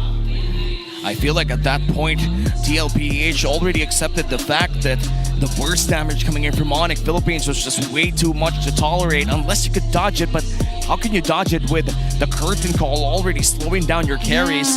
And moving forward in this 16-minute game, it felt as if that even if TLPH played it fundamentally right, got the lead, got the objectives that they wanted, it all still boils down to, are you able to defend with people missing though? Yeah, Sanford had the Radiant and the Athenas, but even with those two items, the full build damage output that you could see from Kelra, it was too much to handle for him, and even for JP, where both of them were just actively trying to scout the members of ONIC Philippines, actively trying to pin down Kelra and Superfans, and I feel like on the fly, they realized the problems that had to be solved as well, because there was this one moment down bottom where JP was just constantly trying to chase after Superfans. But even when they were able to do that, there's another problem again, which is Kelra. And who will be there to answer Kelra if even Sanford can't handle the damage output anymore? Yeah, it was a great pick up there by ONIC Philippines to pick up the Harith onto the third pick. It really just solved a lot of the problems that ONIC was having in the previous game. And it seems like for ONIC, they also have to hold on to that idea that they need multiple carries, or one very hard carry that if you put the game on his shoulders, he'll be able to do just that. Oheb eventually became the rich guy in the game, but despite the farm that he was getting, because the front line was crumbling down way too quickly, we really didn't get to see a massive string of highlights from Oheb. Yep, and that is going to be TLPH falling to the hands of ONIC Philippines in game number 2. And things are looking great here inside the MPL Arena. And you too could showcase your esports skills and passion for gaming by organizing your own local tournaments through eProject Esports for Everyone. Participants in this program will be provided with special access to tournament modes, in-game items, diamonds, and more. Visit the MPL Philippines website for more information on how to apply. And I'll take this moment to plug in a little thing that the casters have been working on. Watch out for some of our pages, because from time to time you'll actually get to see broadcasted games with us and potentially members of the community from MPL Philippines and the respective teams and fan bases of each team. So watch out for that. More information will be coming out soon. And hopefully we don't get crushed beneath our own gameplay, but hopefully we do get matched up with community members that are just as good. Yeah. And now looking at the stats from people who actually love watching MPL, I feel like for this one it's Jesus, Evan, Bonjibod. Did I actually say that right? I think you said it too accurately. Maybe it's Bonhibod. I'm sorry. That might make more sense with our local languages. Yeah. But Bonjibod might also make sense. Maybe it's Bonhibod. I agree. I agree. I feel like the Spanish colonization period lies deep here. It's Jesus. No, it's Jesus Evan. Jesus Evan Bonhibod. Bonhibod. There we go. Okay, there we will get to confirm whether or not we're right. Yeah, but thank you. He's one of the most active stats posters that once I started seeing him post a lot, I started thinking, you know what, I don't need to start posting stats again. We got one guy doing it. It's good. It's great. I love the effort, and I love because of him posting, and of course everyone else in the community who posts, we start to see a lot more things like these. And I love as how time goes on, more people are vocal about how much they appreciate these stats and the effort. So thank you to our awesome community for coming up with things like this. 100%. And these people put in so much effort, and you know the change that they brought up to the community, that people talk more about facts now and not just hearsay or not just maybe personal opinions. Sure, there are still personal opinions and they are completely valid, but the facts remain. When you put down the stats and you have actual numbers right in front of you, sometimes it does tell half of the story. And right now for the community, the story so far is that it's already 1-1. It's the 9th game of today. 15th this week. The 15th this week. And we still have 2 series this Sunday. Right. And wow, I can't believe that we've been part of this day. Yeah. And Go back to yesterday. Germany. No.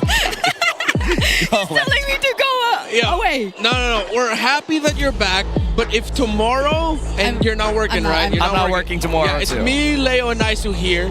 And if none of the games tomorrow go to game 3, I just don't know anyone.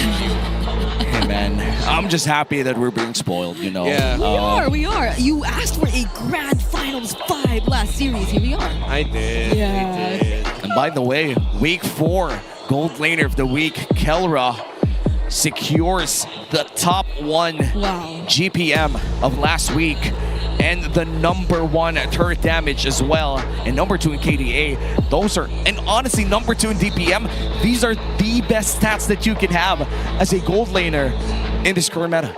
Yeah, and it feels so nice to see that he's just that guy who's always hungry to learn more and improve. And it was so inspiring to hear his story about really wanting to incorporate the name of his son in his finals MVP skin too, because he really clearly wants to make a mark and a legacy in the realm of MLBB. But look at these numbers, like he's doing more than enough. And to be honest, the part that gets me the most is that even if his son Slake right now doesn't understand what's happening, he will in the future soon, and it will be immortalized in the game forever.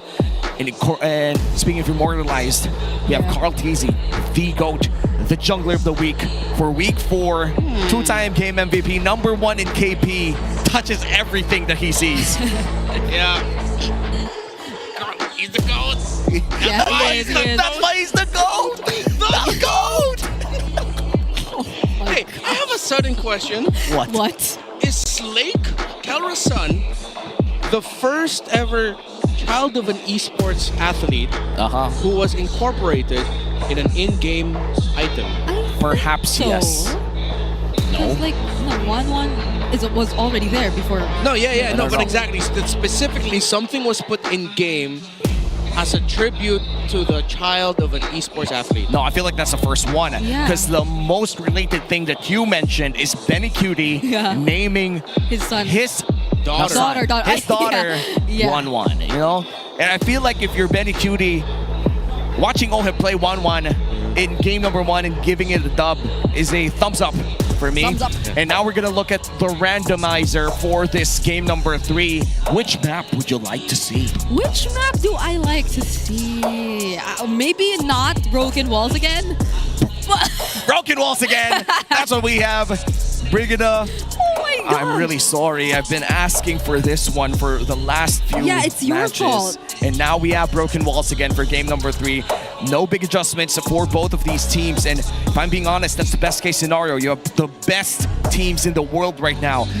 Defending MSC champions versus defending M Series champion, playing on the third map on the third time. They're laughing about it, and now they're gonna get ready for the draft. But these were all close games, really, that we've been seeing so far in this entire series, and they probably are so familiar. I know that they've been starting practicing ever since the patch came out, but all the more now in the series and against the exact same opponents, they're probably way familiar with it already. But interestingly enough, the Arlot fully prioritized as the ban here. Lancelot, as expected, will come out first. Team Liquid Philippines, the Jushin again is there. The Jushin too. But will they go for Uranus Jushin again? I wonder, because honestly, with that Arlot ban, it doesn't really make sense. If you want to go for that early Fredrin, you don't want to get that in your first 2. I feel like we could go back to what Renmar said earlier. Go in for that Zushin once again. Still a very powerful mid laner. Maybe pair it up with Lapu-Lapu. Something more dynamic for Sanford. It looks like they're going to steal away the Harith first. Then, are you going to get the Zushin? Maybe. I think that can be one way to go around it. So that's a Jushin Harith. A great deny pick. I think you definitely have to deny that pick from Keller, especially after what happened earlier. 100%. That dude is cracked on this Harith. Because Oheb was also top 1 in Ranger, as you mentioned, but the nature of the matchup. It was too different. And as Renmar said, the frontliners was just crumbling way too fast for TLPH. And now for ONIC Philippines, they do have the option to take the Phobius here, something that Kurt loves to play. And maybe even the Eve. We've seen that go up against the Zushin, but they're going to go for the Farsa instead. Back-to-back Farsa games here for Superfans. Yep, so does Carl TZ reveal his jungler here as well? You did mention the Fredrin earlier, but the Yisun Shin once more is still open. And I think it will still fare well, given that it's now paired up with the Harith Jushin. And if that's the kind of setup that Team Liquid Philippines still wants to go for, like these multiple cores, they might go for that again. I wonder what the option here would be for Daddy JP. There are a lot of options, but they could go for their XP lane first. Maybe get that Lapu-Lapu. Yeah. And there you go, Lapu-Lapu for Sanford. We asked for this. Yes. We said that we want something more dynamic for the Apex Predator, and now we're gonna get the Lapu-Lapu pick that also gave him an M4 World Championship. Oh wow, Lunox's ban, great ban from TLPH. Although it did struggle earlier, I feel like it's gonna suit the lineup much more now. Wow. Can't believe JP's performance in game number 1 warranted another Franco ban. 2 times in a row. Hell yeah. That's respect. I mean, it will work out considering that the burst this time won't be coming from the mid laner or the damage. It's gonna be the Harith. So they still might have room to go for strong damage. Oh, no more pick off here. So we're gonna be trading things for Khalid? Oh yeah. Gatot? Even the Hilda. Hilda, yeah. And there's no place for the Esmeralda unless you're going to put it in the gold lane, which means that you will have no marksman if you're ONIC Philippines. So I don't think you're going to run that. And I don't think Kelra would like to do that as well. Look at the hero stats here for the side of Lancelot on King Kong. A 78% win rate on a massive 8.10 KDA. I feel like Lancelot has been played for majority of this tournament. Every game, honestly, that he's open. Especially by King Kong. Just have a request. Can someone bring out the GoPro, please? Like, please? The bouncing ball incident. Yeah. Bouncing ball, very good for whichever lineup ends up with it. Oh, they ban out the Hayabusa. Wow. So yeah, because it is broken walls, unless Carl TZ is the bravest Ling player in the world, then he's gonna do that. I think they might have to default into a tanky fighter. Oh wait, Joy, yes. Wait, no, pick it last. If ever you're gonna pick Joy, pick it last. You need to pick up your roamer first. Yeah. So JP, they've been the Khalid still there. Yeah, but Gatot, Khalid Lapu-Lapu, I would want something tankier like a Gatot, or maybe even surprising like a Badang in the roam. We did see that earlier too. Yeah. Maybe just if you're gonna go for something safe. Yeah, the Gatot maybe. Or the Fredrin. Oh, they're gonna go for the Gatot. Because there's a Farsa on the other side as well. It's a great answer. Okay. Oh, what would mess up the Harith and even the Juice in here? Actually, everything is, I would be okay if they go for a high loss in the room. Because you bring down the Glorious Pathway, and if JP decides to jump in at that time, or you use the Glorious Pathway as a response, you mess up the team fighting of Team Liquid, meaning that if they want to answer or help respond to what JP did, then they're going to have to fight under the Glorious Pathway. And even a Revitalize to help the survivability of this Phobius. I feel like if you're Kelra, you would like to get something in terms of like the Claude or the Granger. Yes. I'm okay with that. If it's not going to be the Granger, something with very strong basic attack. Oh. There you go. Oh, that's a very strong basic attacker right there. They get the Bruno and the Mathilda, which honestly gives me the question of their main engage will be Kirk with a Flicker Dark Wave. Yeah, we did see earlier a Mathilda and a Bruno paired up together, doing very well. So if that's going to be the case, and I don't mind. We already saw it in action earlier. Carl, this makes it even tougher for him if he decides to go for something like a Fredrin, because they're going to be putting all their eggs under the Harith basket. Oh, this is such a tough choice. Yeah. If they go for a tanky fighter, it's going to be tough for the Fredrin to fight. Eason Shin still. Yeah. Yeah, I was wondering maybe something unique could come out, but... Mechanics, man. There's gonna be a mechanics game. It's still gonna be mechanics. Yeah. If you're Carl TZ, you wouldn't want to lose a mechanics game against King Kong. He takes the Lancelot, I take the Yisun Shin. But what I'm excited about right now would be the gold lane matchup once again. It's gonna be Harith in the hands this time for Oheb, and then a Bruno. Very popular during the M series run of Kelra. Yeah. In M6. And it's a Bruno plus a Mathilda too. So a lot of shields. It's not just counted as one, I feel, because this is like the combo we are all so familiar with. We also saw it previously. All flickers as well for ONIC. I can only imagine how the team fights are gonna go. It's gonna be shocking. It's gonna be electrifying. And we're about to see the Game 3 of the night. It's TLPH versus ONIC Philippines in this golden rivalry. Welcome the last to time Mobile these teams Legends. saw each other in Week 1, ONIC Philippines swept Team Liquid Philippines. But after that Game 2 win from ONIC, we might just see something different here in Game 3. Look at the Mathilda, look at the Farsa, how they rotate. It's going to be up to Team Liquid Philippines to match that. If they're not going to match it, they're going to have to go for counter juggling and disruption elsewhere.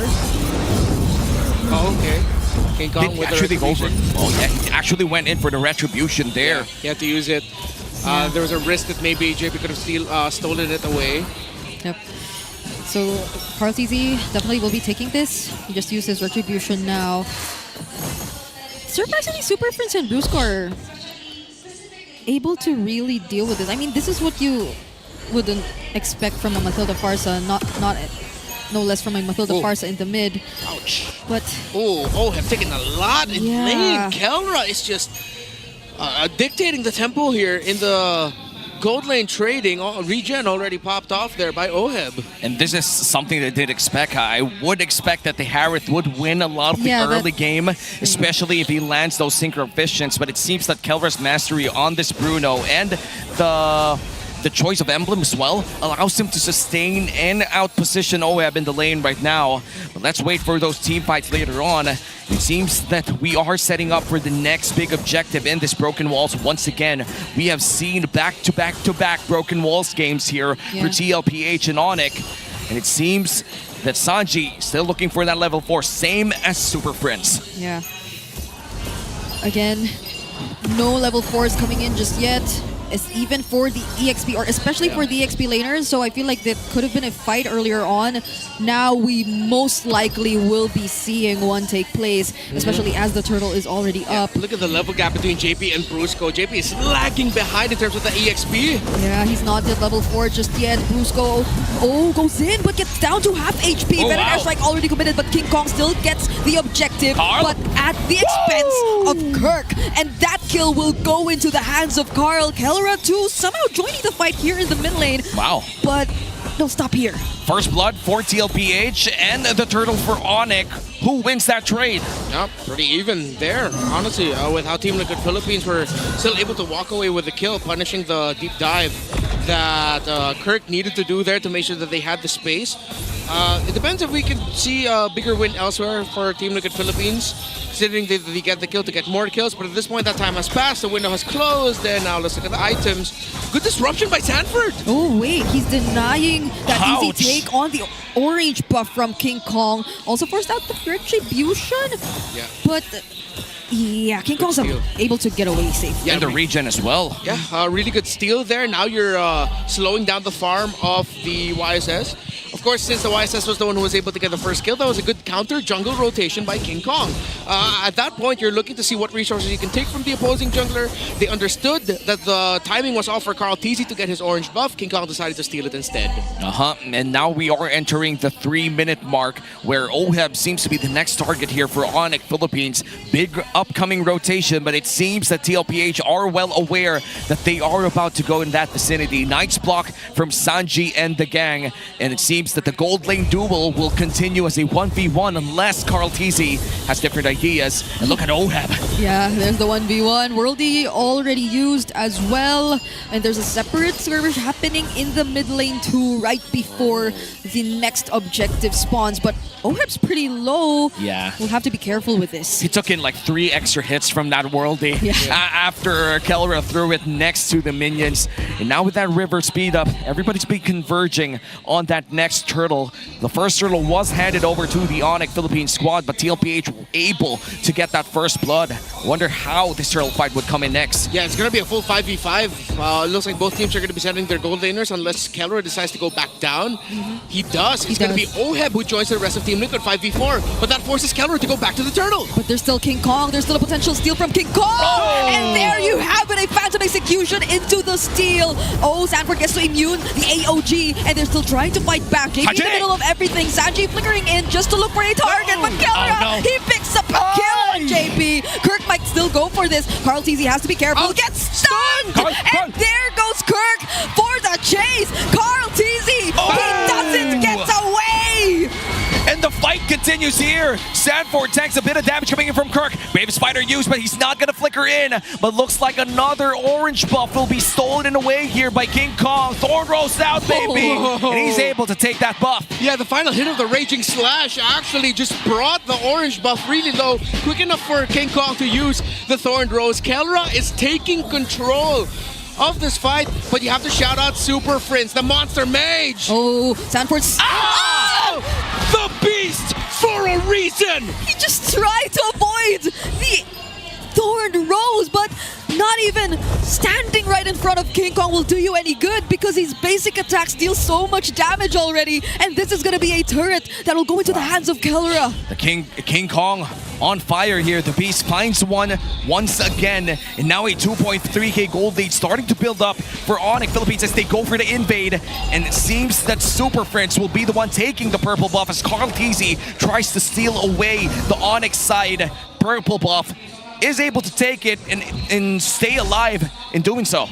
Yeah. So far, they have to be a bit more patient, I'd say, for Team Liquid Philippines. But it's not like they're the ones starting things off, too. Yeah.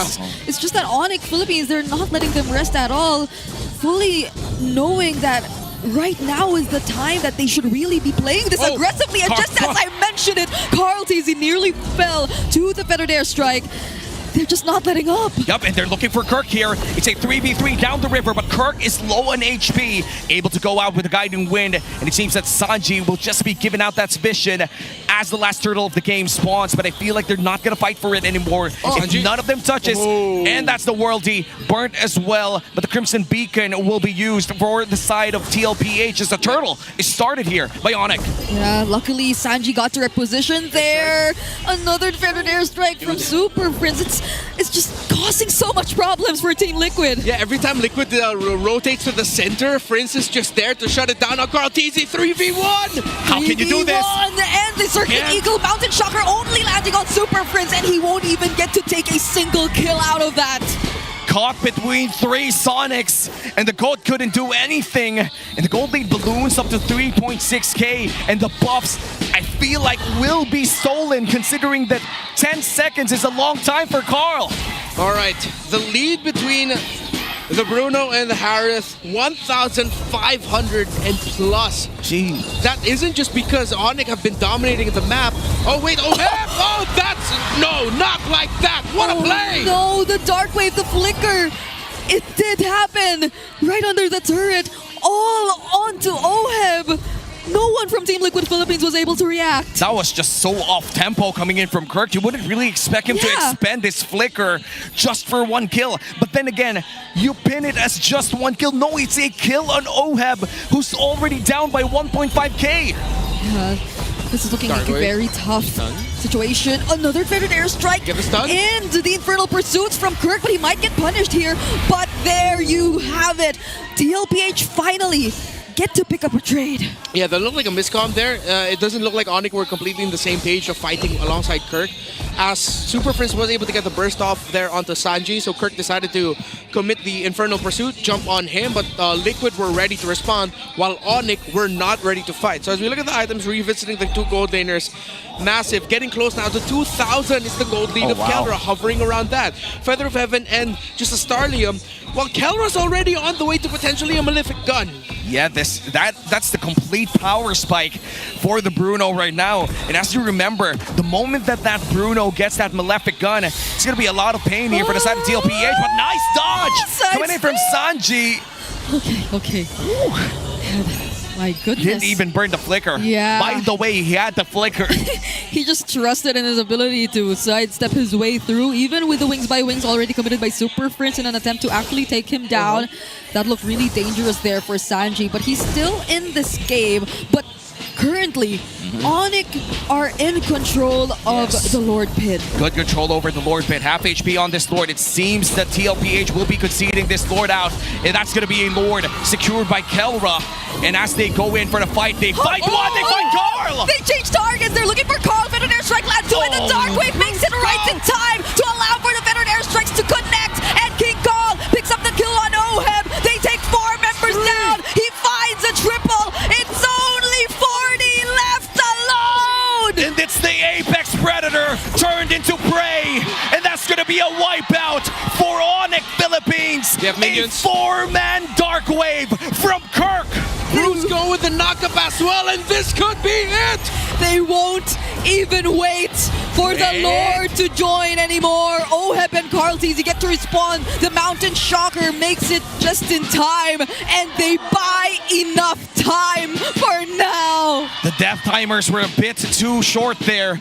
That would have been a win for ONIC Philippines, but TLPH, saved by the bell, allowed to defend once again. But JP might just be in trouble. Half HP here. King Kong finds him, but King Kong looks for Carl. Veteran Airstrike lands on one, and they're going to be able to escape that entire fight as they try to melt down the Lord down bottom lane. AOG used just to get away, but that was able to distract ONIC Philippines well enough, so they were able to work on the Lord that was able to get into the base down bottom. They will be losing all their holy shields too, however. Can't believe it's just been 11 minutes in this game, and ONIC with an 8k gold lead. They definitely might have an opening here. All 5 members of ONIC are on point right now. They are fulfilling their responsibilities with every sequence perfectly. Superfans with the zone out and applying the artillery damage. Kirk being another frontliner alongside Brusco, helping him, and both of them helping each other set things up. Well, just wait for King Kong to dash around and damage. Kelra staying alive.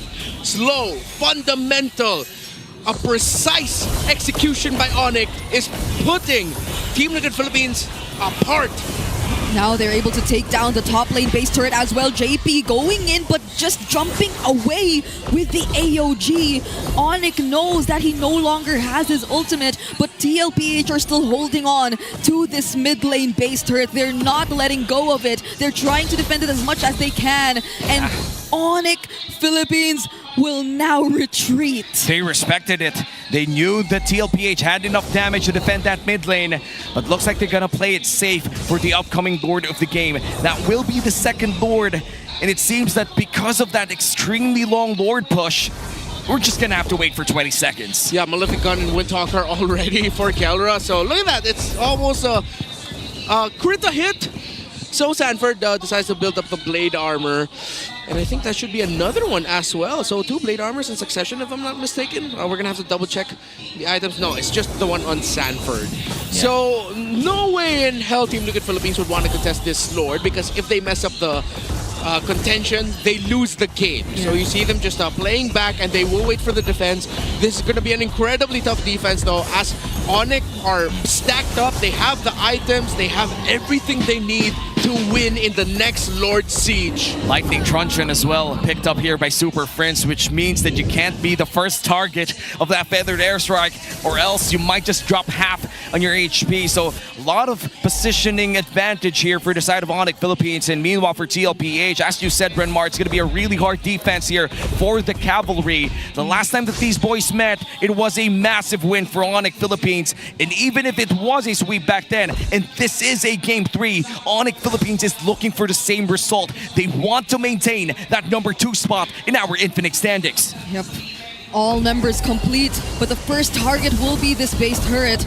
They go and back off for now because there are bigger problems to deal with, and that will first mainly be the Lord, but ONIC will not wait! They immediately take out OM first, and it's a double kill for Kelra. Sanji trying to deal with King Kong, but there's not much he can do. Kelra picking up a maniac before eventually closing out this game, and ONIC Philippines in their second meeting once again win against Team Liquid. And just in time for the release of their M-Series skins, they show off with a win against the MSC 2025 World Champions. This rivalry is golden for a reason. It goes to 3. Liquid has yet to defeat ONIC Philippines in the series this season, but the reigning and defending importance in the reigning and defending champions of the Philippines. This was such a globally... I'm speechless too. I'm speechless too. I'm speechless too. Globally golden. I don't know, dude. Just the whole world watched this matchup. And for TLPH to lose this one, the Embassy champions still showed up a great game. But that was still the better game here for ONIC PH, the victors of this golden matchup between two world champions.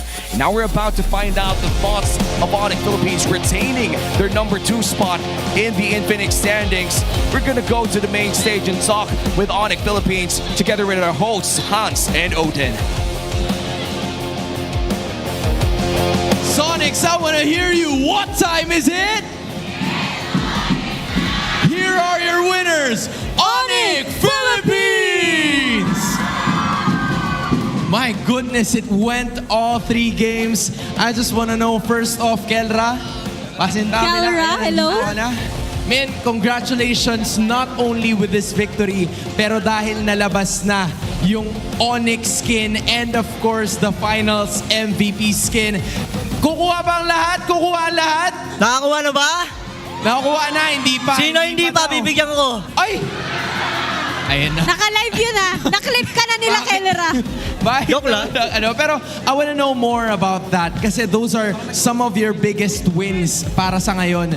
Gusto ko malaman, how does it feel to have your personal skin na nandun sa laro mismo? Just like what you said in the interview before. Sobrang happy kasi kumbaga yung skin na yun, hindi na mabubura sa ML Parang forever na siya nandyan. Kaya sobrang happy ko. Always immortalized and that is what Keller is all about. And meron pang isa na may signature hero na lumabas din ngayon, King Kong! Ready na siya, may mic na siya. Oo nga Ano nararamdaman mo ngayon na lumabas yung skin nyo and today din na nanalo kayo? About sa skin, na-feel ko, I feel so Sigma. Oy! Asan ba? Asan yung jawline? Paano ba yung Sigma pose? Wow! Grabe naman talaga ang mga fans mo, King Kong. Mewing God. And bukod doon sa skin, meron kami mga napapanood na videos nyo ni Keller. Ang galing nyo mag-acting, ha? Oo. Paano ba yung sample nun? Sabi mo sa'yo din. Acting tips, I wanna know more about it. Ano bang, saan mo ba nahugot ang inspirasyon mo to make that happen? Anong peg mo? Anong inspirasyon mo para magawa mo yung acting na ganun? Daniel Padilla daw, sabi ni Coach. Pero babae? Ay, pwede. Oy. Next pose. Next pose. Ay, pwede. Very Okay. flexible artist pala to si Keller, Oh, I like it, I like it. Pero going back to this game naman tayo. Team Liquid Philippines, you guys have been, consistently battling against each other. Ano bang nag-iba sa laban nyo ngayon with TLPH dahil sa patch? Ano bang nag-iba sa laban nyo ngayon with them? Siguro mas nakapag-prepare lang siguro kami. Kaya kami nanalo this game and mas na pag-aralan siguro namin yung patch. Love the idea. And now, sobrang daming mga tao ngayon. Full house na naman ang MPL Arena. What do you want to say sa lahat ng fans na nandito ngayon, King Kong? Sa lahat ng fans ng ONIC, tsaka fans ng Team Liquid, thank you so much sa pagpunta. Sana nag-enjoy ang lahat. And they obviously enjoyed dahil nakuha nyo ang panalo. Once again, please give it up for Team ONIC Philippines! Ano ba yan?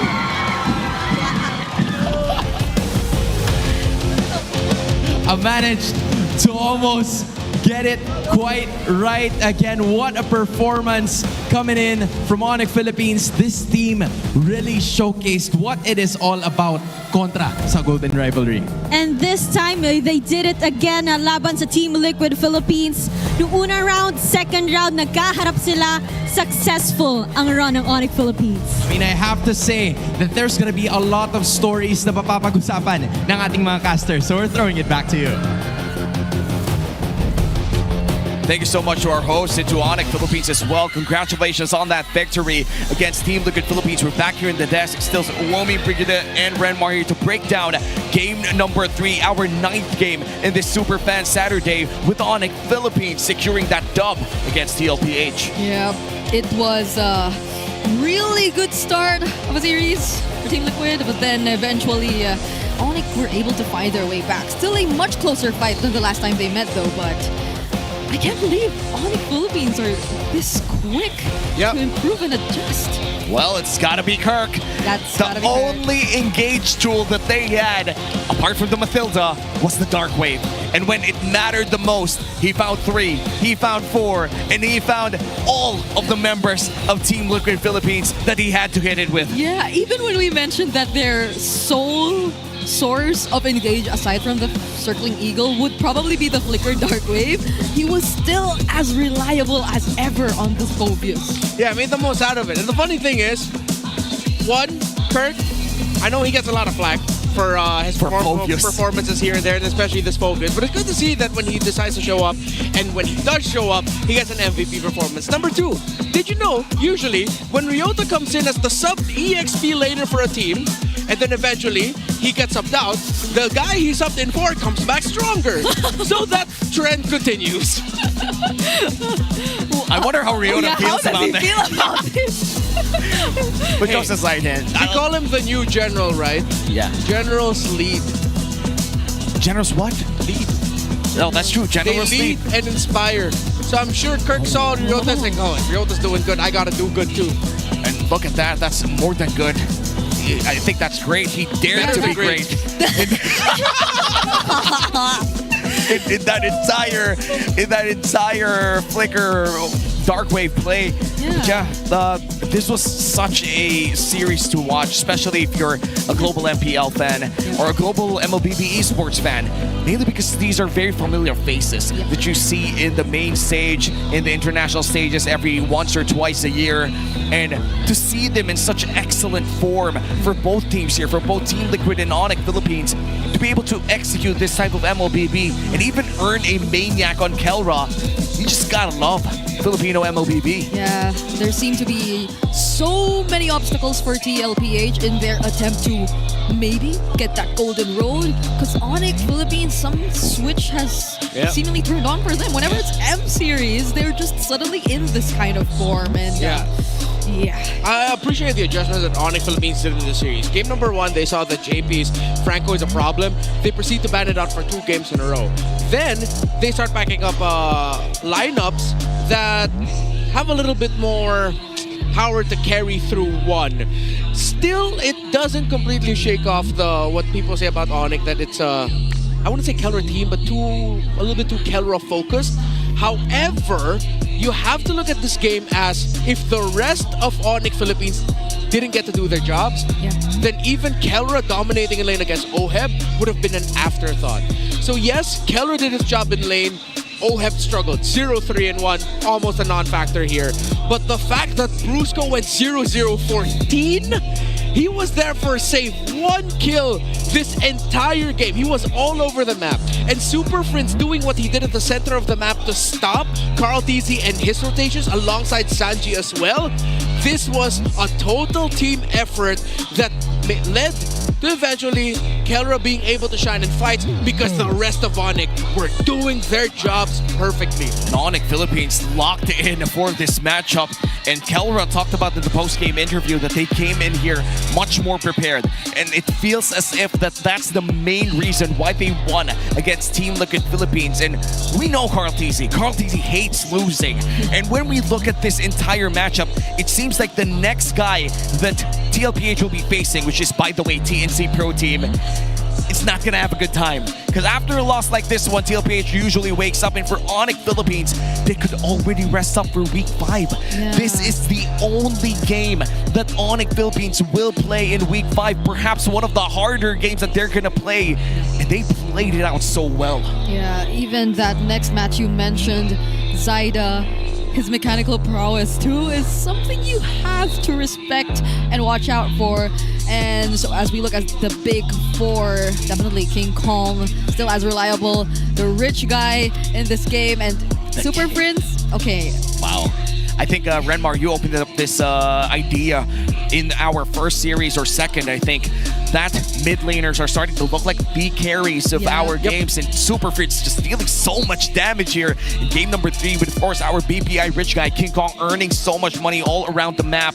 this is something that we've already expected. This was a overall team effort coming in from ONIC Philippines. And now they get another point, secure 6 points total in our Infinix Infinix standings inside our tournament, which means that they have a solid footing in number 2. That was really amazing to see from Superfans. That was a farce against the Lapo and the Gatot, but he did not care. He was just so good at positioning himself even during games where he did not have a great start. What more now that they had probably one of the best starts to the game in game number 3.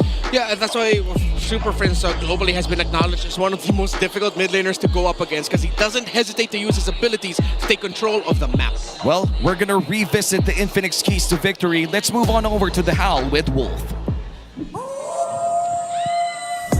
Welcome to the Howl. At ngayon, hindi lang ako ang monster, ang animal na mapapakinggan nyo today. Kasi kasama ko ngayon, a King of the Beast, King Kong! What's up? What's up, what's up? What's up? Okay, dito sa The Howl, kailangan seryoso eh. Tsaka medyo nang real talk tayo dito eh. Okay lang ba yun? Okay Let's go. Okay. So, ang mga natutunan natin sa laban nila going up against TLPH, especially sa pagkapanalo nila, number 1, importante ang trio mid na dapat nananalo sila sa mid lane. Sa mga hindi nakakaalam, ang trio mid, jungler, roamer, tsaka yung mid lane. Bukod sa dapat lamang sa draft, lamang dapat sa early game. Sa tingin mo ba yun na naging reason bakit kayo nanalo sa series na to? Sa tingin ko, mahalaga talaga yung trio mid. Doon talaga nag-i-start yung tempo ng laro since sila yung nasa mid, sila yung may choice kung saang lane sila rotate, kung saan sila gagank. So yun, dapat trio mid muna yung gumana bago yung ibang flow ng game. King Kong, isa sa mga pinamalaking criticism sa ONIC Philippines ay yung inyong mga quote-unquote exotic na picks, lalo na sa draft. When we are talking about your draft, katulad ng mga CC Gold Lane, yung kanina na meron kayong Lancelot pero hindi kayo nag-marksman sa my Gold Lane, usually sa mga gantong reasons natatalo ang ONIC Philippines. Would you say that this is your weakness as a team? First of all, para sa akin, hindi namin siya consider na parang exotic na lineup. Kasi yung tingin namin sa mga ganon, yung mga example, yung mga two-fighter na lineup, para sa amin, siya, parang flexibility siya ng team. So, nakadepende po sa kung paano yung playstyle ng kalaban namin, kung saan namin siya gamitin. Then, hindi po weakness kasi tingin ko kulang lang din sa pagpapractice, ganun. Okay. So, hindi naman to pipili lang kayo para lang manggulat ng kalaban. You don't have to resolve to these kinds of exotic plays para lang matalo yung mga kalaban nyo. Ganun ba yan? Opo. Okay, very good. And now, last question. Active roamers ang pinaka-importante sa mapa. Yung mga nanggugulo, katulad ng mga Khalid, yung mga Hilda. Bilang isang jungler, King Kong, napakaganda ng performance mo this season, pati naman today, even with the new patch. Paano mo nasusurvive yung early game na maraming gustong gumulo sa pagja-jungle mo? Kung paano namin sinusurvive, sabi ko kay Bruce ko, kung ano ginagawa sa akin ng roamer, yun na lang din gawin niya para hindi lang ako yung naiinis, pati yung kabila maiinis rin. Okay. So palitan lang. Very good. Maraming salamat, King Kong. Any last message sa mga fans? Ang dami mga nagpakita ngayon, no? Sa lahat ng fans, mahal na mahal ko kayong lahat. Thank you so much sa lahat ng suporta nyo and kita-kits sa next na laban namin. Alright, that's King Kong mula sa ONIC Philippines. Ngayon, back to the casters. Thank you so much, Wolf, and surprisingly also King Kong visiting the Howl segment. Actually, that's the first time that we ever held a Howl with a player from the winning team. Yeah, and I think we should do it more. Just to keep things fresh with the Howl. And it's thematic that the first version of the Howl, we saw 2 animals. Yeah, it's a bit more of a player perspective too that we get to see, and I feel like that's something the audience really wants to hear. Well, we also want to hear the winning calls from ONIC Philippines, so we're gonna go back and see the calls in the Infinix mic check. Box lang. Malala tayo. Ito. Low kayo dun na. Low kay Clow. Copy, King. Patay na top. Kalma. Okay, mga boy. Chill lang. Top. Pero kinig nga. Ang akin nga muna ilang ngayon. Gamitin nyo na lang mga flicker nyo pang out. Wala flicker rin? Guys, Papi Chulo. Basag lang to. Tapos na. Tapos? Sa atin na to, pre. 10k gold lead. Tikit lang, ube. Hindi ko nakuwarid na. Isipin nyo yung sa akin, pre. Basag muna, pre. Basag muna. Ito magkakakrip. Tingin na. magdumas ulit. Tingin. I did not understand a single word apart from words from time to time. Yes. During the last moment, the most I understood was, look, but then someone said, no, wait, let's destroy the base turret first. And I'm honestly surprised that it was very respectful. Yeah. Despite the lead. Just calling out the shots, calling out the game. And ONIC Philippines, because of all of the wins that they did get early on, they will be staying in that second slot. And Twisted, actually, none of this moved. If I'm being honest, like none of this moved, correct? Yep, it's the... It's a lot of retaining that has happened. Yeah. Up till now, TNC in 5, baby. 2 seasons running, TNC in 5. It's still the same standings, despite the 15 games we've seen during the course of the past 2 days. Implication though, if Team Liquid Philippines want to surpass ONIC PH in the standings, they need to win more matches than them. Because if they are tied, ONIC Philippines will win it. Oh yeah, and maybe that's why we still see those symbols all around. That is also reflected around the game win-lose, where I think it's going to be very crucial if ever the bottom 3 or bottom 4 teams begin to be a bit closer, with even Falcons securing a win early on. And we're going to look at the Week 5 Day 2 standings, and the Mines are still undefeated in the Infinix Fansiklaban, and this is where the community teams could get to shine right next to their MPL teams and play with the Infinix GT30 Pro. Yeah, I wonder who the players are for the Mines. We got to interview them actually one time. How was it? Yeah. At first, it was 2 dudes who knew each other and were already playing together for a long time. And so they decided to join Fansiklaban. Then they met the 3 other dudes who were like, hey, let's just form the 5-man for the Mines. And then that's how it happened. And now they're one step away, or the moment that the playoff starts, the Cavalry is currently the defending champions for the side of Fansiklaban. So I feel like it's going to be a big challenge. Yeah, on average, the Mines roster for Fansiklaban, if it's that main 5, is like on average like around 300 or so stars. Oh man, Okay, that is... that explains it. Yeah. That is scary. Well, before we wrap things up tonight, favorite moment so far? My favorite moment? Any Franco game is my favorite moment. Specifically the one we saw from JP. Although they lost, it still was such a memorable moment for me. Well, y'all know what I'm going to say. It's the win of Falcons. It makes things interesting in our storyline here. And wait, no, sorry, I have to take that. Rise and Split Push. Yeah, there we go. Rise and Split Push, sure. Rise and Split Push. You know, I'll answer for you. I think the Falcon series was a beautiful watch.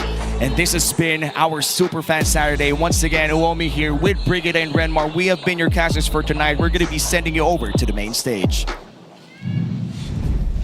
And that finally ends our Saturday triple header.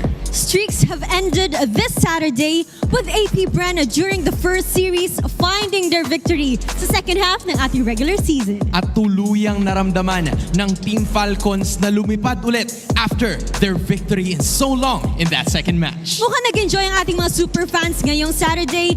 3 matches, 3 games each. Shoutout sa iyo, Brigida. And speaking of casters, kumusta naman ang pagbabalik Sona sa ating casting desk? Quite unusual, very happy about it. I just hope na kagaya ng mga nakita nating unang 2 laban, we get to see more of that very soon. Mukhang naging happy rin tayong lahat with what happened today, especially sa ating final match na Golden Rivalry, kung saan na-reverse sweep at nanalo ang Team ONIC Philippines laban sa Team Liquid Philippines. Mabuti nang magkalinawan dahil mas marami tayong makikita na mag-a-adjust ng mga teams, especially with the newest patch na meron tayo, which is Project Next. At bukas, meron pa tayong isang araw sa ating Week 5. Bukas din ay makikita natin ang tunay na lakas ng Pinas. Ang lakas ng bawat Pilipino na maglalakad para sa katotohanan. Kasabay ng paglaban ng bawat manlalaro sa Land of Dawn ay ang pagtindig ng bawat Pilipino. Muli, ako si Hans Galeria. And this is your very own Odin. Magkita-kita tayo muli bukas dito lamang sa MPL Philippines Season 16.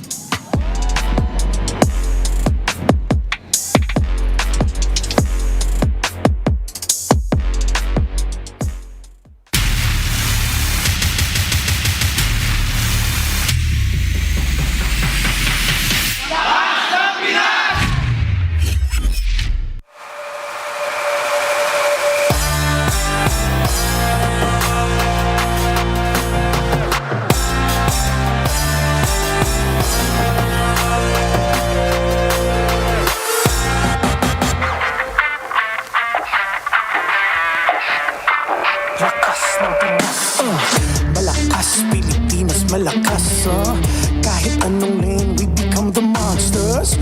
Malakas, Pilipinas malakas, face the golden sun and repping for the 3 stars. Look at us to the top, no ifs, no buts, winning any game para to sa PINAS. Di mo matitinag aming boses sa new level. Nasa kalye man o mobile, you know I become a legend. Listen, open fire, we unite, we winners. But with pressure, like diamonds are made of. Switching the lane na parang gera, HP racing made a setup. Pagkakatang buhat ni Hilda, full dome SS parang Laila. Susundan ko ang wakas, kasama pataas, tagumpay natin to dahil tayo'y malakas. Para sa Pinas, nasa amin ang alas, hindi to atas, kinikilala sa taas kasi kami ang malakas. Para sa Pinas, nasa amin ang alas, hindi to atas, kinikilala sa taas, ganito kami sa Pinas.